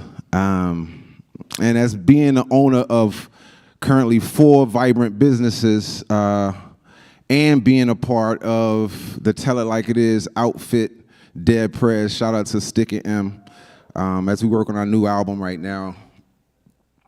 I find myself constantly juggling, shifting, shaping moments so that we can help push, and I say we, each other, not just me, but each other, so that we can help push our community, our overall visions forward. Living in a country like America, a country that kind of prides itself on white privilege, and turning a blind eye towards racism and blatant acts of oppression, the work that we do can be difficult. But it should be difficult, right? I think anything that you do that's satisfying should be difficult. And I want to urge this in the same regard, urge people that's listening to me to take steps and make life-changing experiences in everything that you put forward. I want to leave you with more than what you came with. So I'm talking about, really quickly, about pivoting, right? The art of pivoting. The true art of transitioning from one lane into the next and making substantial impacts on not just yourself, but those that you encounter all along the way. This idea of recreating yourself and also empowering your community and, frankly, anyone that you interact with. And I want you to understand the pivot is what I have been forced to do my entire life. If you're a minority in America, you naturally pivot. This is what we do to to survive is a harsh reality, right? But this is real. So, and it's funny because a lot of times when you making your pivot, we don't do it out of necessity, right? It's like it's not like out of like a practical moment where we planned to pivot. You know, we did it because most times we had to. You know what I'm saying? You trying to figure out how to get your shit together, pay your rent, and do all these things. You find yourself pivoting, doing whatever you can do to make ends meet sometimes. And I'm not talking about that type of pivot. I want you to just kind of leave that moment of what we're used to as it relates to making things happen. Leave that over there for 1 second. I'm referring to an organic yet mechanical, a steadfast pursuit for your version of greatness, whatever that may be. How do we pivot towards that in every move that we make? Because the day is long and is always changing, as you should be. Be prepared for the day to be long. Continue to align your moves strategically, right? So that your previous one and your next one is more impactful than you can even imagine. How do we really understand how to do that? Again, most minorities, you know, we've been redefining and recreating ourselves our entire existence. But when you take the act of pivoting as a needed step, right? And if you say,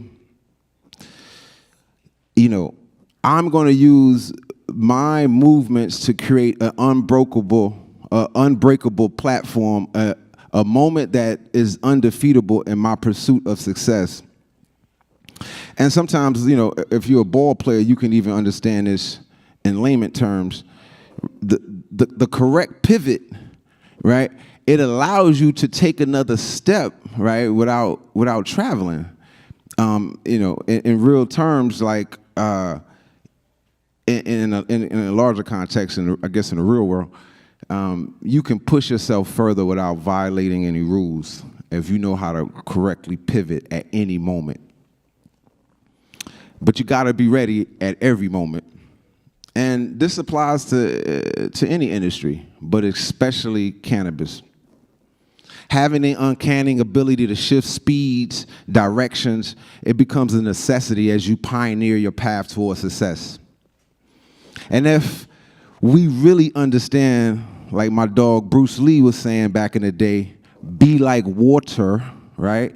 Mold yourself into whatever shape that you need to be so that you can move however you need to move.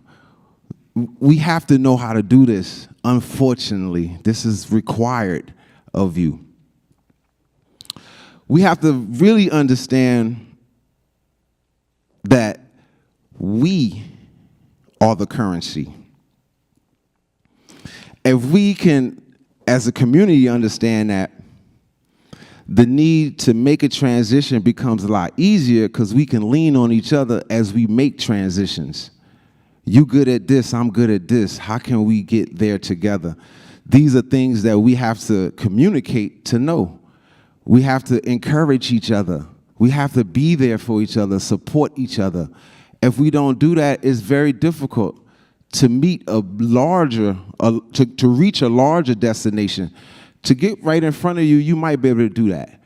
But hopefully we're trying to go the long route, right? The days are long. And back to the cannabis industry, you have to remember that without leaning on not just the ones that built the industry, but the ones that want to successfully move the industry forward, we have to align. Remember that we're not competition. We have way more in common than we have different. If you're oppressing America, trust me, you got way more in common than you got different. And that's something we just have to know. The other piece is, we have to learn the intricacies of the plant. And not just medically or environmentally. I mean, layman terms right here. The jobs that's associated with the plant. We have to know this. A lot of times we just get stuck in the idea of a cannabis license or a dispensary. It's so many opportunities that's aligned in the industry. It's even beyond the plant at this point. Shout out to just all of the people that understand how to mobilize themselves with the plant beyond just smoking it. All my edible developers, my genetics growers, and all of the people that, because I just was a smoker and a seller. And so I salute everybody that saw beyond that, because the plant has an unlimited amount of resources attached to it. We have to know this. It's plenty, so to speak, THC for us all to eat. Let's use each other to uplift the industry and build each other up in that process. So make sure you exchange contacts in any type of environment that you find yourself up that reflects the essence of the room you're in currently. Make sure that you exchange contacts. And today, make sure you get at least 3 new contacts so we can actually put this thing to test. Make sure you get at least 3 contacts, right? Now, your duty is to see how you can help push whatever they doing forward, not yourself. Don't even expect nothing in return.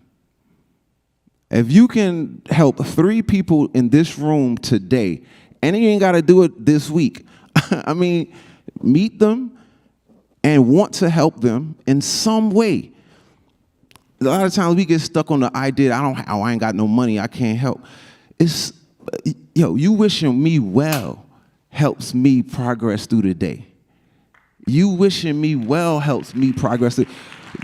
Just find a way you can help somebody. Do that for 3 people out of this spot.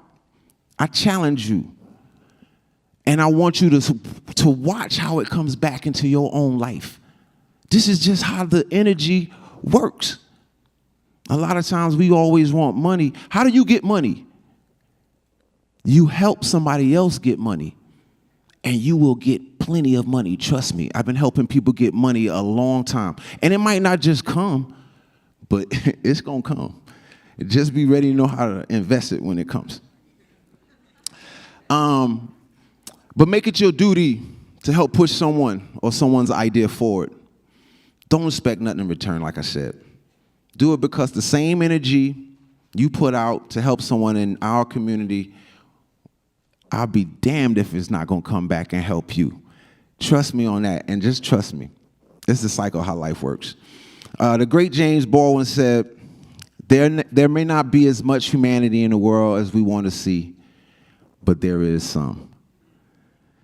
He said, there's more than one would think. He said, I may know 6 people, but that's enough. Love has never been a popular movement. The world is held together by the love and compassion of a few people. This is so true, y'all.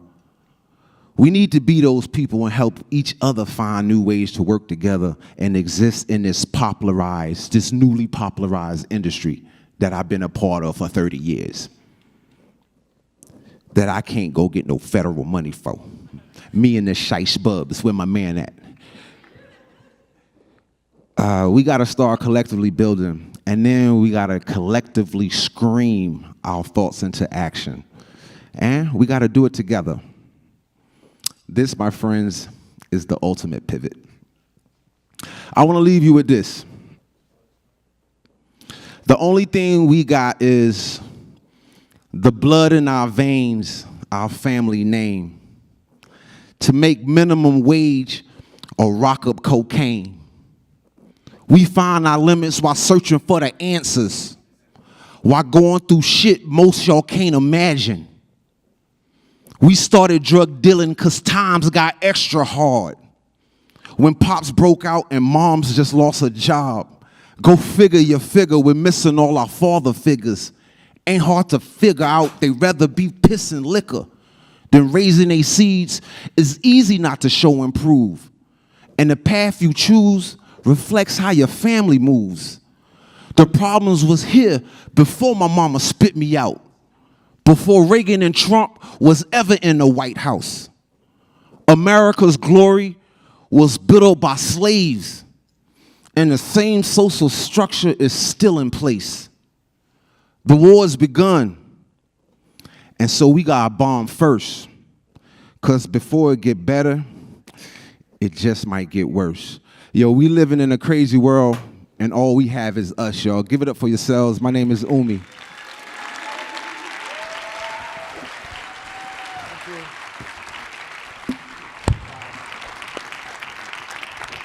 Powerful, powerful.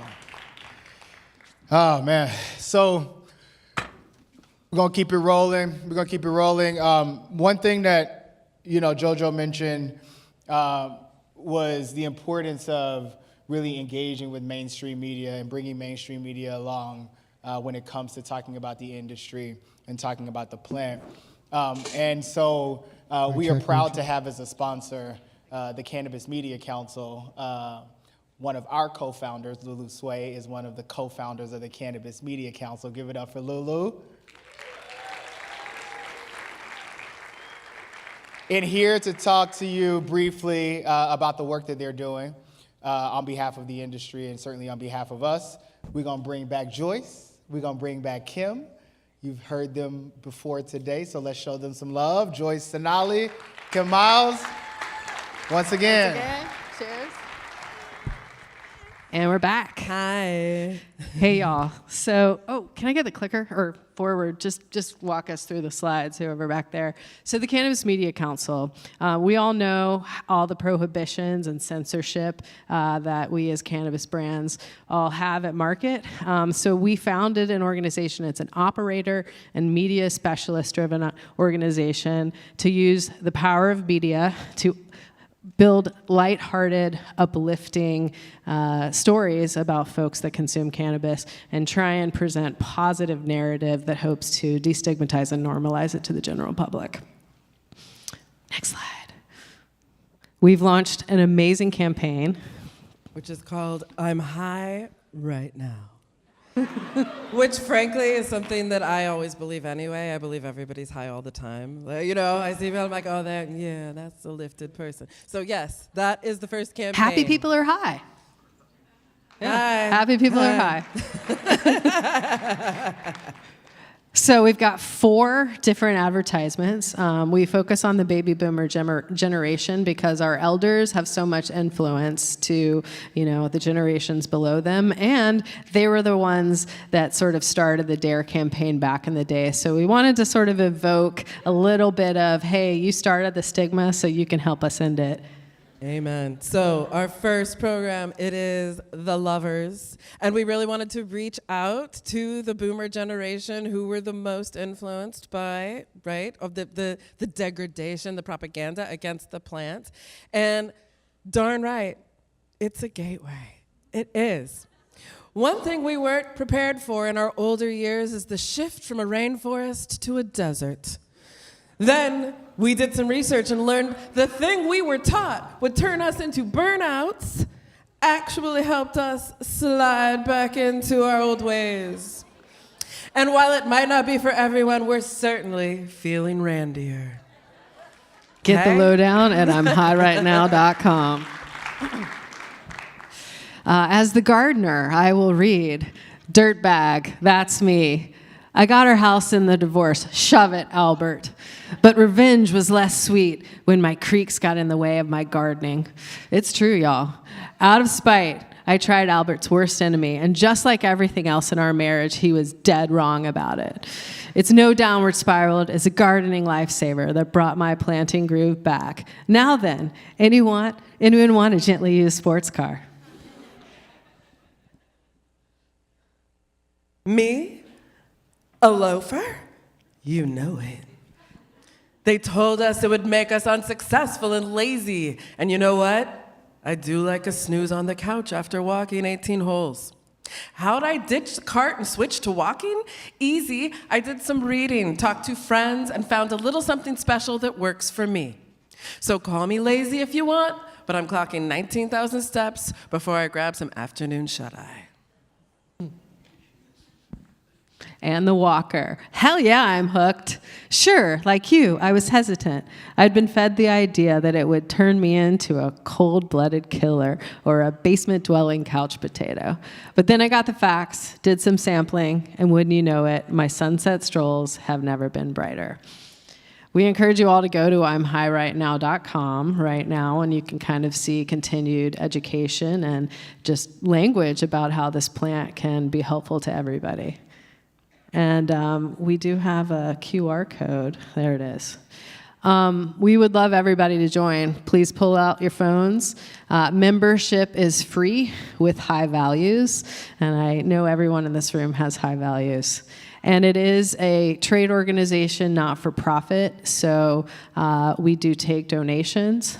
We have had the campaign running care of Hertz Channels, which has been very interesting, William Randolph being one of the purveyors and originators of censorship.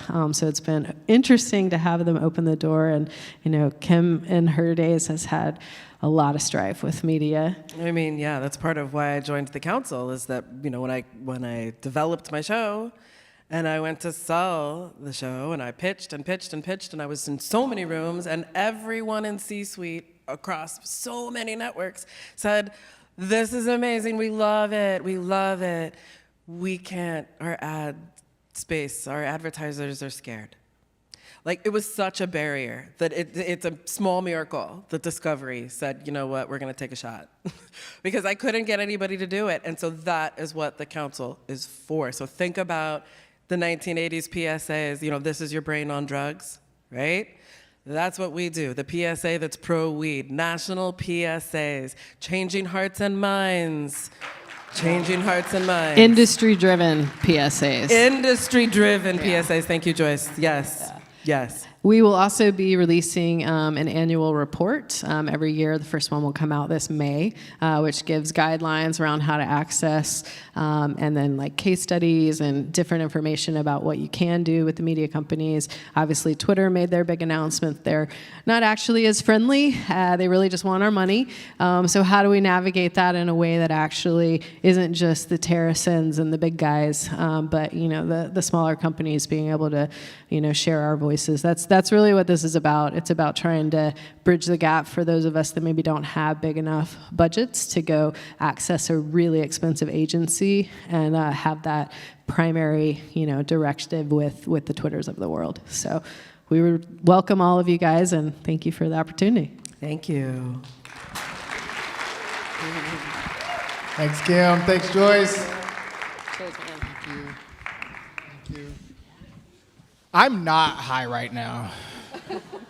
But when we wrap this evening, I'd like to be in the stratosphere. So any of you cultivators, growers out there, find me in the back, slide me a new shit, because stressed.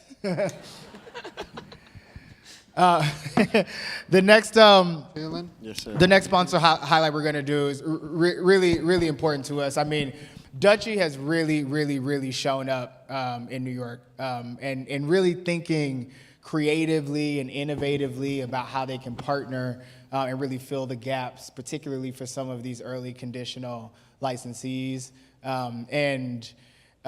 Special note for us, our last conference up in Yonkers, shout out if you were in Yonkers, all the folks watching Westchester County, we approached Dutchy and said, we got a partner up in Buffalo in Western New York that wants to live stream our event. And they were 100% on it. And so if you didn't see me on stage at Yonkers, it was because I was in Buffalo with Dutchy and our friends at Canna House. Shout out to Reggie, shout out to Shine, hope you're watching, hosting our first ever live stream of a Revelry in Western New York. I know that the 5 boroughs get so much attention, deservedly so, but we are New York State, right? And we have communities and individuals beyond the 5 boroughs, and frankly, beyond the 5 boroughs and the suburbs that suffered as much as we did here in the boroughs with prohibition,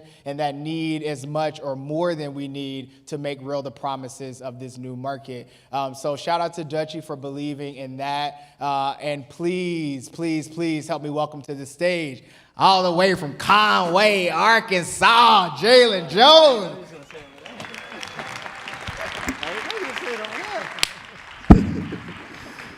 Hey, beautiful people. I'm sorry, dope people. Thanks for giving me a second on the stage. I didn't think Jason was going to throw out the roots, but from the southern twang, y'all can probably tell, I hail from Conway, Arkansas. But again, my name is Jalen Jones. I'm a senior account executive on our new markets team. And for us, this is a full circle moment, because to Jason's point, a year ago, we were in Western New York with Canna House and a lot of the cannabis advocates having a watch party for what was going on in Yonkers. So now for us to be able to be in person and be in front of you guys now, this is awesome. Again, full circle, because we know this is the infancy stage of creating the most diverse and equitable market in the world. So right now, you guys are at the Vic ground level, and we're just thankful to be able to provide support, resources, and education as you all craft your path into the industry. And just a quick segment on Dutchie. We are operating software for dispensary operators, provide compliant POS, e-commerce, and payment solutions. So as you guys start to figure out your path, we would love to, sit down, provide our expertise as you guys go and hit the market. Thanks for being here, and we've got some more special speakers lined up. Thanks, Jalen. Jalen also did mention that Dutchie helped us co-host a Buyers Club yesterday. Anybody in the audience was in Buyers Club yesterday? Yeah. We didn't, much like this Revelry started, we know what the hell we was doing. But that gym was filled with over 200 folks, making relationships across the supply chain. All of our conditional cultivators and processors were able to set up just like a trade show, bring in our card recipients, card licensees, and really create those relationships. So we hope that that's something that we can continue to do. And I think Lulu promised that it would be in upstate New York next time. So Lulu, we're gonna hold you to that. Sponsors, we're gonna hold you to that too, right? So let's keep it going. I'm really excited about this next segment for 2 reasons. One is I'm gonna get to sit down for like 30 minutes.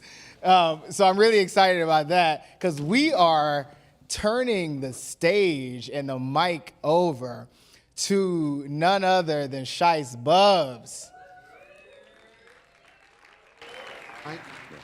Listen, when you talk about the brand being brolic, Smokers Club, wow. I mean, give it up, right? Give it up.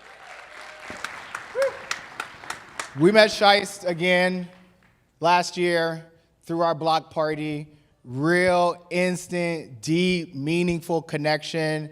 Kept the conversation going. And so today, Shice is going to come bless the stage first and really talk about legacy lessons to apply in the mainstream. Shice has been doing this for 20 plus years, providing your favorite rappers, my favorite rappers, with the best cannabis on tour, co-founder, creator of the Smokers Club. And so he's going to talk to us, and then he's going to bring some of the homies out, and they're going to do a panel that's essentially a heavy smoke podcast. Y'all ready for that? Needs no introduction. My man, Shice Bubs, let's go. Yeah. Look at him, he icy. Yeah. Public speaker Bubs. I'm really a public smoker though. That's like my real job, you know what I'm saying? So shout outs to the Revelry for having me over here to talk to you guys, being summoned to talk about weed. It's kind of crazy because I kind of thought it would happen a long time ago, but now it's like a reality. I'm up here on stage talking to a whole bunch of cannabis enthusiasts and people in the industry of cannabis. It kind of blows my mind. How about you guys?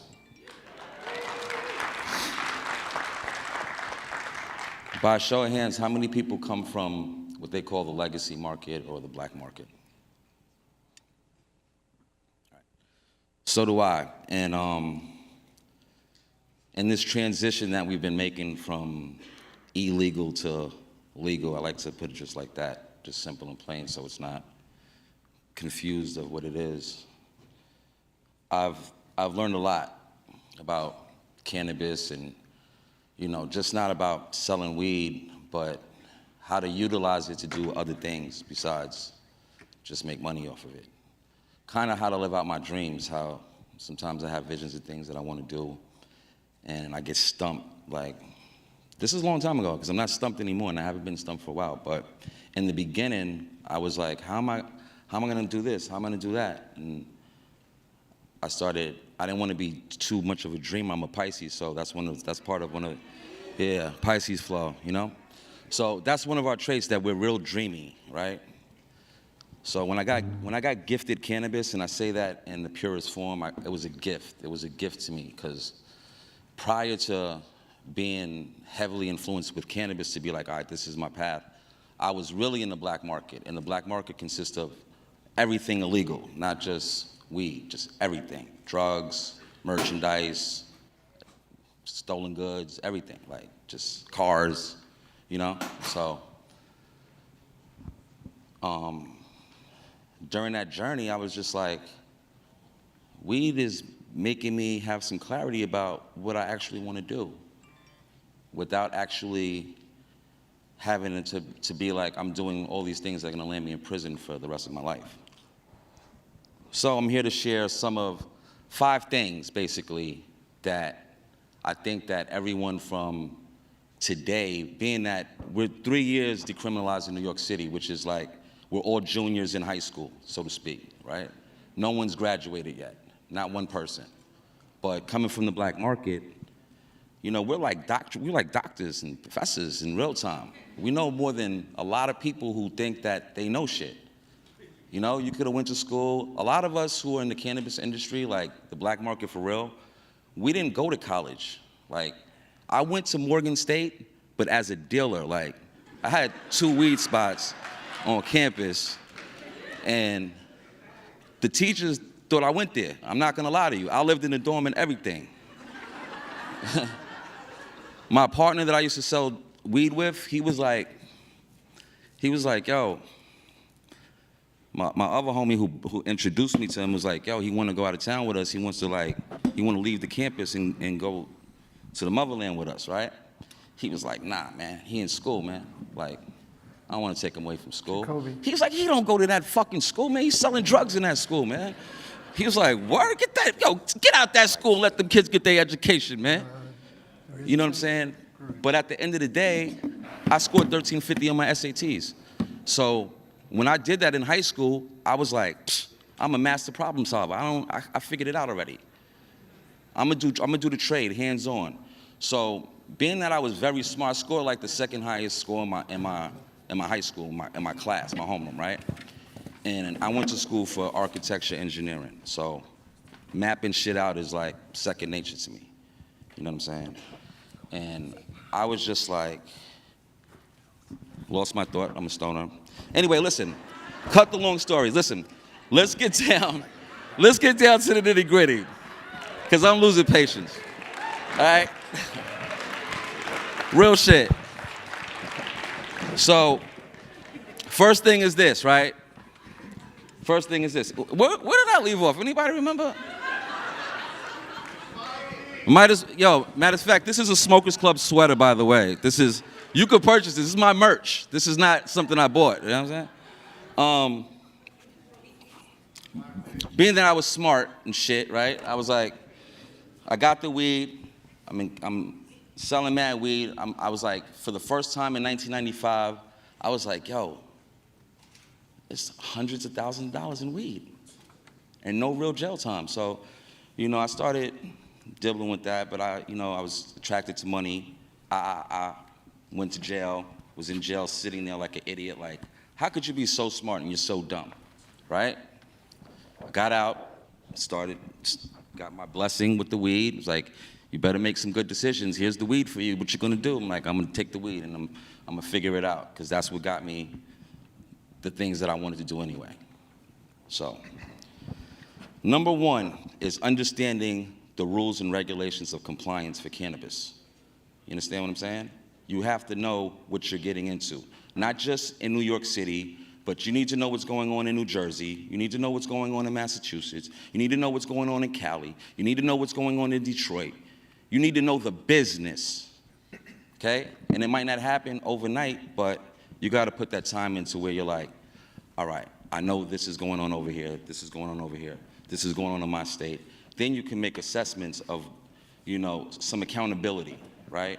For what your role is in cannabis and how far your arm can reach. Because I'm telling you, no one can do it by themselves in cannabis, not one person. It takes a unification of a team to make it happen. Back in the days, it was the growers had the weed, you go get the weed from the grower or a middleman to that person, then you become a middleman. Or you break it down and you get the most money.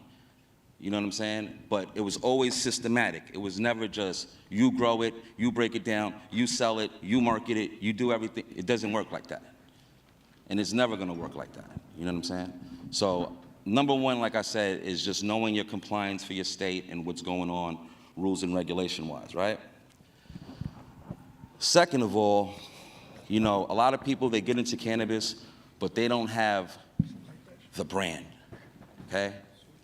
You might have came up with the coolest name ever. You might have been like, yo, this is the name. This is gonna drive all the traffic. But no one knows you. You might know 20 people. You're a grower, you might know 3 people. In the black market, growers didn't even want to be known. They wanted to be secluded away from all of the mixy and popularity and all that. Now it's changed with social media, of course. But I think that, if you have a brand, you should align yourself, with the legacy market, because those are the people, genuinely, and I'm talking about genuine legacy. I'm not just talking about, selling hemp and transferring over and putting in work to be legacy in cannabis. I'm talking about the black market, risking your life, a target of the war on drugs, you know what I'm saying? Victims of PTSD, because I suffer it every day since I got into the game, because jail was always on the plate. It was always the first thing.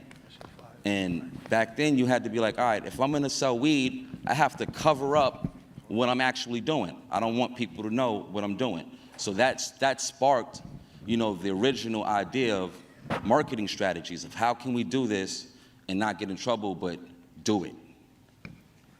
So I tapped into the books of like Cheech and Chong, really, for movies and entertainment. And we, Purple City, that's a record label that I started in 2001 in Harlem via the Diplomats. And that was the beginning of me transitioning from street corner hustling to being in what I would say the industry all the way back then. Because the word was already out 20 years ago, 21 years ago, 22 years ago, that weed was legal in California. So I was like, oh, it's gonna happen here one day, and I'm just gonna wait. I'm just gonna wait, I'm gonna have fun, I'm gonna stay under the radar, I'm gonna use number one, which my lawyer told me in 2002, when my best friend went to jail for 8 years for cocaine, right? And they were trying to involve me, and he was like, look, I was like, I don't have nothing to do with that. He was like, listen, you keep it under 100 pounds, 20,000 to the side, and you will never see prison, I promise you. That gave me a green light. That let me know what the laws were where I was at, and how I could actually play in the game and do what I wanted to do and stay under the radar. Besides that, I started taking my ideas and moving it into music, because guess what? If you got a rapper on your team smoking weed, guess what? Everyone wants to do what the rapper does, so they're gonna just be buying all the weed from you. Easiest marketing play ever. Everyone knows that shit. Get a rapper next to you, get some lifestyle culture with you, that's gonna drive traffic. But that still takes a minute. It's not something that happens overnight, okay? We've been doing it 20 years and we're still evolving the brand from Smokers Club. We've been on the road tours from 2010 to 2019 in literally 35 cities with the biggest names in hip hop. So, you know, and we're still striving for more and to sell more merchandise. When you start selling clothes, you start selling weed legally in stores. You know, I have a podcast. My partner, Smoke Dizza, has a podcast. Johnny Shipes, my other partner, he has a record label. And we do this all inspired by cannabis. Even without, you know, having a dispensary or cultivation, we still are a major force in cannabis because we are the marketers of this game. And being that this is New York City, that's our #1 job. We sell everything here. Everyone works for someone to market something. Who has a marketing job in here? Anybody by show of hands? Who has a marketing job? If you sell weed, you're marketing. I don't care what part of it you're doing. How many people in here are in cannabis? Look at all these marketers in here. You know what I'm saying? So, here we go, number 3. Building partnerships with businesses and different brands. You know, that's important. You might think that you have the brand that's everything, but just like I said, you might have to partner up with another brand. Because if you don't, you're gonna be left out. Someone's gonna do something and not pass it on. This is cannabis. It was always, at the end of the day, no matter what it was perceived as, it was a giving business. It was, your dealer was someone who was cool, who you trusted in.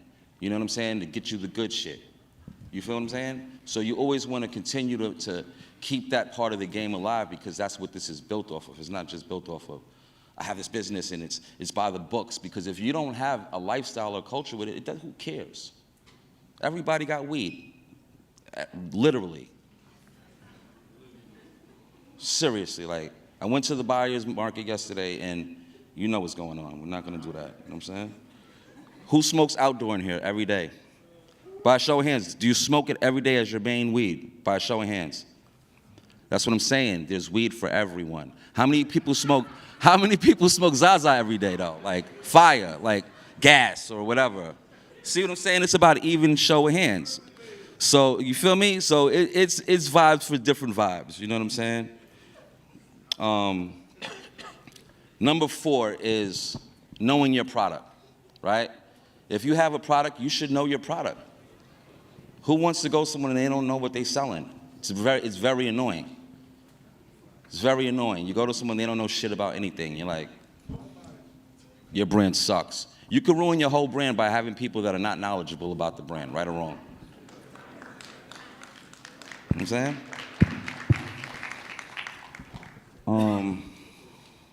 And I'm gonna end it with this 5th part, right? Which is, it's like light. It's not even nothing too crazy, but it's staying in tune with what's going on. You know what I'm saying? It's not just a word of mouth thing. You gotta do your due diligence to stay in the loop and know what's going on. Because if you don't know what's going on, the industry moves so fast that you're gonna be left out. And I'm telling you, like, you know, I'm not gonna get into the politics of what's actually going on because, you know, I didn't get a retail license yet. And, you know, I don't wanna talk about anything because I wanna see the rollout. I want people to be successful that are just getting in the game that wanna put that work in. I wanna see that, and then for a person like myself and my team, we wanna help market that brand for people. You dig what I'm saying? Instead of just being like, we're doing everything. Nah. The position is bigger than that. You know what I'm saying? We have festivals, like right now we're about to go on a 420 tour with Wiz Khalifa, Burner, Smoke Dizza, Chevy Woods, hosted by myself. And we're going to the Midwest. We're going to where they want our culture. They want our culture, so. Ready? All right, so listen. I have a podcast on YouTube, on Apple Podcasts called The Heavy Smoke. And I'm gonna bring up some of my friends that are also in the cannabis industry so they can also give you, you know, kind of like the same perspective of what it is to come from the black market and transition into the legal market. This is the Heavy Smoke Podcast. What's good? Make some noise. Now, I'm not gonna lie, usually when I do the podcast, like, I smoke like 3 blunts. That's how I time how long the podcast actually is. Three blunts means that the podcast is about an hour long. Being that I don't have any blunts or weed to smoke, it's gonna be like 20 minutes today, all right? And so this is my seating. This is nice, I'm not gonna lie. See what I'm saying? Come from the street corner and I get a panel. I still go to the block. They be like, shiggity! I be like, aye! Let me hear y'all go that, aye! And then you go, kiki. So, yeah. Hey, what's up, Alexis? This is Alexis Garrison, the chef. Chris Barrett, the pizza pusher. Stevie V, Big Certs. What up, baby? And Omi, you guys, Omi right here, you know what I'm saying? What's going on? Big panel, big panel. Oh, shit, what's good, y'all? So, okay. You know, the crazy thing is that everybody on this stage, you know, I've interviewed except for Omi. You know what I'm saying?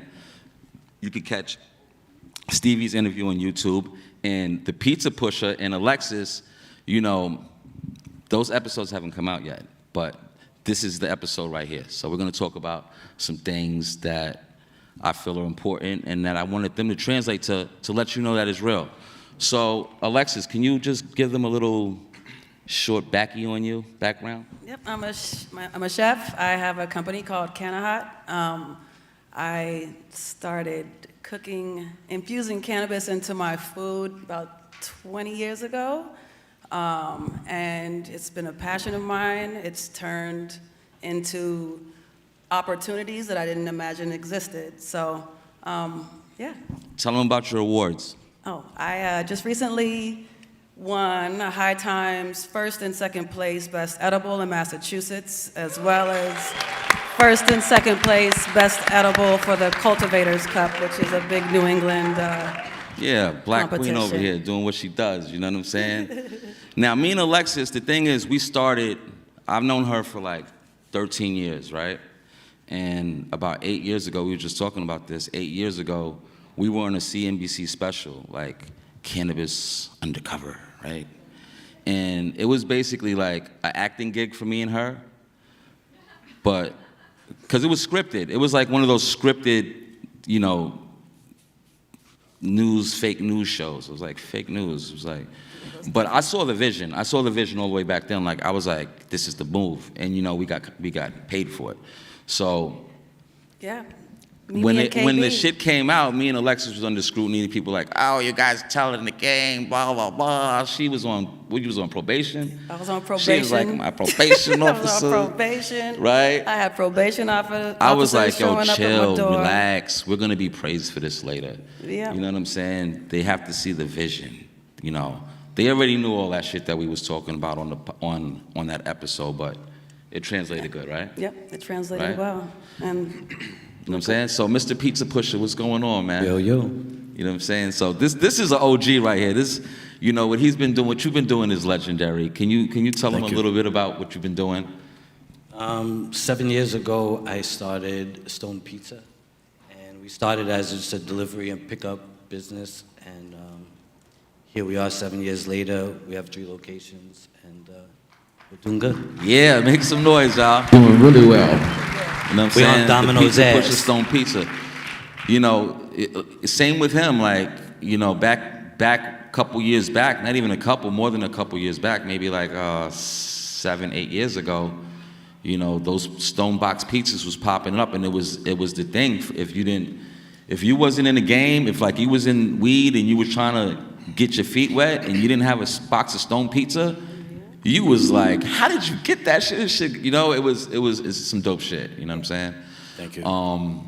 And I got my man Stevie right here. What's going on, brother? Chillin'. Tell him a little bit about you, bro. Shit. Tell him about Big Certs, man. Big Certs. Yeah. I come from the corner, man. You know, built the brand from the corner when it was illegal. and went through all the, rough ups and downs through it, and now it's paying off. But we gotta work still. But now we getting credit for something we had to hide our whole entire life. That's So me and Stevie go back a long time too in this cannabis thing. So like, when it comes to the black market and making transitions from like the street, you know what I'm saying, and to doing something positive, right? We chose the music. Facts. He had Piff Unit back in the days, you know what I'm saying? I had the Piff too. So in the beginning, it was kind of like a weird thing. But due to the nature of cannabis, and my outlook on it, and his outlook too, which connected me and him through my boy V-Thing. Where's V-Thing at, man? Shout out Euro V. Euro! Shout outs to Euro V, voice of the sesh. You know what I'm saying? He basically connected me and Stevie, right? And we smoked a bunch of weed and we just like pieced it up and was just like, we've been brothers ever since. Facts. You know what I'm saying?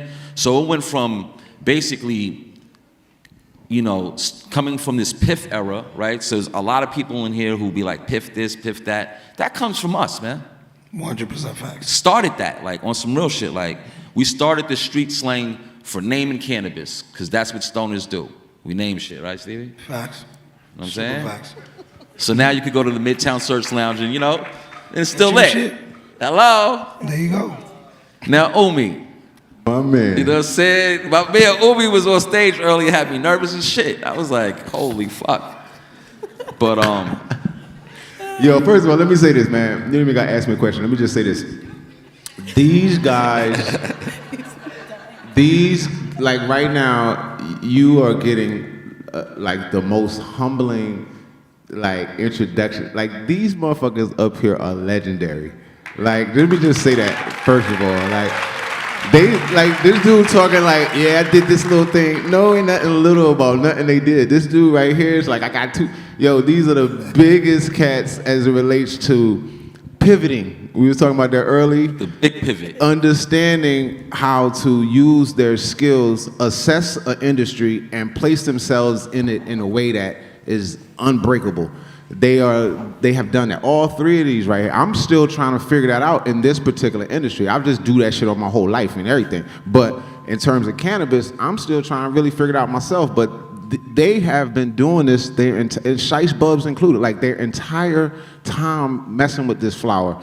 And for me, it's empowering and inspiring to hear these stories and to see it actually come to fruition. I'm so proud of this guy right here as it relates to the Search Lounge and Euro.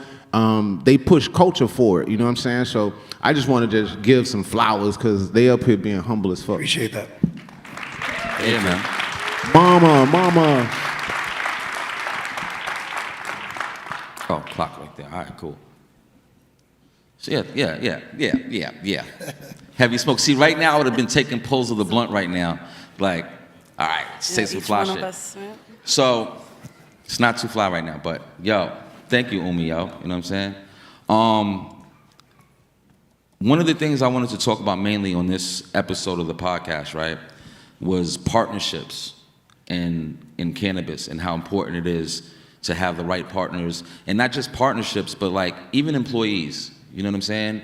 And working with your employees, being that we're from the legacy market, how we can still show empathy to everybody that we deal with. You know what I'm saying? Because not for nothing, you were in jail, you know what I'm saying? We're all minorities up here. So at the end of the day, we all have been the victim of the war on drugs. You know what I'm saying? Like, and we want our equity. Equity to me is ownership in property. You know what I'm saying? Number one. It's not about just having a license. It's more than that. It's about having the license and owning the property. The whole thing. The whole building, the whole shit. You know what I'm saying? And running your operation like that. And I wanted to talk to you, Alexis, about, your partnerships of being a chef and going to this space where you actually won awards for cannabis. Right. Yeah, I've been operated in the legacy market up until like 2 years ago. I got an opportunity to be the head chef of a huge vertically integrated company in Massachusetts, and it was off of a DM, honestly.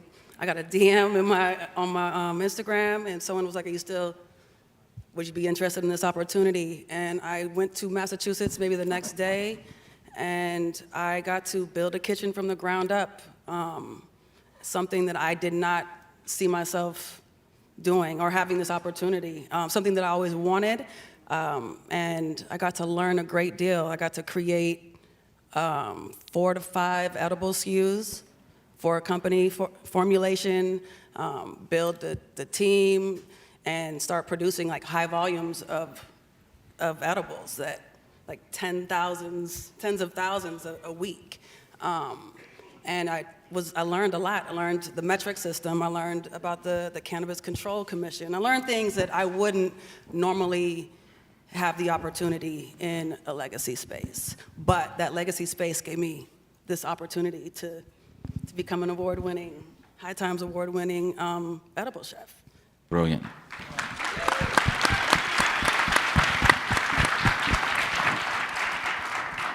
So these days, right, with your partnership with the company that you were dealing with, that's no longer at this point, right? Yeah, that is no longer. Right. So is that not perfect timing or what? Yeah. So you coming back to New York? Yeah, I'm back. Okay. I'm back. So to everyone out there, processors, she's one of the big dogs with the Kiki. So Mr. Pizza Pusher. Yo.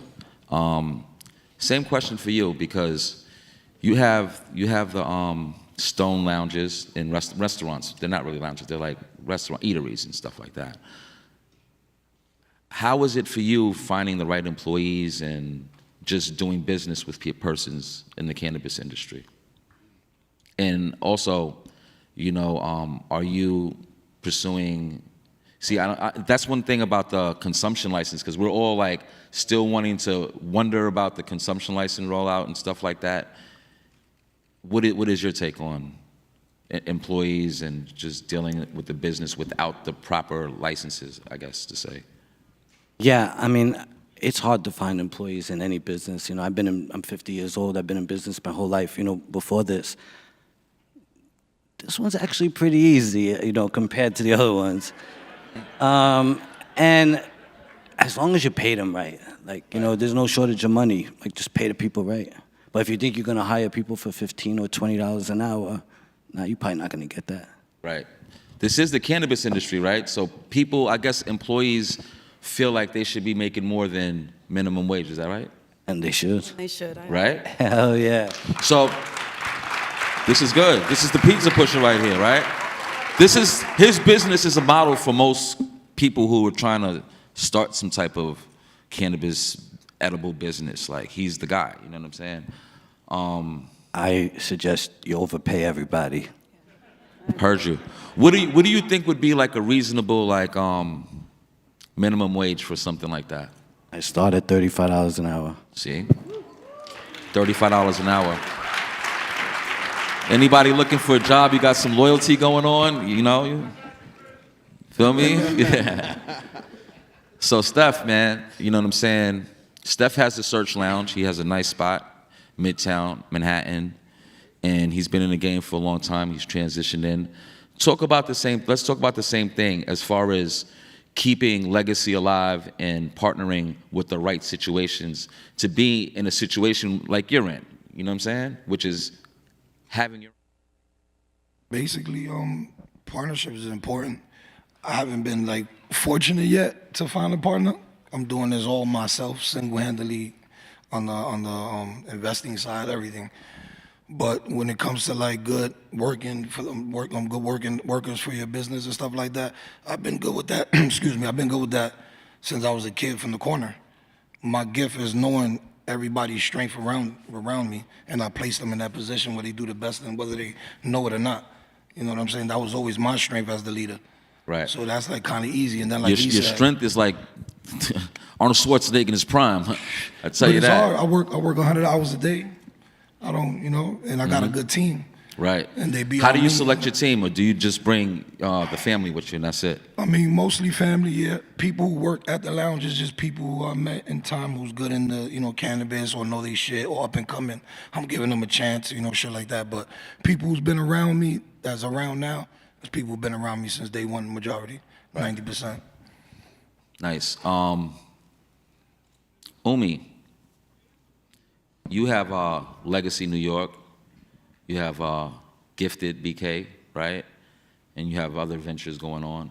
Can you talk a little bit about your partnerships and how important it is for your business? Man, absolutely. I think maybe it was you that said earlier, like you can't do it by yourself. And so I know people. I'm super impressed. First of all, because one of I think Chris just having no partner for that establishment that you have is incredible to me.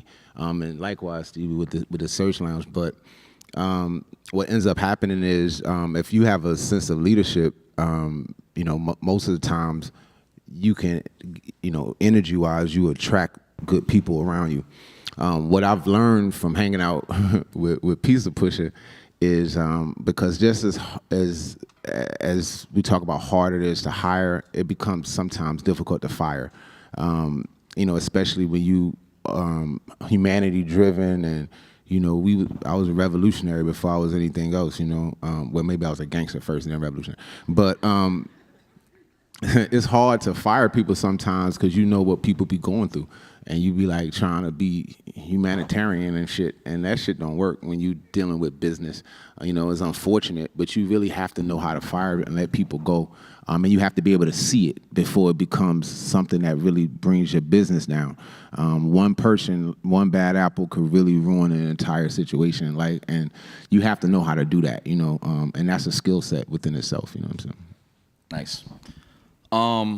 This is basically a question for everyone up here, right? Being that Chris and stuff, like y'all are basically your own sponsors. You run your own businesses, which takes a lot. You know what I'm saying? Alexis, in your business, it takes a lot too. You know what I'm saying? Same with you, Umi, right? If you had some type of help, right, and you had something that you would want to partner with or a situation, what would that be? For me, I think it would be getting my personal line of products to the masses. I think that a partnership on that level, some sort of investment or something to that nature. Now, this is an award-winning cannabis cook right here, chef right here. And she's not just a cannabis chef, she's a chef first.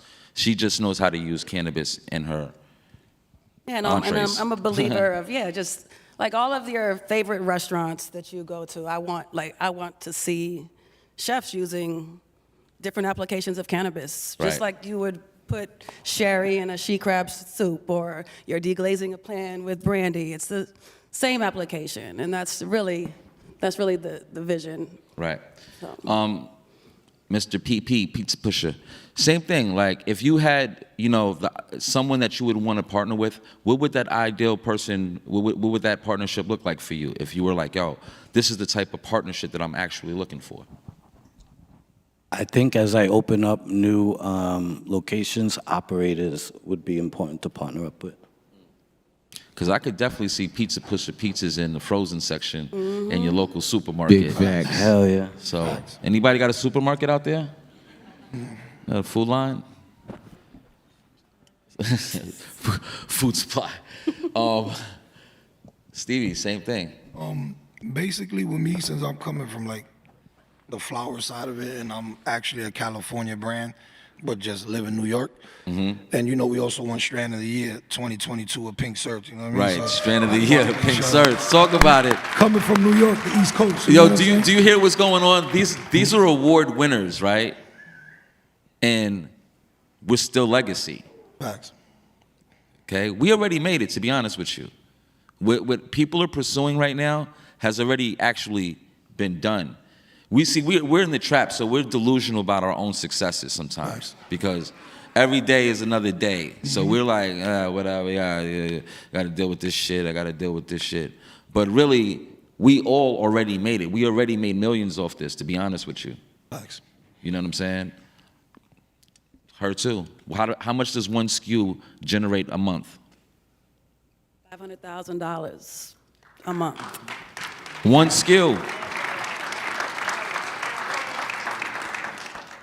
You know what I'm saying?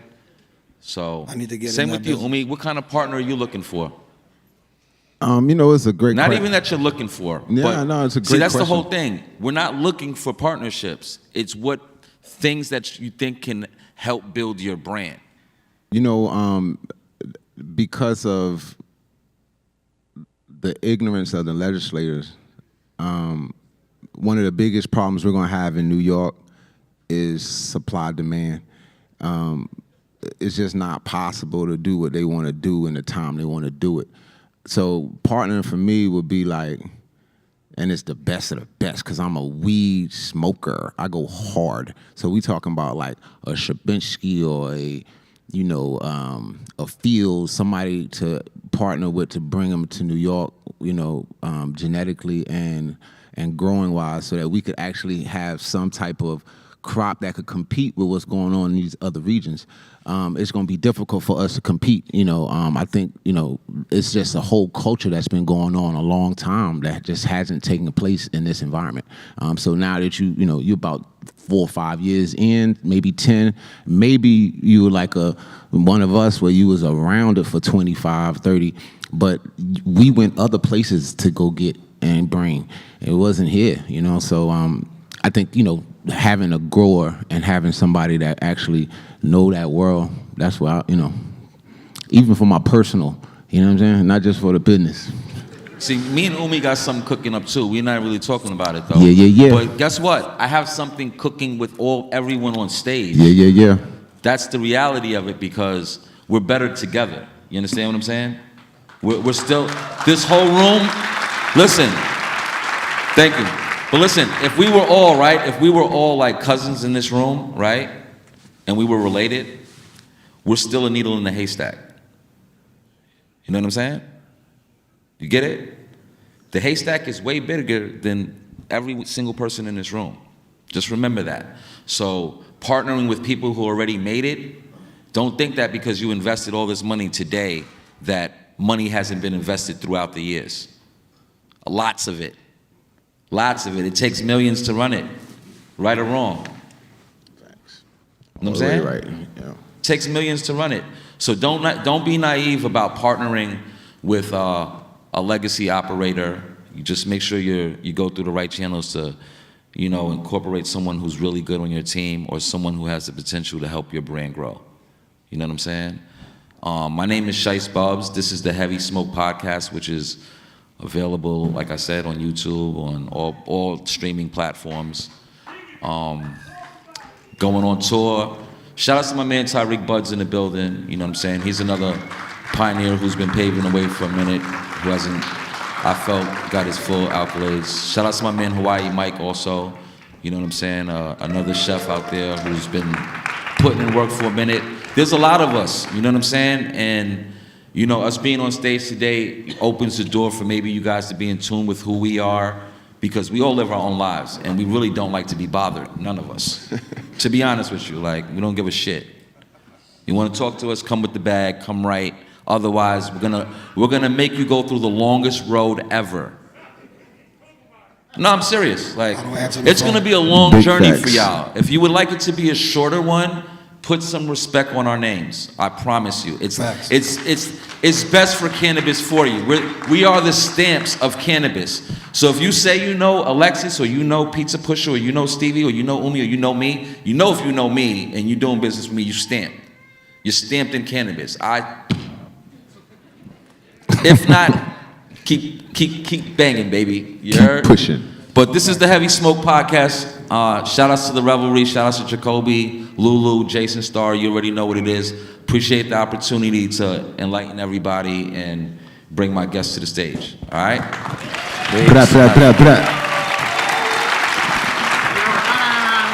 Really show some love. Take the chairs, please.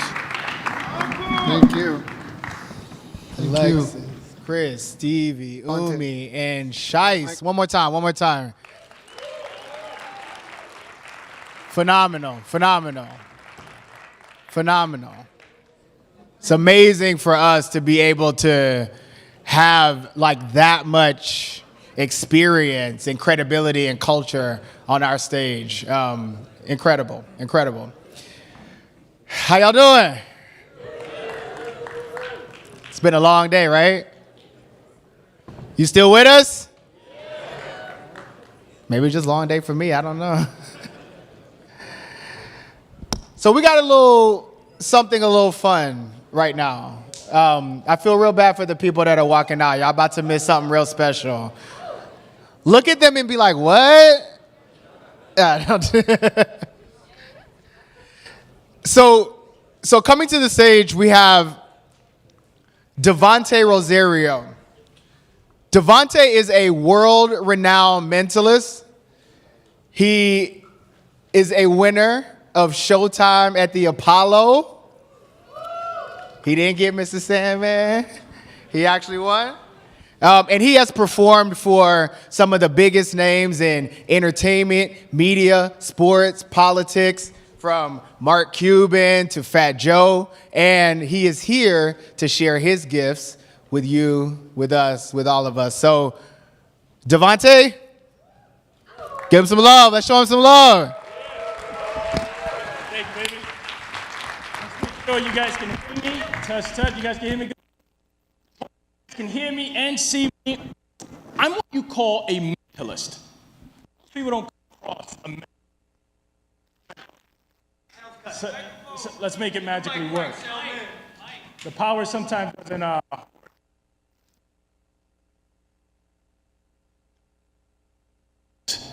Test. Oh, no. Test. I'm about to scream at you guys. You guys can hear me? Good? Got the frequency right. Hold up. Should be the mic. You guys good? A mental. Most people don't. And those are the two skills that.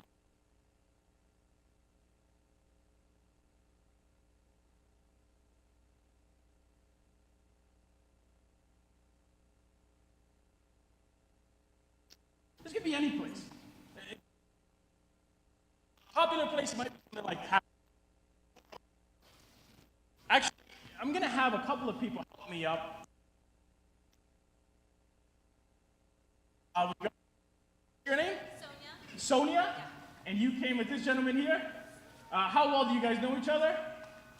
We've known each other since 2018. I'm going to connect you in a way you guys have never been connected. I want both of you. Are you back there? Up here on stage. I'm going to walk you up here on stage.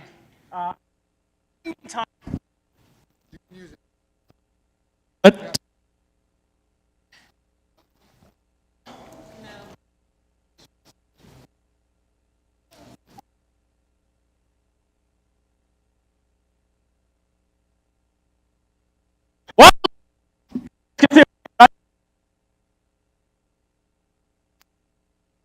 Oh, still, or one of the guys. Let's get somebody up here. Mic check, 1, 2, mic check. Test. Wait, I think I work. Oh. What up, Jojo? Listen, we might have some technical difficulties, but what doesn't stop is the frequency of the mind. And as long as you can still hear me, maybe in the back, this should work. Jojo, I asked everybody here, you heard me from this side, I asked them to think of any place around the world. If I asked you the exact same thing right now, to have a place in your mind, do you have a place in your mind? Yep. Now, I could tell Jojo over and over to change his mind. Maybe I can influence him on the place that I want. But be honest, this is your own random place. You have not told me. No. This would be literally impossible for somebody to read your mind. I'm not sure if you've ever met a mentalist. That's exactly what I'm going to try to do. I'm going to try to get inside of his mind in real time. Do you have a place already in your mind? Yeah. How many? Just one? Just one. Just one. Look at me. Almost as if you can hear yourself saying it over and over in your mind. Look at me. Yeah.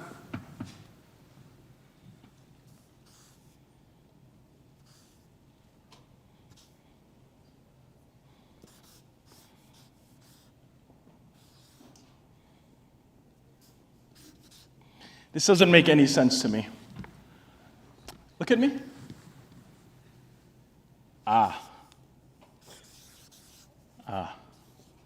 Okay, maybe now. Don't say anything. Don't read it to you. Just read it to yourself. But this is what I'm thinking. For the first time, Jojo, in the mic, hopefully they can hear you in a loud voice. What was this place? The place that came to your mind. What was it? St. Bart's. There's no way, bro. There's no way. Nobody even really goes to St. Bart's like that. What you talking about? What made you think of St. Bart's? Why St. Bart's? I love going there. Always went there with my family as a kid on winters, so I just love that island. Give him But a big round of that's applause. crazy. Thank you, my brother. That's I'll crazy. keep this. We'll shut it off for now. I'll leave it here. We had 2 people that we asked to come up. Have they come up? Can we bring them up?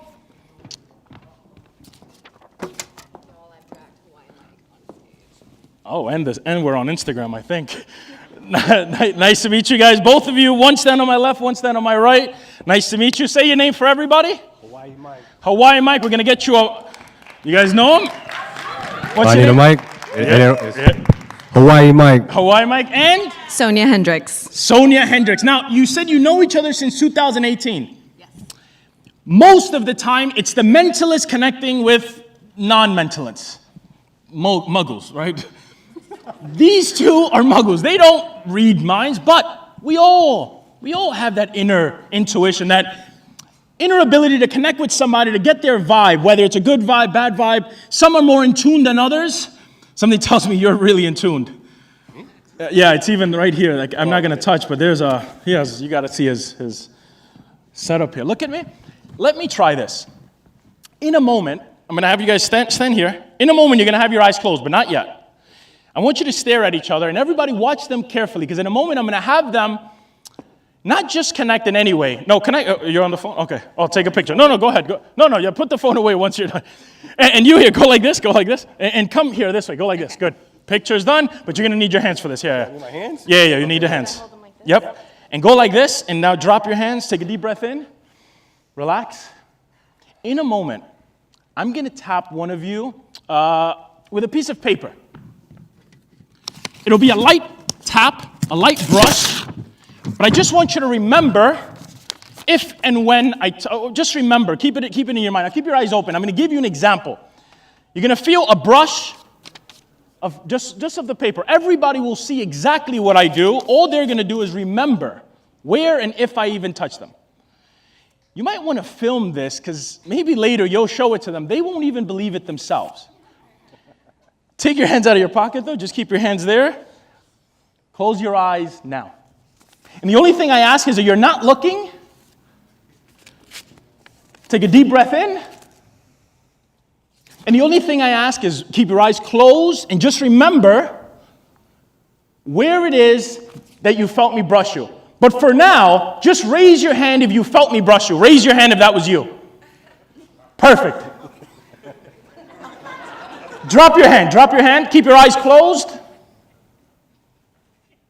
I'm going to ask you now to point. Where did you feel me touch you? Point now. Where was it? Drop your hands, open your eyes. You might have heard people laughing, and I'll explain why. You really felt me touch you? Yeah. You felt me touch you? Show me the last place you felt that. Show me. Did I ever touch him? Not once. Wait a minute. I want this to be clear. She dragged him up. First, you volunteered. So this, I really want you to keep your eyes open with this. So now we try this with you, but I want you to see what happened, but in your mind's eye. So close your eyes. You got an idea. Give me a hand, any hand. This one? We'll try.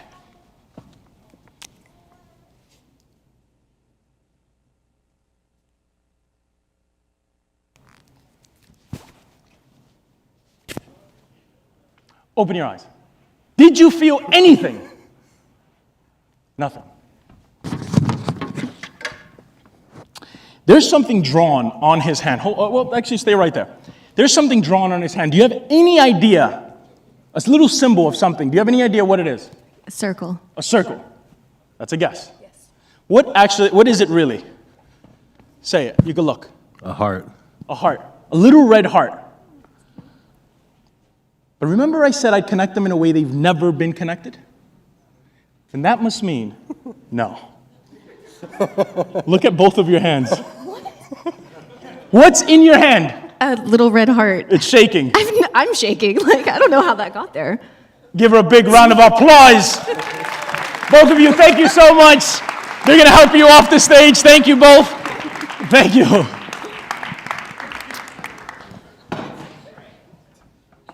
I tell people what they're thinking for a living. And I know what you're thinking. No. He knows them. He paid them. He spoke to them. Nothing could be farther from the truth. What I do is encounter people just like you that I've never met. And I try to first give them an experience they've never had. Number two, elevate their mind. Give them an outer box. Sounds like something else. Sounds like something you guys are familiar with, yeah? But since nobody has smoked in the last hour or two, I'm going to give you that experience personally. So before I get off the stage, I want you to have your own experience, go home with your own story, that this happened to you. But I can't have everybody on stage, so you stay where you are. Just listen to me. Right from your seats, some of you already have it in your hand, pull out your phone. Real quick, we'll do this very fast. And as quickly as you've done that, I want you to bring up your calculator. Let's have the host come up here. Jay, are you back there? Let's have him come up here. He's going to help me out. With your calculators open, I want you to clear your phone right now. Clear out any numbers you might have had. And you have your own microphone. You don't need mine. I've had you come up on stage. Help me up. You have no idea what's about to happen, correct? You're going to look out into the audience, and I want you to decide who's going to help me with this. You're not even going to come up on stage. If you'd like to volunteer, if maybe you're a skeptic, raise your hand. You don't have to come up. You're going to stay right where you are. Look out into the audience. Decide who should help me up. What's your name? Gina, right from there. I will project for you. And help me follow along here with the calculator as well. If I said to you, Gina, we all have our calculators open. I said to you, look at me. 1, 2, 3, 4, 5, 6, 7, 8, 9, 0. I want you to give me the last 3, 4 digits that come to your mind. Not the ones that I said, just that randomly come to your mind, 3 or even 4 digits. Say them. 4682. Put that in your calculator right now. 4682. Me too? You too. 4682. Remember your number, but hit plus after that. And by the way, this is not going to get any more complicated than only plus. You will only ever hit plus. You're not going to do divide, none of that stuff. I need somebody else. Give me a random person. Make sure that it's somebody random. Somebody that wants, raise your hand if you'd like. We got somebody there, somebody in the back. You decide. Somebody here. Somebody at random. You choose. Who are you choosing? No, right. What's your name? Describe. Who are we looking at? You. Right here. Point to yourself. Pointing yourself. Okay, good. We all hit plus. Listen to me. I need you to know that this really could be and end up being any number. So this is why I'm not telling her, give me exactly 4 digits. Or this could be, if you want to give me 5 digits, it's your life. 4 digits, 5 digits, 3 digits, your life. Go. 721. Put that number in and then hit equals. All we have done is added 2 numbers. Yep, 721. And we all got 5403, yes? Hit plus one more time. One last person, quickly. Who else? All the way in the back. All the way in the back? With the gray on. With the gray on? With the hat? Is that who you're saying? Yeah. Or all the way back there? No. You had your hand up. All the way. Yep. 7 digits, so we'll start with 420. Give me another 4 digits. I want this to be a big number. 33. 4. 1. Hit plus and put this number in. 42-0-3341. And then hit equals. Last 3 numbers, just so I know we're on the same page. Once you hit equals, what are they? Together, what are they? 744. But I need this to really drive home that these are random numbers. Because if I were in the audience, I'm a skeptic. I'd be thinking he paid all 3 of them. But I need you to know that these really are random numbers. So I got an idea. Hit plus one more time. And just watch for now. Just watch. Hold it face down. I want them to watch you put in random numbers. So this time, without even looking, put random 8 digits. Go. Random 8 digits. Don't even look at them, so you're not choosing. Go. 1, 2, 3, 4, 5. I don't know how. You got 8? Check. Yeah. Yeah? Whatever number he chose, I'm going to show it to them because I'm going to write it down. Hit plus and put this number in. He put in 18, 31, 46, 67. Yes? And then hit equals. Hit equal? Hit equals. The last 3 numbers right now, what are they? 411, yes? What time is it right now?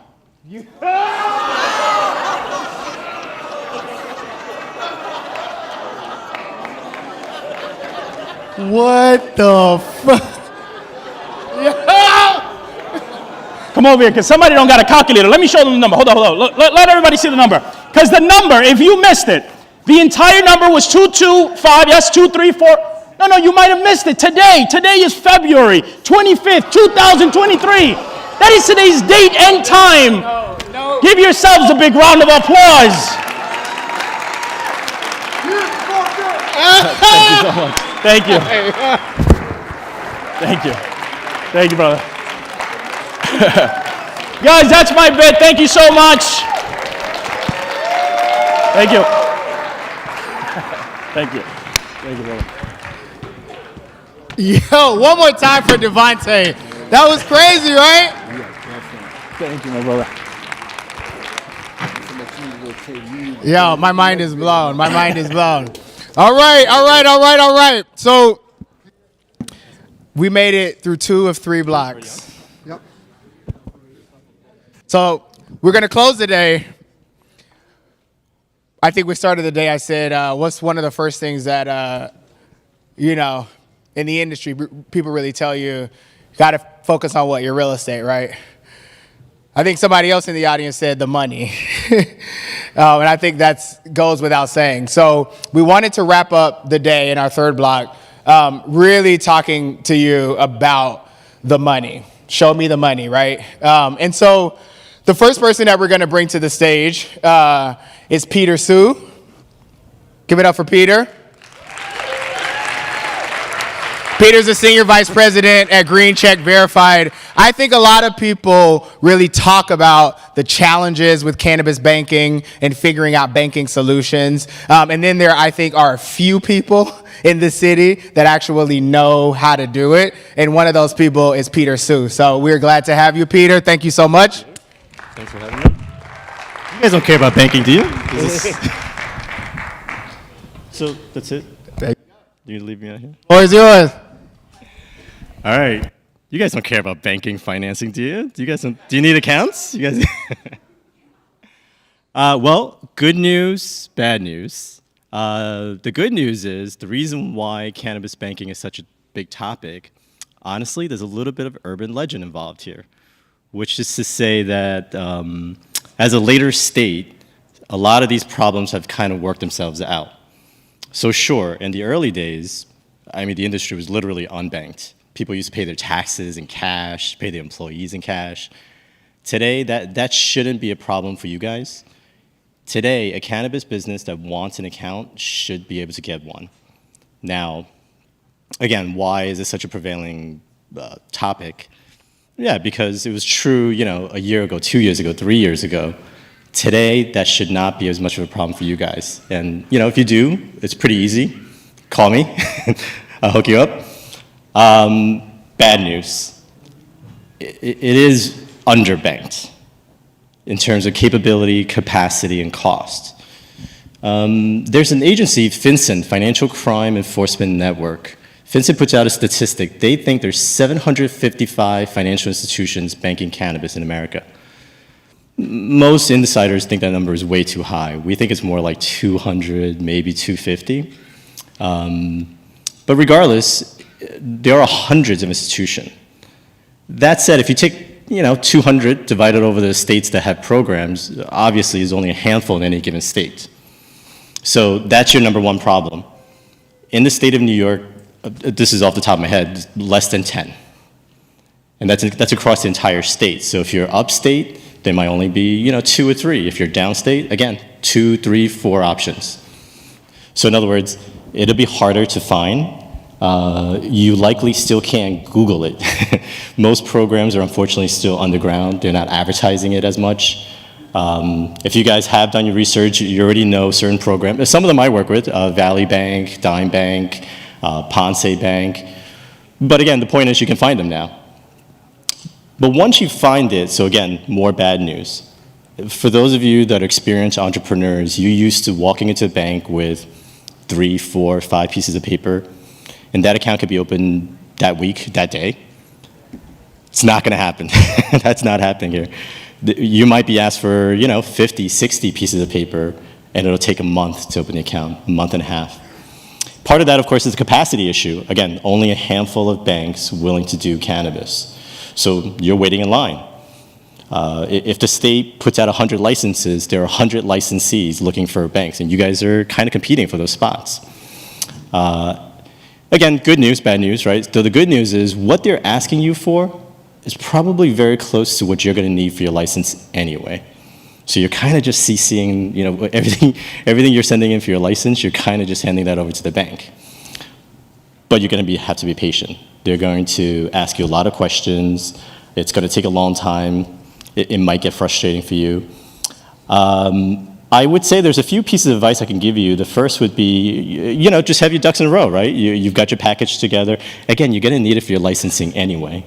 All of that stuff is what you're giving to the bank. You're going to have to be patient, especially if it's a new program. Even though they're saying they're willing to bank cannabis, they might not know anything. You might be the first cannabis business account they're opening, and they will ask you dumb shit. They will. So, a little patience. Now, I think another thing to consider would be financing. Here, again, a little bit of urban legend going on here, right? Look, in the early days, yeah, banks, there was virtually no institutional capital in the space at all. All the money that was in the space was private in some way. Private equity, family offices, private lenders. Again, you guys probably have already walked this. Today, there are banks lending into cannabis. There are. So this idea that they won't is not true. But a cannabis business does have a very specific problem: collateral, in that it doesn't have any, right? Your license can't be held. Inventory can't be used as collateral. So that really only leaves real estate, unfortunately, right? And, well, here in New York, we might have that issue with the TPI and the DASNY and stuff like that, but let's not get too excited. So, if it's a mortgage, if it's real estate based, you should be fine with the financing. You should be able to find traditional CRE, so commercial real estate based lending that should be available to you. Unfortunately, that might be the only thing. Unless, of course, you have significant business experience or personal assets from other lines of business, where you can use that as collateral. You have a good relationship with the bank, they're willing to take a chance on your new venture, that's a possibility. From there, we really kind of have to hope that the state does more, mainly because of the licensing issue, the collateral issue, the fact that you can't hold a license, the fact that you can't lien inventory, et cetera. Those are regulatory things that we can't necessarily enforce, I guess. Now, bank debt, though, keep in mind, banks blend on cash flow. So if you have a brand new business, there's no cash flow, there's no historicals for you to show. And this is the reason why it's predominantly, again, private lenders. So if you're looking at some of these specialized options that are based on receivables, based on inventory financing, that's the reason why most cannabis businesses go towards the private providers. But again, there are bank debt available today. And again, I'm sincerely offering, if you guys need help, love to be a resource for you. That's all I got.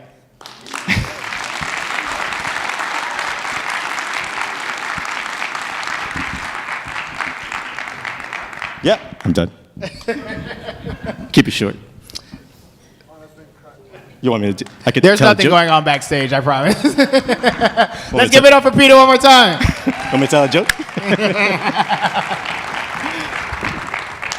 I can stay tell a joke or something. There is nothing crazy going on backstage, I promise. We got the 3 is 4 team ready. How are you, Christina? Hi. My mother always told me don't make any promises you can't keep. So we do Can you say have my- who's saying my JoJo last Simmons name? video keyed up right now. Can I get the 3 is 4 team out? Okay, so actually no. We will do 3 is 4 after this.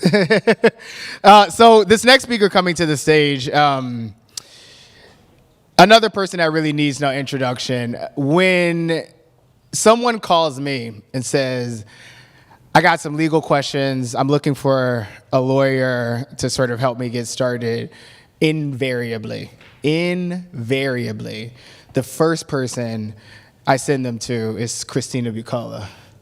Christina knows her shit, but she also talks that shit straight. And so when, we were talking about this part of the program and kind of what we were thinking about, what we wanted to share, one of the just simple questions is, like, who do I fuck with?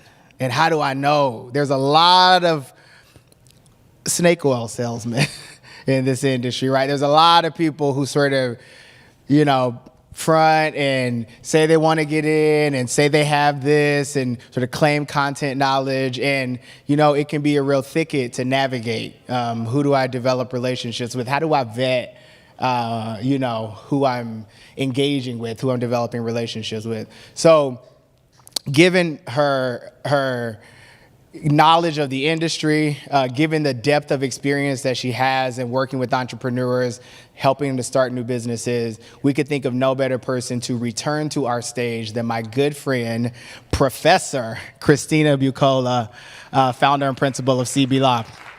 Christina, let's go. In your beautiful green, let's go. Give it up for Christina.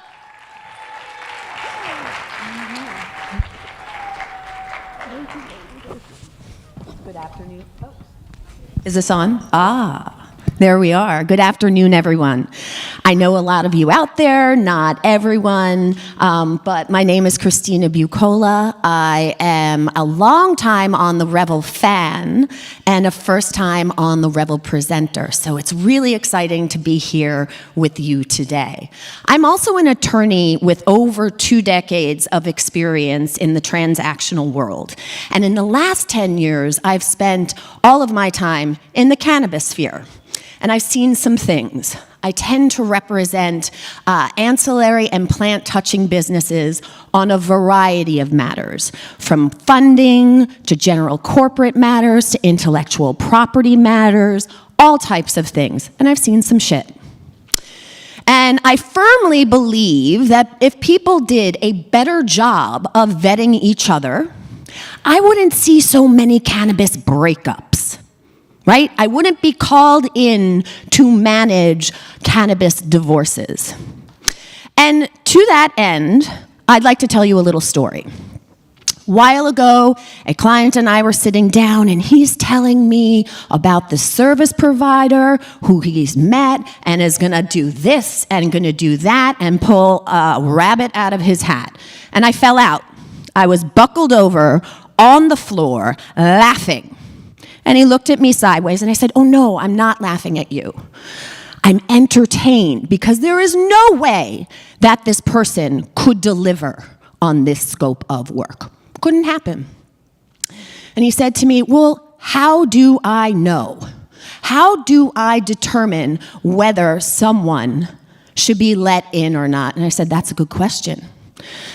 I stepped away from that meeting, I went home, and I designed a very narrow list of questions for him, put it into an email. And I called the email, questions you want to ask before you fuck with someone in cannabis. Okay? He received that email. He started employing all of these questions, and wouldn't you know, he got through the bullshit. He was able to better assess the kinds of qualities and skill sets that people who were coming into his cannabis orbit were throwing at him. So, when Senor Jacoby came to me and he said, hey, I need you to do a presentation, I submitted the title of the presentation just as that. The questions you want to ask before you fuck with someone in cannabis. And I received the following text message. Let's see, can I bring this up? Hello. Slides. Okay, you can see on Thursday, February 16th at 10:19 a.m., Jacoby attempted to rename my presentation. He said, let's make this 7 questions you need to ask before you take money or sign a partnership. I said, no, it is broader than that. He asked for clarification. I said, these questions need to be asked as soon as someone enters the cannabis orbit. It's way before money. It's way before partnership. And he said, okay, ho. Would you entitle it? And I wrote back and I said, I assured him that this hoe right here would give it the title of What Questions to Ask Before You Fuck with Someone in Cannabis. And I proved my point. So hence, you are here at this presentation today. So, as promised in my text to Jacoby, and as a seminal part of this presentation, I want to define what that means. Who am I clicking at? Here? The middle? Oh, here we are. Okay, let's work on a definition of fuck with.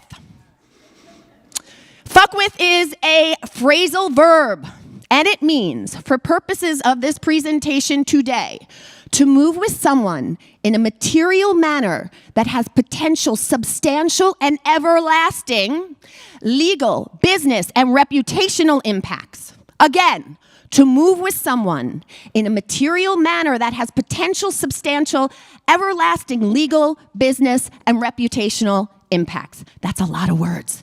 Quicker to say to fuck with someone. Okay, to that point. Now, you kind of understand there are going to be certain relationships you automatically apply these questions to, right? When you're thinking about your professional service providers, attorneys, accountants, anyone you're going to hire for your C-suite, anyone you're going to put on an advisory board, your board of directors, your board of managers, right? People who are going to write your application, people who are going to fundraise for you. Naturally, you're going to ask this question. But I want to talk about other places where you're going to want to ask these questions that isn't necessarily as straightforward. You all know I'm not good with technology. Okay, yay. All right, let's talk about these other relationships. And I want to be clear here. I'm going to say someone, people, folks, but it means more than just the individual. You got to look at the person, the entity, the not-for-profit, the legal services organization, the foundation, what have you, that person is associated with, right? And so if someone or a company or an entity comes to you and they say, let me make some introductions to you, let me give you some access. That access could be to money, to services, to brands, introductions. You got to ask the questions. If someone comes to you and says they have a skill set, you got to ask the questions. Or their experience is going to match your business, you got to ask the questions. If someone says they want to collaborate with you, you have to ask the questions. That's one a lot of people don't think about. Someone wants to do an event with you, ask the questions. Someone wants to offer you sponsorship, ask the questions. If someone wants to design your logo, your website, your packaging, you ask the questions. So every time someone wants to move with you in a material manner that has potential substantial and everlasting legal, business, and reputational impacts, you ask the question. Okay, so now on to the questions, right? Important that we ask the question. The number one question that we ask is, who? Who? Who? Just like an owl, the wise owl. Who? Right? Who is this person who wants to fuck with you in cannabis? Number one thing you got to ask. So, at this point, in the world. We're all semi-stalkers, sleuths, and we have the internet. So we're going to be doing all of our internet searches. We do the Google. Oh, look at that. They're on a list. Oh, look at that. They're in this article. They were on that panel. Great. Look at their IG. Look at their LinkedIn. Very special. Have you done your diligence? Absolutely not. You didn't even scratch the surface, right? What you did is you got a very, very, very, very public idea of who this person is that has told you nothing. So, in your effort to ask who, we have new questions that you are going to ask the individual. So let's talk about those questions. Slide. Oh, wait. See? Oh, my friends are laughing at me. Did you hear them? Thanks, Alana. Thanks, Vickiana. Nice to know I have people who love me out there today. Here we go. All right. Hilarious. The tech will always fail me. The friends never will. So thank you for that. Okay, number one, we want to set a baseline. How long have you been in the cannabis industry? Now, that doesn't mean that you're just getting started, your experience is not valuable. It is. But if someone is coming into your cannabis space and they want to provide X, Y, Z, and they can do it, you want to know how long they've been doing it for. Naturally enough. Now, how have you been in the cannabis space? What have you been doing, right? And an answer to this question very frequently is titles. I was president, I was coordinator, I was this, I was that. What does that tell you? Absolutely nothing. So if someone is throwing titles at you, I want you to throw back at them, what are the activities that were associated with this title? A lot of people take mantles out there for projects that I worked on, and I know what their involvement was or not. Very interesting to see the titles that they come up with. The next one. Before I present the next question, I want everyone to know that I think volunteer labor is exceptionally important in the cannabis industry, right? Because especially here in New York, when we were doing liftoff, there was a lot of volunteer opportunities. Not everything was paid. That experience is very valuable. I'm not discrediting that experience. But I want to know, have you been paid? And what are the exact goods and services you have been paid? It's not that your experience hasn't been exceptional, but if someone is coming to you and saying, hey, I want to build your brand book, hey, I want to build your deck, hey, I want to help you raise money, and then you find out their experience was, community outreach, very important, but maybe you don't want them on the finance side of things. Maybe you want them community outreach. Ask if they have been paid for their work. The next one, and I don't think people ask this of themselves or other people enough. What interests you about me and my business? Why are you interested in me? What's in it for you? A lot of times what's in it for them is going to be money, but I want to warn you, that's not the only thing that people are after. People are after other people's stories, other people's intellectual property, other people's data. I want you to be aware of this because sometimes it doesn't look like money, but there's money on some end of it, right? Why does this person want to fuck with me in cannabis? Very important question to ask. Now, if people haven't been in cannabis, that's okay. I've been doing this for a long time, but I was new at one point too, right? So if someone wants to get into cannabis and they say, hey, I have a skill set, I can apply this to your business, great. What is that skill set?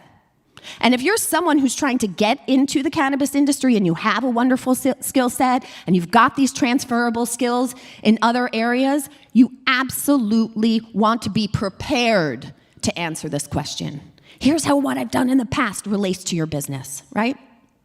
And then finally, and this is super important, you have to ask, are you someone's TPI or true party of interest? Now, for those of you who don't know what true party of interest is, On the Revel did a fantastic job at explaining this, probably back in November. I believe that this TPI was done by our fearless host today, Jason, and members of the Office of Cannabis Management, and they did a phenomenal job of what true party of interest means. Just so you understand really quickly, in 3 sentences or less, Let's see if I can do this. As you undoubtedly know at this point, there's a two-tier system in New York, right? We got our supply side, we got our consumer side, and with the exception of a couple of licenses, micro, ROs, which are the medical providers, never shall the two meet. So, when you are a licensed entity in New York, or when you have certain relationships, or dare I say, fuck with certain licensee holders in New York, you may become their true party of interest. And that label affects where you can play. So, if you have someone who says, I'm a New York expert, I'm gonna help you, I'm gonna guide you, and you ask them, are you anyone's TPI? And they look at you sideways, or they say, what's TPI? Run, get out of there. That is not what you want. In any event, my time is up, or almost up, and it is shocking. If you know me, you know I love to chat. And so that I've managed to get this all into 10 minutes is pretty incredible. So remember, these are questions. The ultimate question is who? These are the follow-up questions you ask to get at that who. And I really hope that you use these. This is not exhaustive. You can tailor this to fit who you are in your style. But at a minimum, I think these are the questions you need to be asking someone before you fuck with them in cannabis. Thank you very much. I hope you learned some things today. Christina Bucola! I told y'all she knows her shit, right? Right? Give it up for Christina one more time. She really goes hard for community. Really, really. Okay. Now I'm going to make good on my promise. Welcome back to the stage, JoJo Simmons, everybody. I said, welcome back to the stage, JoJo Simmons, everybody. Hold on, let me make sure this is working. See, now my mic not working. Yo. It's not working. There we go. Okay, audio working, guys. I appreciate you guys having me back out here. I couldn't let you guys go without seeing this sizzle reel that I promised. So can we get the video going this time, guys? I believe in them. How y'all guys doing? Y'all enjoying everybody? Perfect. Let's do it. I don't see it on the screen. What'd you say? Okay. Hold on. I hear it but don't see it now. Before I saw it and couldn't hear it. It's meant to be, don't worry. It's divine, it's meant to be, trust me. It's meant, you guys got to see all the great things that I've been doing with the company that, I co-founded. It's been fun. And then I'm going to introduce somebody that I've been working with. Hold on, guys, only audio. There we go. There we go. Sometimes they say put it on channel 3 back in the day. All right. I'm old, I just told my age a little bit. Let's do it.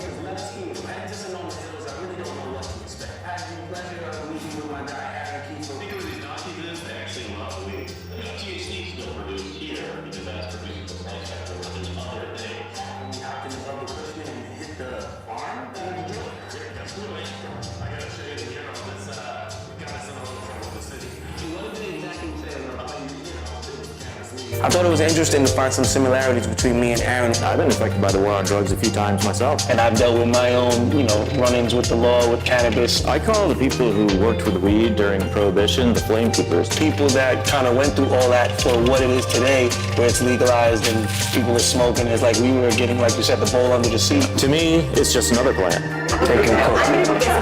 This is good steak. This is literally what JoJo's journey is about. The time that I did made this kind of stuff happen. Being able to enjoy all these cannabis events and celebrate, it's been amazing. And as much as I'm happy to do it, it still reminds me that there are people still in prison for this same plant. We gotta get them home. We gotta get them home. Y'all feeling that one right there? So that's just basically something quick to show you what kind of things I will be covering, the things I have covered, and obviously on Sonoma Hill Farms, everything that we indulged in grew on that farm. So from the food to the cannabis we smoke to damn near the drinks we drink. So I appreciate you guys. And now I want to bring up somebody that I brought up earlier that I said I was working on a reality TV show called Black Gold New Jersey. A guy named Tahir Johnson, who was the first social equity license holder in New Jersey. I want him to come up and holler at you guys and show y'all how to get the money out here in cannabis. My brother. Appreciate you. You got it. All right. No, this one's good. What's up with y'all? New York, Brooklyn, what's up? All right. So appreciate y'all. Like you said, my name is Tahir Johnson. It's a pleasure to be out here talking to y'all today. My presentation is getting to the bag, but I think with that, it's a lot of important things. I think one of the ways that I've always thought about the way that I've moved in cannabis is that I really think of like and I've been really documenting like the whole journey, because I really think that the way that I've been able to do it is a blueprint that anybody could follow to get into the game, right? When I decided that I wanted to get into cannabis in 2018, of course, I loved smoking weed, did that my whole life. Had been around it, but didn't really understand what the industry was or what the opportunity was. So first to start, kind of looking at cannabis industry sales, looking at the industry in 2022, last year, there was $26 billion in cannabis sales in the United States. African Americans own less than 2% of cannabis businesses. So, that number of ownership has actually gone down some since I was first looking at the industry. So for me, as from the outside looking in, that was one of the first things that made me want to be interested in the industry. So first of all, my name is Tahir Johnson. I'm the founder of Simply Pure Trenton. We're an adult use cannabis dispensary. I'm getting ready to open up in my hometown of Ewing, New Jersey. Ewing is is a town. We're right on the border of Trenton. Trenton is the capital of New Jersey. So Ewing's like a suburb of Trenton.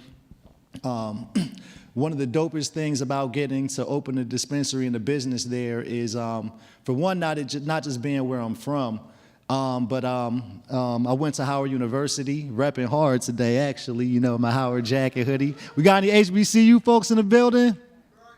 All right. Any HU? You knew. What up? All right. So anyway, so I left and went to Howard in 2001. When I went to college at Howard, as a matter of fact, one of my boys from Howard is in the building too somewhere. HU, Howie, my guy. So anyway, man, the whole time at Howard, weed has been something that's constantly been a part of my life, and it's such a blessing now that we have the opportunity to, have a real life business out of this, right, and real opportunities. So anyway, when I was at Howard University, I'm the only one of my brothers that got the opportunity to go away and go to college. So, I'm just getting ready to get an opportunity to come back home after 20 years. Right, everything we experienced there, from being pulled over. I've actually been pulled over 100 times, right? When people talk about those statistics of like what it's like driving while black, it's a very real thing, right?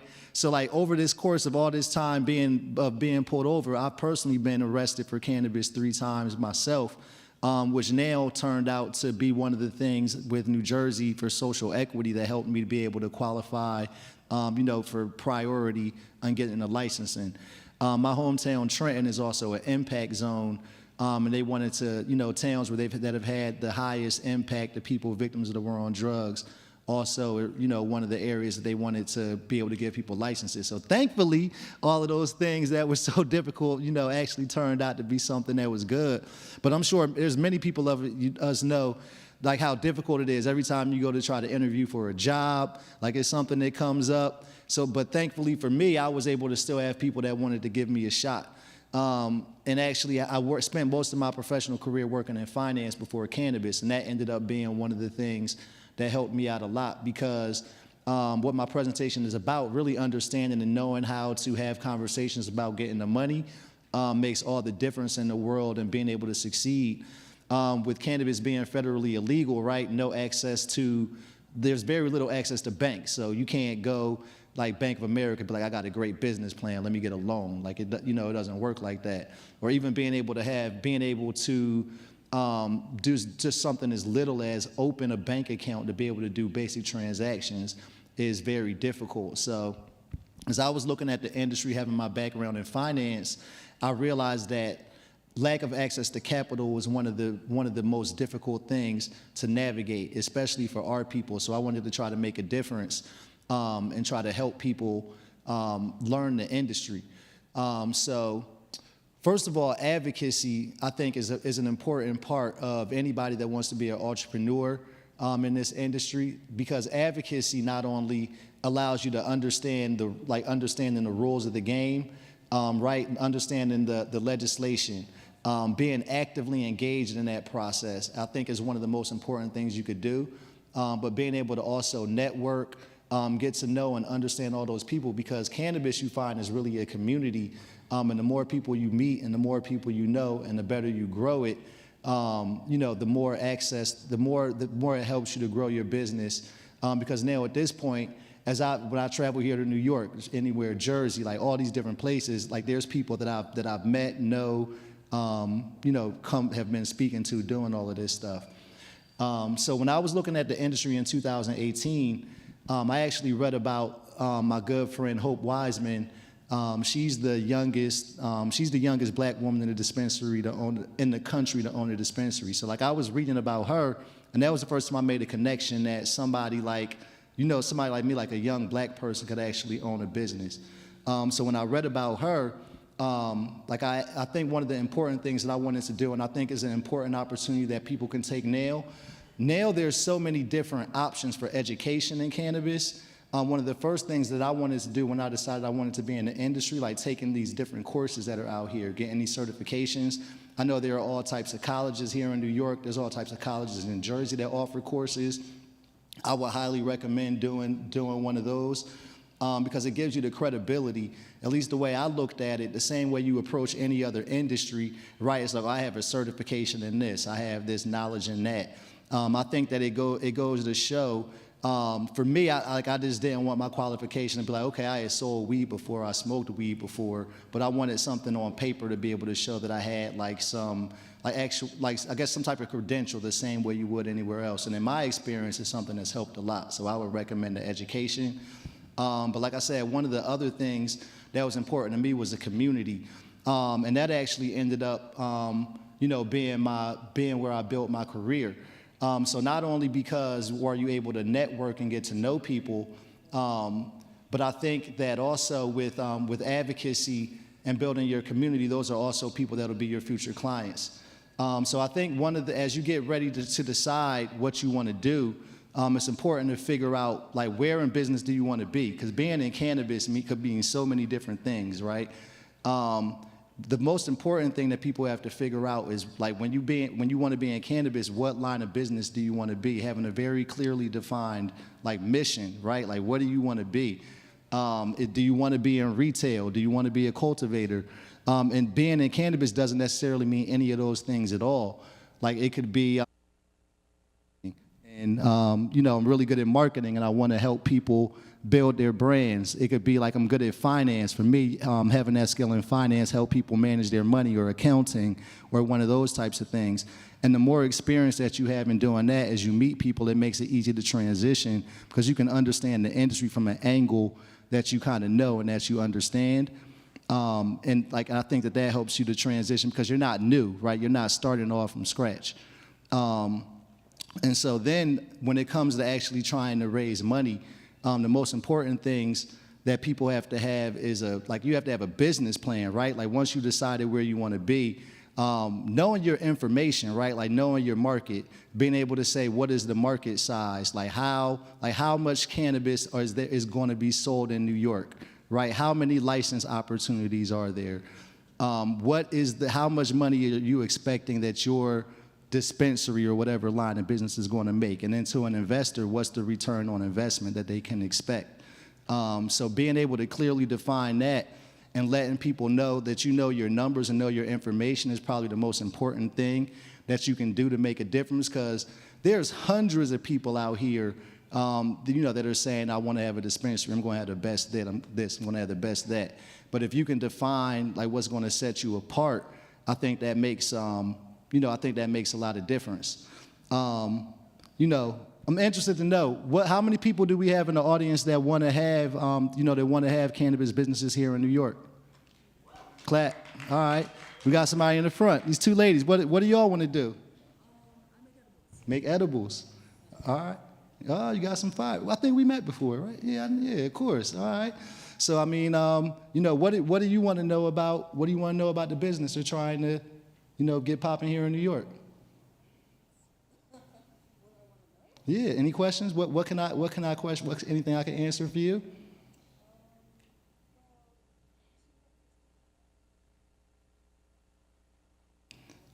So I think what sets me apart, certainly in my market, we're going to be one of the first Black-owned dispensaries. One in New Jersey, all the dispensaries that are open right now are all net MSOs, right? I think people are ready to see somebody from here, right? Like some homegrown, like some people that they actually know. I think really leaning into the community is one of the things that sets me apart. And so, for example, like we have a partnership with the New Jersey Reentry Corporation. We're making sure that we're hiring people that have, people that are returning citizens, and actually we're donating money back to there. We're hiring people local. But one of the things that's really setting us apart that's going to be super dope is technology. Like ours is like our dispensary trying to be really futuristic, like the design being dope, like giving people ways to access it, but also at the same time still making it comfortable. Like, see, I'm knowledgeable about like, I wanted to be a place where like my dad is 72, my mom that are like, that's in their 60s because they love weed too, right? I wanted to be comfortable for them. But like people that are like the cutting edge stuff, like dope stuff, I wanted to be for that too. But also like it's welcoming for like a, Black woman, like, what I'm saying? It feels comfortable, a place that a Black woman could come in and feel at home, right? Not just like it's, not like a doctor's office or like just, corporate, but it still feels like kind of cool and vibey, That's kind of, I think I'm hopefully like people will believe in that, right? That people want to see dope people and they want to experience and that, like that's going to set us apart. Mm-hmm. Yep, that's it. All right, my time is up, but appreciate y'all. Thank you. Y'all give it up for Tahir. Yo. Thank you, Tahir. Great job, brother. Man, Tahir has been incredibly successful as an operator at fundraising. And we are going to have that conversation from the perspective of an investor. But before we do that, we're going to have our last two sponsor spotlights. So Etain has been down with us for a while. They were the first woman-owned medical marijuana company here in New York State. Back when I was in government, remember having lots and lots and lots of fights with the then owners of Etain. But they were there, they were passionate because they really believed in the kind of industry that we were trying to build. And I think it's proof positive of that. Etain has been a long-time sponsor of On the Revel, so we're so happy to continue to have their support. And I want y'all to show some love. I need some water, I need some weed, I need some sleep. Show some love for Jess Foyer from Etain.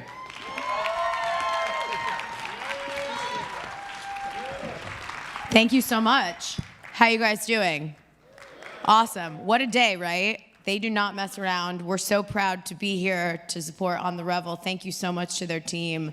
We really are honored to be a part of this community. He gave you a bit of our background, but we are the only woman-founded and New York-founded of the ROs here in New York, and we really, thank you so much. I actually come from the fashion industry for 15 years. I did PR and communications and collaborations and really was ready to make the move into this industry and met the owners that he spoke about, who are some of the strongest women I have ever met, and really have been able to bring that branding expertise to build the Etain brand, but build up the community while we're doing it and do it together, and really support specifically women in the community and really push the buy weed from women narrative and really push the medical program here in New York. And we're really focused on giving our patients a VIP experience and just, again, really supporting the New York cannabis community. So come by our table, meet us. We want to know how we can support you in your New York cannabis journey. And thank you again to the team at On the Revel. We love you guys. You put on the best events, and we will always be here to support you guys. Thank you so much. Yo, let's give it up for Jess and Etane. Thank you so much, Jess. Our last sponsor, Spotlight. LeafLink sponsored the first Revel event. And Claire Maloney personally has been a strong supporter of Revel. So again, we're very, very happy that they still believe in what we're doing, that they still see value in our conferences, they still see value in the way that we reach out and touch community, as Peter talked about this morning.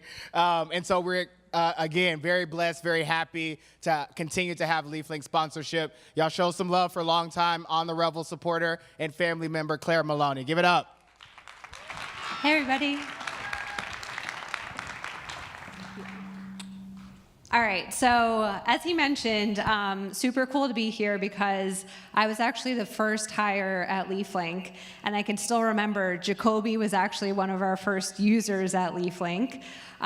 It was back in 2016. We launched in Colorado, and he was one of the first dispensaries to use LeafLink. So we've kept in touch all these years, and then when he moved to New York, he was like, hey, LeafLink's based in New York. Do you guys want to be a part of Revelry? And we were like, absolutely. And it's so amazing, the community that he and the team have built. We're so proud to be sponsors here still. So just going to give a quick, what is LeafLink? My slide might work. Nope. Okay, I'll just keep it here, it's fine. So essentially, LeafLink is the wholesale marketplace for cannabis. So essentially what we do is we connect licensed cultivators and processors with licensed dispensaries. So we're actually live in 30 states. We're headquartered here, but we're live across the country. And we have over 11,000 licensees using LeafLink today. We actually have 52% of all wholesale orders in the US going through LeafLink. So really exciting stuff to finally be launching in New York after all these years.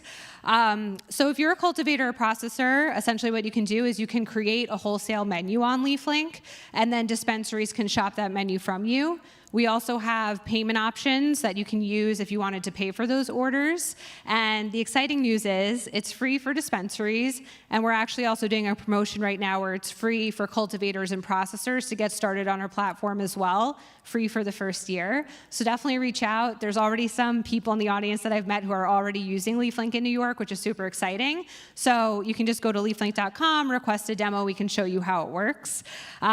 Thanks so much. We also have a table, so if you want to get any more information, feel free to stop by. All right. Did I keep it under 60 seconds? Amazing. Thanks, Claire. Thank you so much, Claire. Almost there. Appreciate y'all for sticking with us. Give yourselves a round of applause. You know, we do this at every event. We pack so much content in, and we are just empty by the end. But you know, it's a huge industry. It's a huge undertaking, and we just are so passionate about this conference and all the things that we do being broadly accessible, from, you know, the canna curious all the way to the canna expert and everybody in between. So, you know, you come, it's like horoscopes. You can take what applies, leave the rest, as they say. But that's often why, you know, we're just constantly trying to get as many people and as much content in front of you as possible to make really good use of all this support and sponsorship that we have for these events. But we're almost there. Got one more signature talk, and then we're going to have our dope people interview, which we're really excited about. So, you know, Umi talked about, you know, the importance of pivoting, and I think Kim really elevated the best advice she ignored, you know, staying in her lane. So this next presenter, I think, just has such a broad base of experience across the cannabis industry. He's been in tech, He's been in brands. He's been a lender. He's been an investor. He's fundraised. And right now, he's the head of capital raise at Canapreneur Partners. And like I mentioned, Tahir's been really good as an operator at attracting fundraising. So you got that perspective. Now, Judson's going to come and really talk to you from the perspective of an investor, what they're looking for as you're looking to raise money.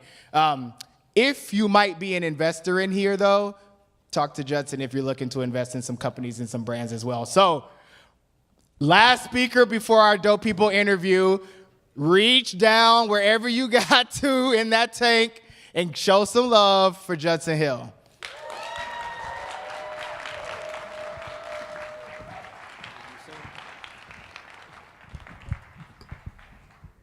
Appreciate y'all coming out, and thanks for the intro. Thanks to Lulu and Jacoby for having me. Excited to be here. I'm actually from Atlanta and live in California, but originally come from New York, started my career in the fashion industry here, so it's cool to see cannabis really come full circle. I know, appreciate y'all hanging in. Finance can be a more stale or boring topic. Jacoby and I actually met at a cannabis event down in Miami, so wanted to keep this really high level and some actionable items for y'all to take away, so feel free to take screenshots and also come hit me up after. It can help direct you to some potential investors. I know it's a hard time raising money out there, but I'm here to help, so thank you. You can go to the next slide. So just starting from the top, I know what is debt, what is equity. These are words that people kind of throw out there. It's actually pretty simple if you think about it. Debt is really just kind of looking at it as credit. This is money that someone giving you and you have to pay back, plus interest. Equity is also, an investment in your company, but that is taking ownership. So, the pro is you don't have to pay that money back, but you're also now diluting your own equity, and you're also making that person a co-owner in your business for the better or the worse. So look out for the partners. There's definitely good partners out there to help you. You can leverage their network and also their skill set, but also, don't bring on investors that you don't want having a say in your business. So debt is kind of like an old school front. People will give you money, give you product, they'll be expecting that back. We can go to the next slide. Quickly on my cannabis story. Like I said, I started my career here in New York, actually, in fashion, moved out to California while I was still on the fashion side of the business, but started to see, cannabis going from more of just selling packs back and forth across the country to actually branding the product, setting up retail, and a lot of similarities to fashion. So kind of like Tahir said, there's a lot of ways to look at weed. You could grow weed, you could have a dispensary, but there's also, having a brand, having the tech companies that support the industry, the marketing. So I'd say really, lean into your niche and your specialty and focus on how you can bring your skill set. I happen to become a partner in a pre-roll brand. So if any of y'all want to smoke afterwards, called Higgs. That was my first foray into the industry and really saw the need for access to capital. So similar to what Tahir was saying, it's hard to raise money right now in any type of industry. Cannabis has even less access to it, and I was experiencing that firsthand. So more coming from the actual entrepreneur and operator side than the finance side. Fortunate to partner up with Snoop's VC, which is a group called Casa Verde. They focus on investing in the tech side. So actually, LeafLink, who is just up here, Dutchy, a few of the companies are Casa Verde portfolio companies. And a VC firm that's venture capital. They're investing equity in these businesses.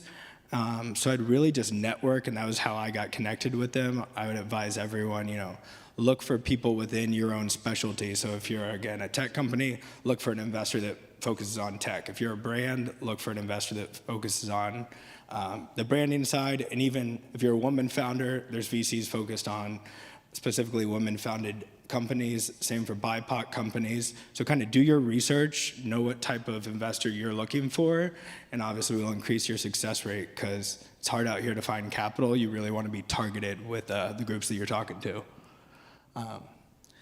Then kind of the last part is I got to the lending side, and on the lending side, you'll see a lot of interesting things, which is the actual financials of the company. A lot of people, they have smoke and mirrors of marketing. When you see who's actually making money, I think that's obviously all of our goal here, is to have a profitable business. So kind of focus on the fundamentals and not just the image that you're projecting out. And through that, I got excited to see cannabis coming back to the East Coast, or I guess it's always been here, but legal cannabis coming to the East Coast. So really have focused on, bringing the lessons we've learned in California and some of these more mature markets to the East Coast opportunities. I think y'all are really at the right place at the right time, being here in, month 2 or 3 of legal cannabis in New York. That is where the investors are looking, is these emerging markets. So on the positive side, I think, if there is money to be put in cannabis, here in New York is a great place to do it. So we can go to the next slide. Cool, so first step, how to raise equity capital. Like I said, that is someone giving you money and all they're asking in return is, they're taking ownership, but you're not responsible for paying that back. So that is a positive. You're looking for VCs, which is the venture capital groups, friends and family, angel investors, so those are obviously just high net worth individuals that will give you capital because they believe in you and your business. Placing equity is just really a bet on that person and that team, and not, looking at the fundamentals. You can kind of have an aspirational idea. If you find someone that identifies with you and identifies with what you're building, that's your chance to get that equity capital. There's 3 stages to that process, so really just want to walk you through what this looks like, what's needed. The first step is that friends and family round, so going out to individuals that will give you, 25, 50K, 100K checks. Next step would be the seed round. So once you actually get your business moving, you've got some clients, you've got some revenue coming in, this is that capital that will help you build out a team, help scale the business.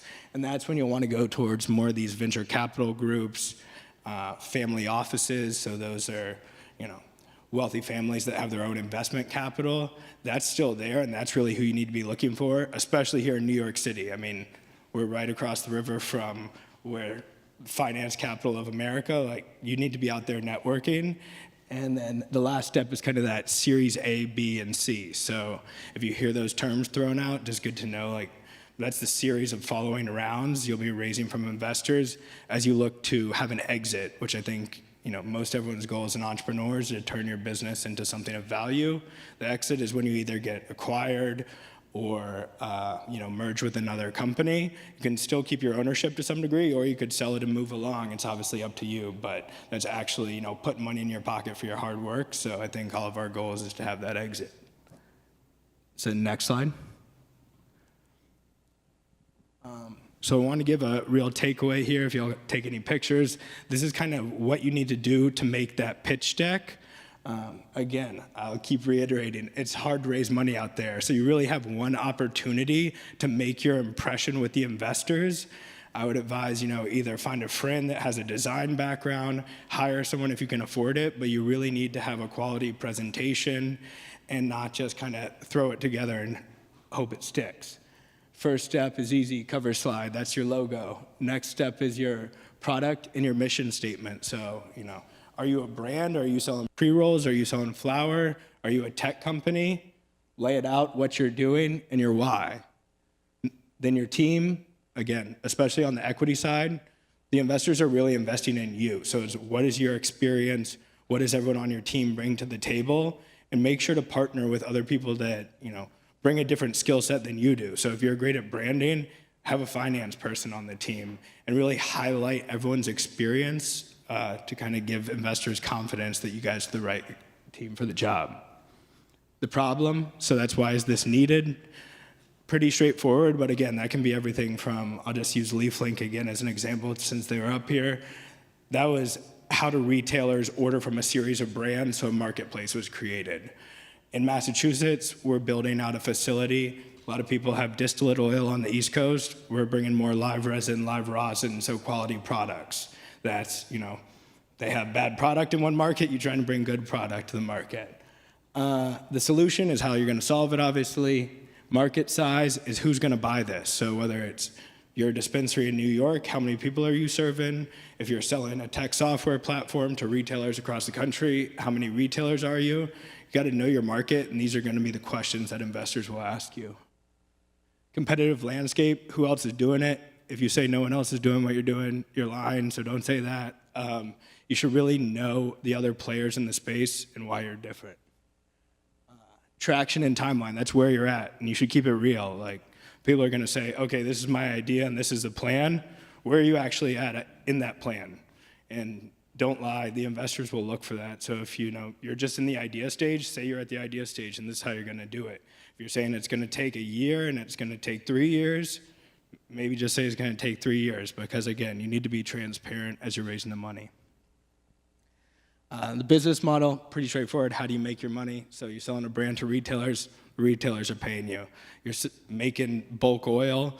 Are you putting that into brands? Are you selling that B2B? What is your revenue stream? And then your forecast. You really need to put together what the opportunity is. How much money are you planning to make? Because you're asking investors to give you money if you don't even know what you're gonna be bringing back in return. So that's the ROI, the return on investment. They're gonna see right through you. Even if keep your projections realistic. Lots of people say, hey, I'm gonna do some crazy amount next year. People will see through that as well. So I would say understand what the potential for your business is, but also keeping it in line with the reality is key. Use of funds, also very key. You're saying, give me $2 million. What are you gonna do with that $2 million? You need a clear plan, and these are just the questions the investors are gonna ask you in return. If you only need $1 million to do the job, raise $1 million, because you need to be efficient with your money. It's not, historically, people in cannabis or any industry, they've raised crazy amounts of money with no real rhyme or reason. You need to have specific plan for that, especially in these harder economic times. No one's just gonna give you money to go blow. So this use of funds, very key slide. And then the last part is who else is involved in the company. Investors like to participate where they see other people putting their money in. If they say, oh, this guy looks like he knows what he's doing, I wanna jump on that. So highlight other investors, highlight advisors. You're here at this event, find someone that has done this before, have them be an advisor in your company, have them connect you and really leverage that network. Next slide.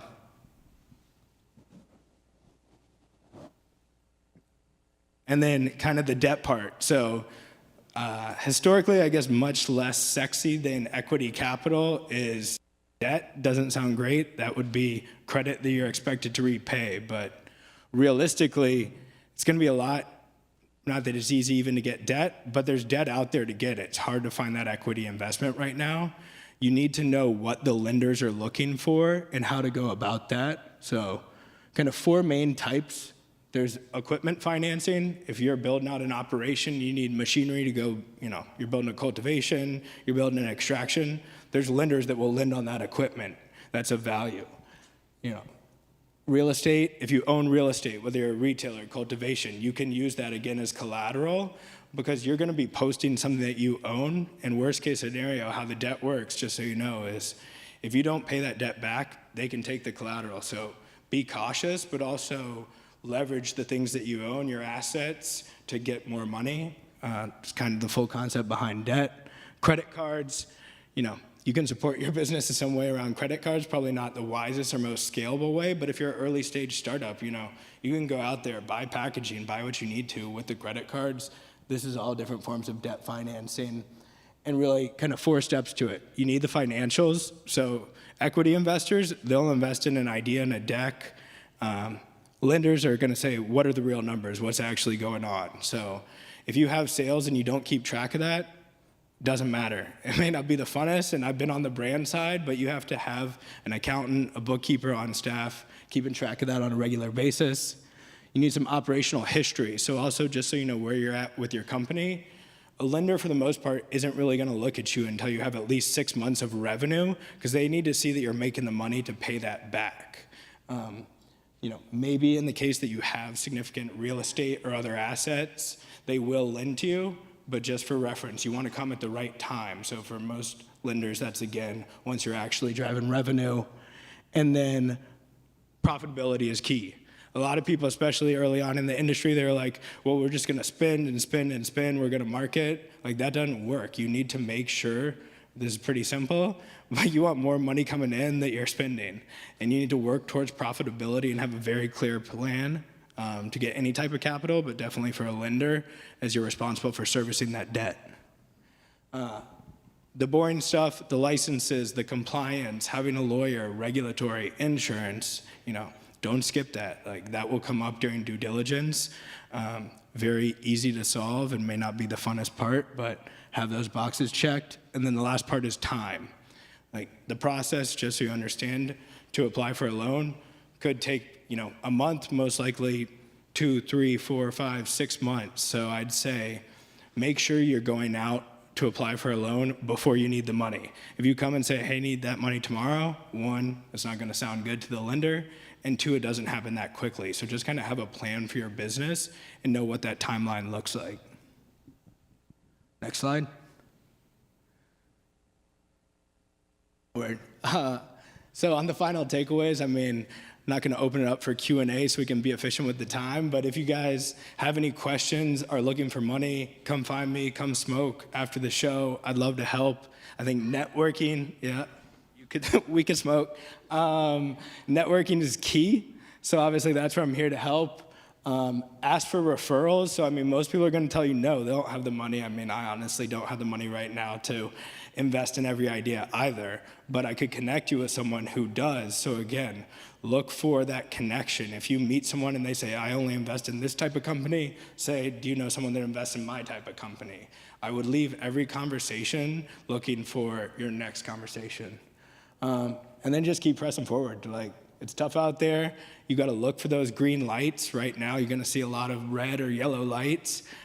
This is a $1 billion market at the least this year.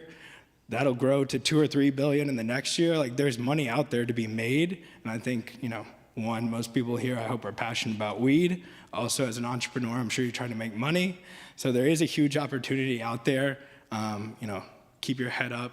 Keep meeting people, and every conversation, again, I think can lead to that next one, and you're really gonna just find like a serendipitous flow where you'll find the right people, the right partners at the right time. So I appreciate y'all listening to me, and hopefully can talk to y'all some later after the show. That's my cell, and that's my direct email, so hit me up if you guys have any questions.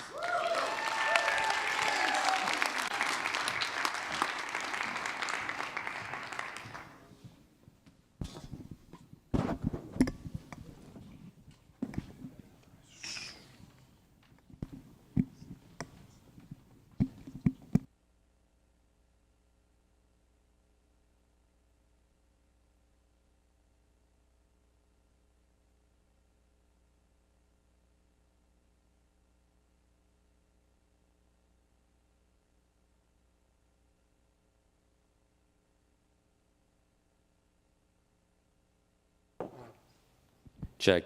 All right, there we go. How we doing? I'm glad you guys are nice and peaceful because I'm a stress ball out there. You guys don't see it, but we making it happen. You know how hard it is to get 20 stoners on time to a stage all day? Oh my gosh. Hey, but we made it, and you've been sticking with us, and I appreciate you guys so much. So this is our very last piece for the day. I'm honored to do this. I will give you guys a pro tip if you ever do a conference like this. Don't produce it back there and then go do an interview at the end. So bear with me. I'm probably, my nerves are shot, but this is important content, and I hope you guys are getting the value. Who has met some dope people today? Just show of hands. That's it? Everybody? Everybody put their hand up? That's pretty dope. Cool. I'm happy. All right, so look, this is our last piece. I'm really honored because this platform has allowed me to meet other people that I have looked up to myself. A year ago, I got to meet Styles P. I got to meet Al Harrington and do these interviews, and they're people that I just genuinely look up to and get to learn from. So our next speaker, our final one, our Dope People interview, is an artist, an activist, and an entrepreneur, and he started his own cannabis company in Chicago, which we're going to talk about. So I'd like to welcome to the stage Vic Mensa. Will you get this camera? Hey, Louis, will you get this?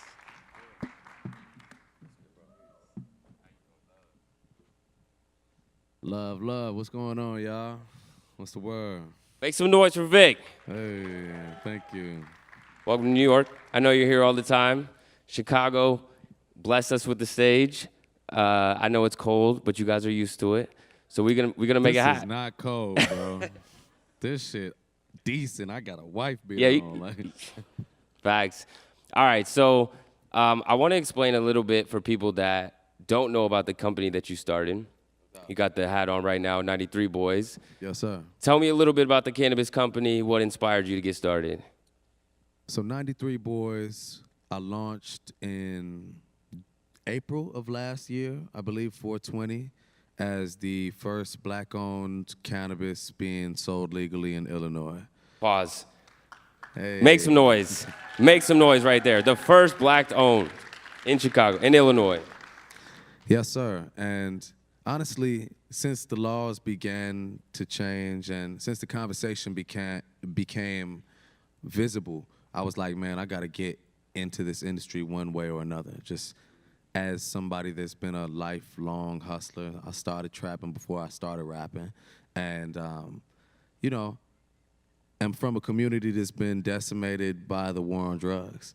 And so in the same breath as a self-serving ambition to enter the cannabis industry, I wanted to make sure that my focus was community-driven as well. You know what I mean? Because I feel like operating in this space that is built off of a plant that's been, you know, weaponized against us, essentially, it would be not within my core to do that and not focus on freedom. You know, it's been used to steal freedom from so many. So I was like, man, I got to make sure that at the same time, I'm putting forth initiatives that are bringing freedom to the people. So that's kind of the way I've founded 93 Boys, is between culture, cultivation, and community. Beautiful, beautiful. I think that our point of view as on the Revel is that, like, yeah, social equity licenses are important. We want to make sure people have access, but really, black and brown founders are the best founders because they care about black and brown communities. So what you're telling me is that, yeah, come on, make some noise for that. It's just facts. It's the people that give back to those communities the most are the people that are from them. So a lot of the things that we've been trying to teach is that people can get this information. We have a whole day trying to spit game that people can take and build their own companies in order to do so, because you're gonna come up with ways that serve your community in a way that other people can't, because you actually know their needs. And some of the things that really frustrate me are when a new company comes to a city, they think they understand what the city needs, and they start to push that. But tell me about how being local has changed the way that your company is able to move relative to other companies in the industry in Illinois. I think that I've just taken a grassroots approach with the community activation of 93 Boys, because that's my history. I started selling mixtapes in the same hallways I was selling weed in, and selling out large venues in high school through identifying the needs of my immediate community, you know. And as resources came my way and I started doing community-focused things, it was with that same spirit, that same agenda. It was like, I know the people, I know how to empower the right people to help us. And so through 93 Boys, I started with an initiative I call Books Before Bars. So I send a lot of books into the prisons, prison release and just general justice reform things are of paramount importance to me. And one of the most effective things that I've been able to do is to send books to my guys that are incarcerated. I've been doing it for 10 years, and I've just seen how sending the right person, the right information at the right time could transform them to find freedom mentally while they're physically incarcerated. I mean, I think that even the whole thing about this plant is that it's enabling us to step outside of the box mentally. You know what I'm saying? That's plant medicine. And so with the Books Before Bars program, I really just have been playing off of that and sending thousands of books into the prisons. You know, at the same time, we've been working with some of the people in our community in Chicago that focus on the unhoused community, and, you know, just making donations to them and working on different activations and programs with them, because when it's cold out here, I mean, y'all know over here, man, it's cold, and like people don't have a place to sleep at night, you know.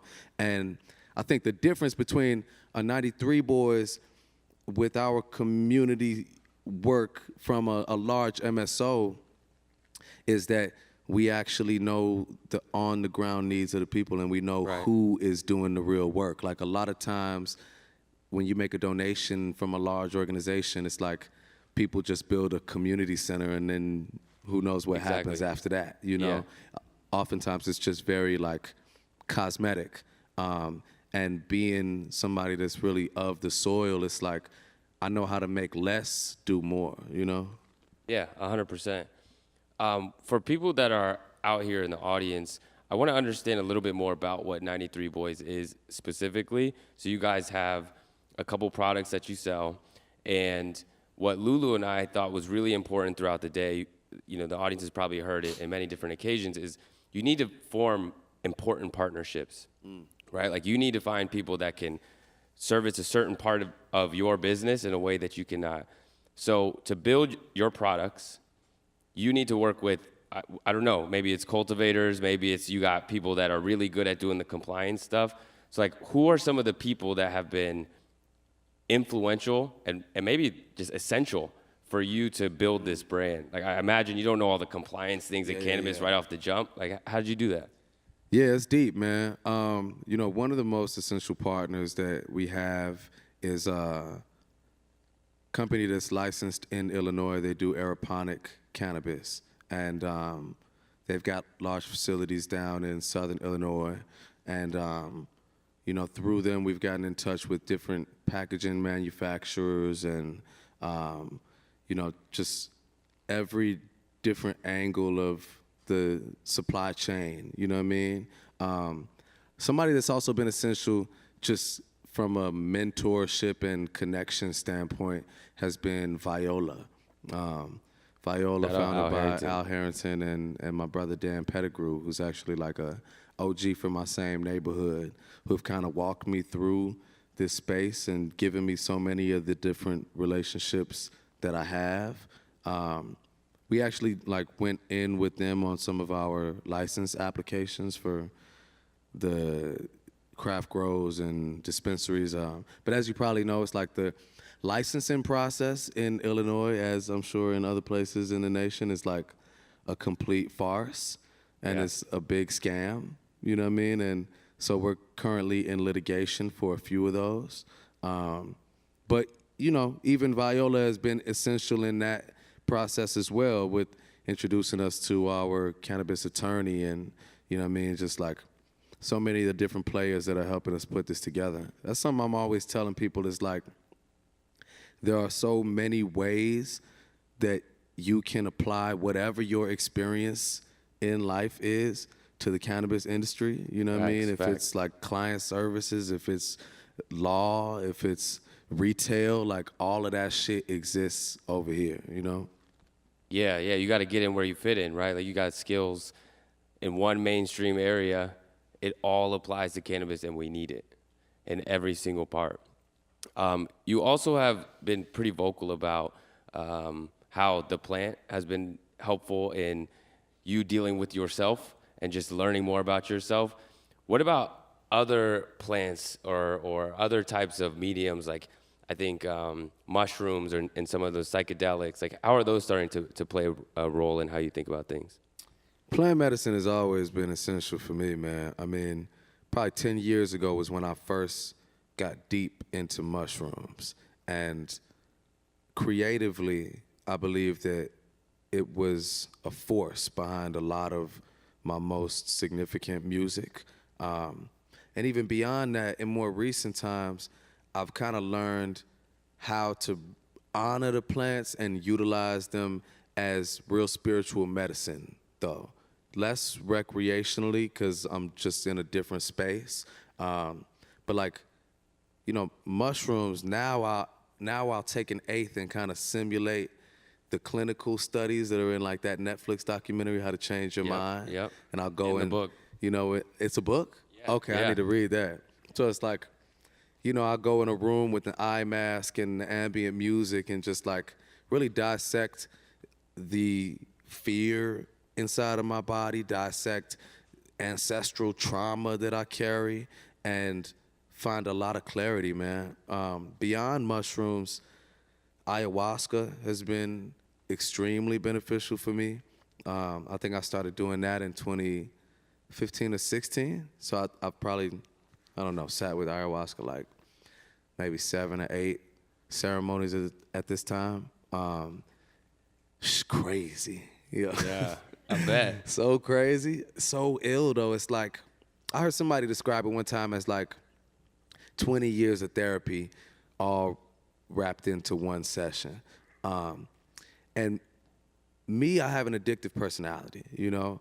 I've been addicted to like a lot of things at different times. I would say that now I'm addicted to self-improvement, you know what I'm saying? Oof. And so ayahuasca and mushrooms and bufo, the toad secretion, are tools that I use for self-improvement. So when I find that, you know, I'm being kind of stuck in a box in my life in any way, sometimes those things will help me to break down those barriers. Like, for example, I stopped drinking some time ago, you know, like a year and a half ago, and kind of transformed so many things in my life, my thought processes, you know what I mean, fixations on negativity. I replaced ideas of fear with faith. I replaced the concept of loss with gain, lack with abundance.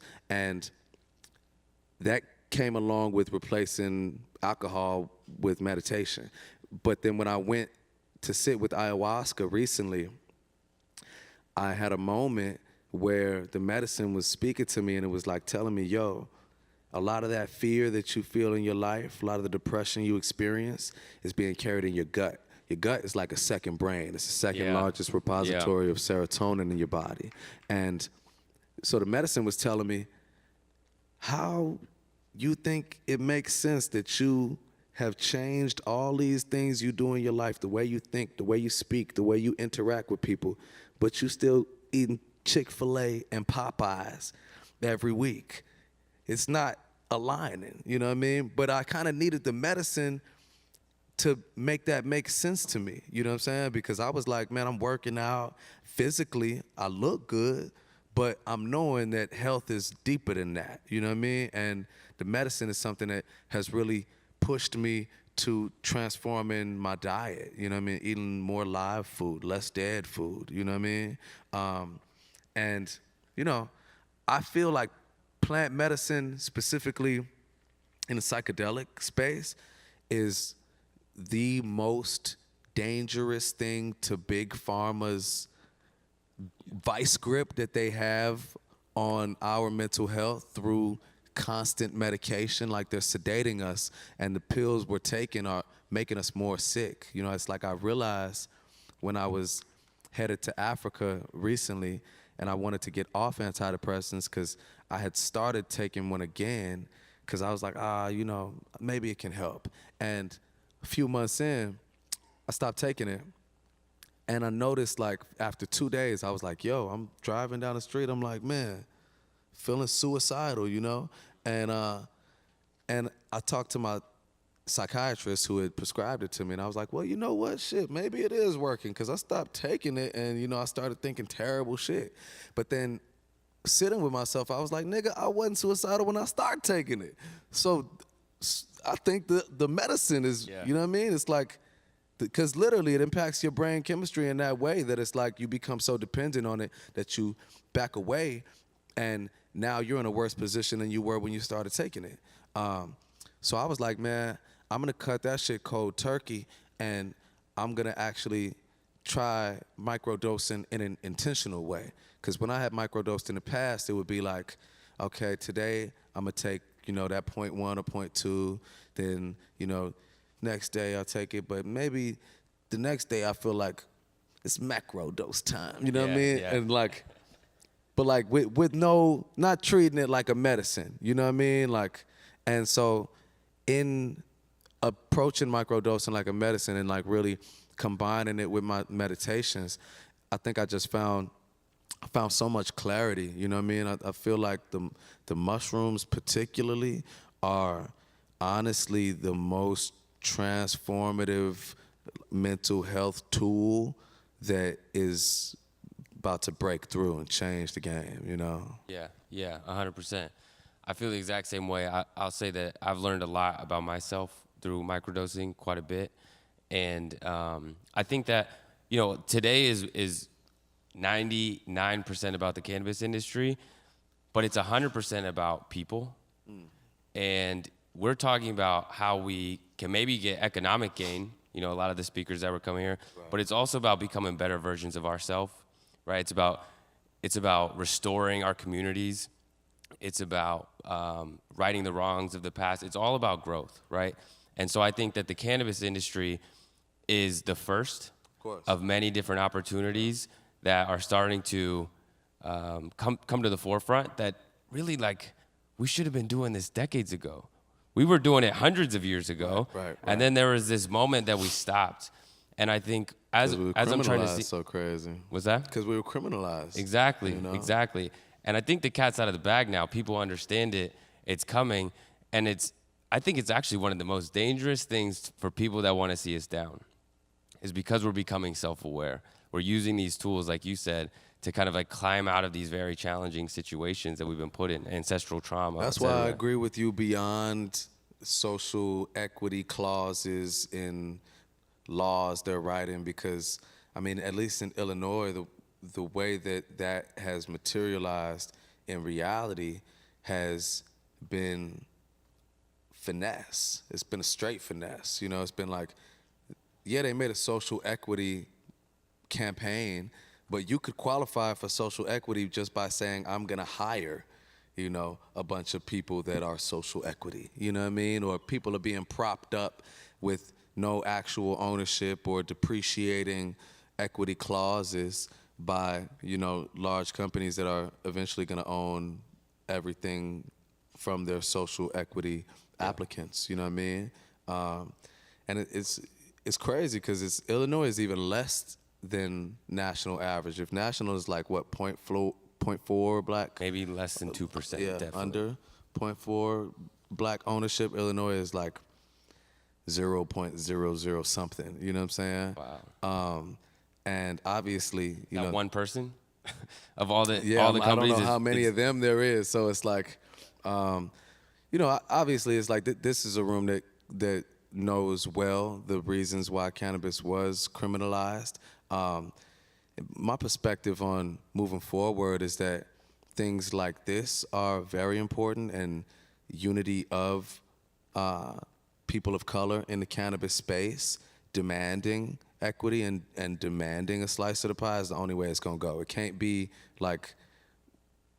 that the white power structure is gonna give it to us. You know what I mean? It's not going down. They're not. And even when they incentivized to. say we're gonna give it to y'all, they gonna give it to us in a sneaky way that they could take it back. You know what I mean? So it's we just have to be unified and be demanding, X amount of shelf space in the stores, be brands created by our communities, and X amount of stores in the states. You know what I mean? It has to be list of demand style for sure. So for people that are interested in starting off, obviously we're focused on New York. What are some of the things that are kind of tips that you would give them to kind of not be a pushover towards the things that you have to have? If you're starting a company and you're thinking well, I could give up X% of my company because blah, blah, blah. What are the things that you think that people just need to stand firm on and make sure are part of their company if they're going to start something meaningful for their community? I think you got to stand firm on majority stake ownership. You have to. Hold on. Can you say that one more time? I just want to make sure that people. You got to stand firm on holding the majority ownership stake in your company. That's probably the first thing I would say you have to stand firm on. And I would also say to be very wary of who you take money from. Yeah. And it's all money comes at a different price. All money is not good money. And just to really be wary of who you take money from. And ultimately, you will have to collaborate with some of these larger companies. In most cases, you know what I mean? You're gonna have to collaborate with the 1%. You know what I mean? Because they hold the keys in so many different ways. but just making sure that you don't allow them to convince you they're more valuable than you, because ultimately they do need us. You know what I'm saying? And culture is something that cannot be duplicated. It's like you can't synthesize that. And the impact and the cultural influence of our communities is why cannabis was criminalized in the first place. Yep. And that has to be remembered. You know what I mean? It's like this was dangerous enough 100 years ago because we made it popular, you know what I mean, for them to incarcerate millions, you know what I mean? So it's like our cultural influence since then has only expanded. So I think also it's like, man, play to your strengths, you know what I'm saying?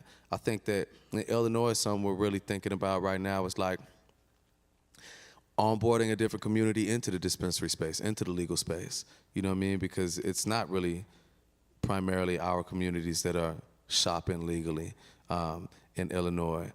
And I also think, lastly, man, like, don't wait on shit. You know, like there's a black woman-owned delivery company in Chicago that I'm like, I don't know them yet, but I'm just showing them love from afar because I'm having different people show me their like online system and their menus and their deliveries and just hearing great reviews about them. And I know they're not like licensed or anything, but I'm just like in admiration of how they're building their following and they're building their base, regardless of what the law says, and hoping and just wishing and praying that those people doing those types of things are going to be able to get into the legal market.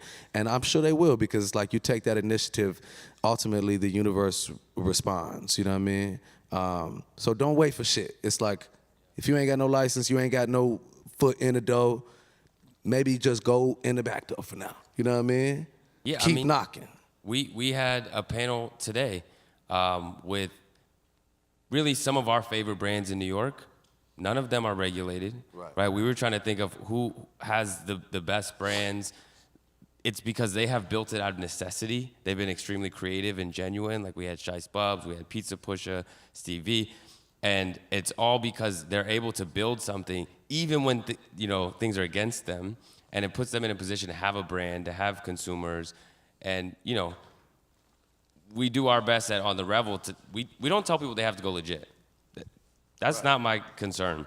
My concern is that people know the opportunities and how they should play the game, because if you are deciding not to go legit, but you're not paying attention to what's going on at a macro level, to cannabis legalization, then you're putting yourself at risk, right? But do whatever you have to do to make it work, And advocacy, you know what I mean?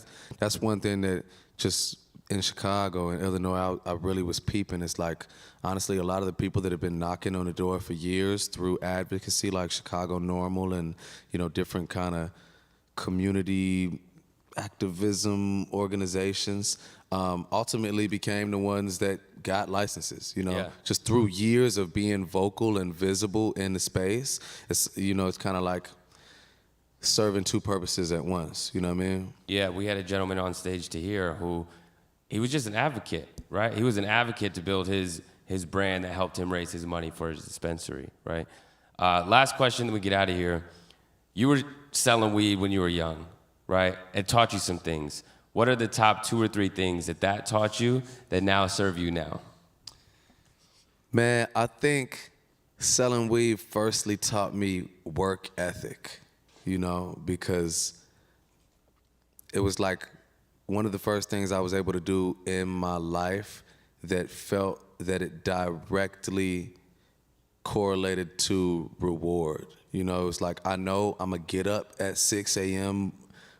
before I have to get ready for school to bag out all my dubs and my eighths and shit, because I'm gonna make that money today, I'm gonna stay up until 11:30, 12, 1 a.m. because that's when I'm gonna make this sale that's gonna serve me, and I started doing that like right before I started rapping. So I think that the work ethic gained from that just directly correlated to my practice as an artist. I think beyond that, like a grassroots cultivation of like a community or a group, you know, because I was serving people, and then I had another product, and I had music, you know, and so it's like I was able to tap into that same group of people to consume my art, you know, that may have just had a good rapport with me through hustling, and now these are my first fans, you know what I mean? Yeah. I said that was the last question, but I got one more. Okay. It would be a disservice if I didn't ask. I think you got an album coming. I think you got more things coming for 93 Boys. Like, you guys are really just getting started. So what's on the future for you? What do people got to look out for? Yeah, man, my album's been done for a while. That's coming out in a couple months, like I think May. So we're gonna have music coming out between now and then. We just put out the first record from it. Go check that out. It's called Strawberry Louis Vuitton. Video is crazy, by the way. Word, thank you. Did you bro. actually, was that your first time skydiving? No. I had to do that a lot of times. Oh, man, that was scary. And 93 Boys, man, you know, we're just expanding and really focusing on our genetic portfolio and expanding that and new SKUs. And low-key, I'm trying to find a machine, an automated machine to roll quality blunts. So if anybody knows of one, you know, I think I got a know guy about for like you. the Rocket Box, a few different things, but we're trying to find the right machine to roll a quality hemp blunt. I'm gonna introduce you to Okay, somebody. bet. Yeah, I got you. Bet. I'm glad you asked that question because I was finna go home without even finding that plug. Shit. All right, guys. Thank you guys so much. Make some noise for Vic Mensa. Love, appreciate y'all, man. Appreciate you, bro. Thank you, bro. Thank you.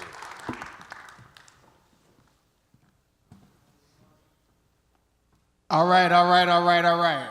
Jacoby Lulu, come back. As you, so actually you're gonna leave on my right, your left. Gentlemen. My right, your left. That's it. Jacoby Lulu. Can y'all give some love to our co-founders?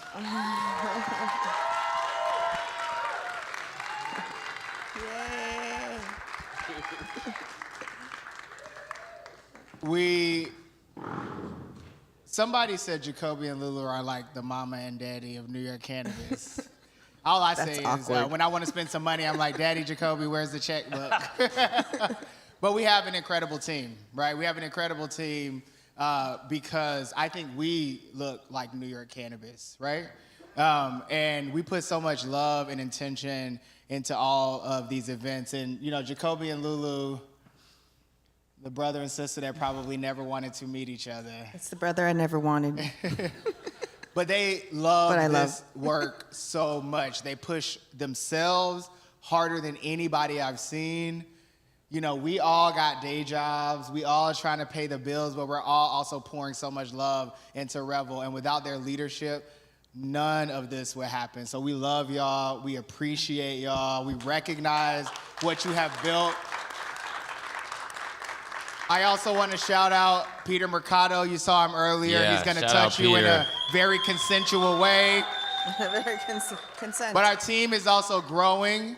And so we are so proud to have Gigi Cuevas. Gigi?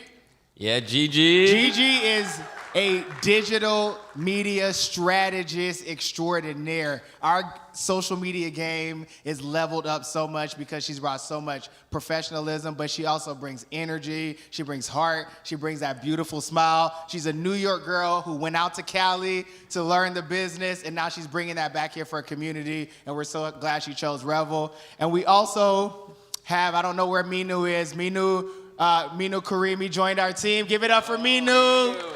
That's our baby. Queen's in the building. Minu has been like such a joy to have. We've loved like pouring into her and watch her grow. She's laid it down with helping us coordinate this entire event, working with our vendors. Like, who wouldn't want this beautiful young woman on our team? So we We just thank you all so much. We thank our sponsors once again, particularly Read Maps, our title sponsor, for really showing up and showing out for us this year. You see the information on the screen, Roller Wave NYC, Atlantic Center Mall. Go, get some drinks, continue to mingle. If you are so inclined, put on your skates and maybe do a little, I don't know. We are going home, we're going to bed, and we're waking up on Monday and getting ready to throw the baddest motherfucking block party in Brooklyn in August. So we'll see you then. Revel, and we out.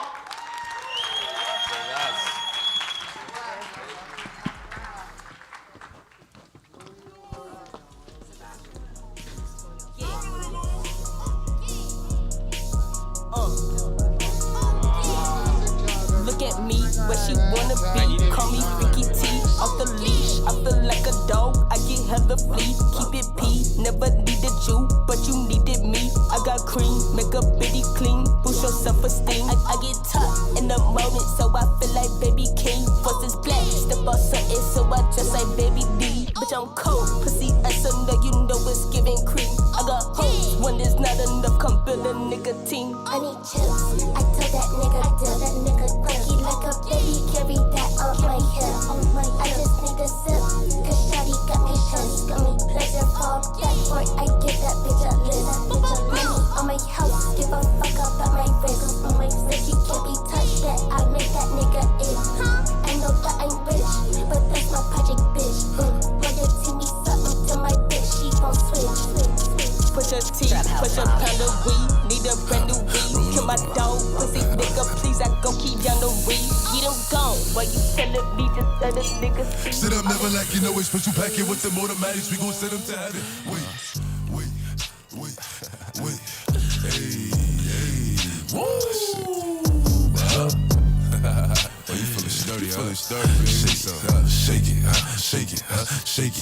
She like the way that I dance. She like the way that I move. She like the way that I rock. She like the way that I woo. And she let it clap for a nigga. And she throw it back for a nigga. Yeah, she throw it back for a nigga. Mike and Mary.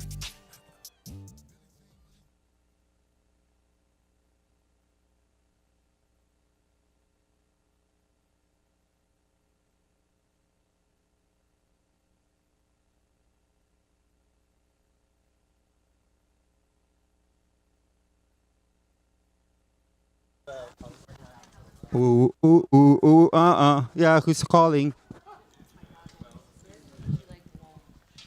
Thank you so much. Oh, you're welcome. I didn't do anything.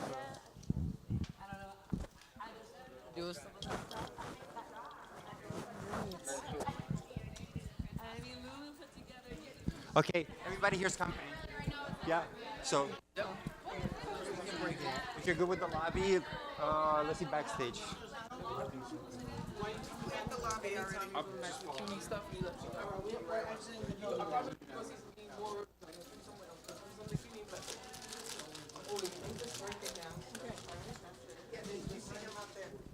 This is a production unit, though. Like, unless you have guests in the back, this is... They're breaking down in the back, too. All right. That's crude. That's different. No, I'm letting you know they're breaking down in the back. You can be here, kiki, getting grills and stuff. Not kiki and we'll get the fuck out.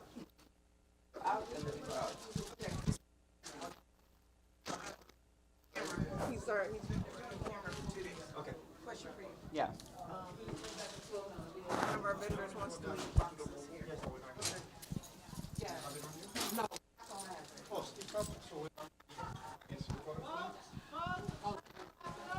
Nishi, they're all supposed to be here. Yeah. You guys are good here.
Good evening. Bye. Good night. Lift your mics. Thank you. Next time you treat me better, I'll treat you. What is it? Just talking shit about how stressful this whole was. And I just walked out. Yeah, I'll put it on the table. No, this is lobby. That one goes table. Because it was stressful. Have you ever seen a stage coordinator without Say that again? Have you ever seen any type of coordinator that runs an 8-hour show without a piece of evidence?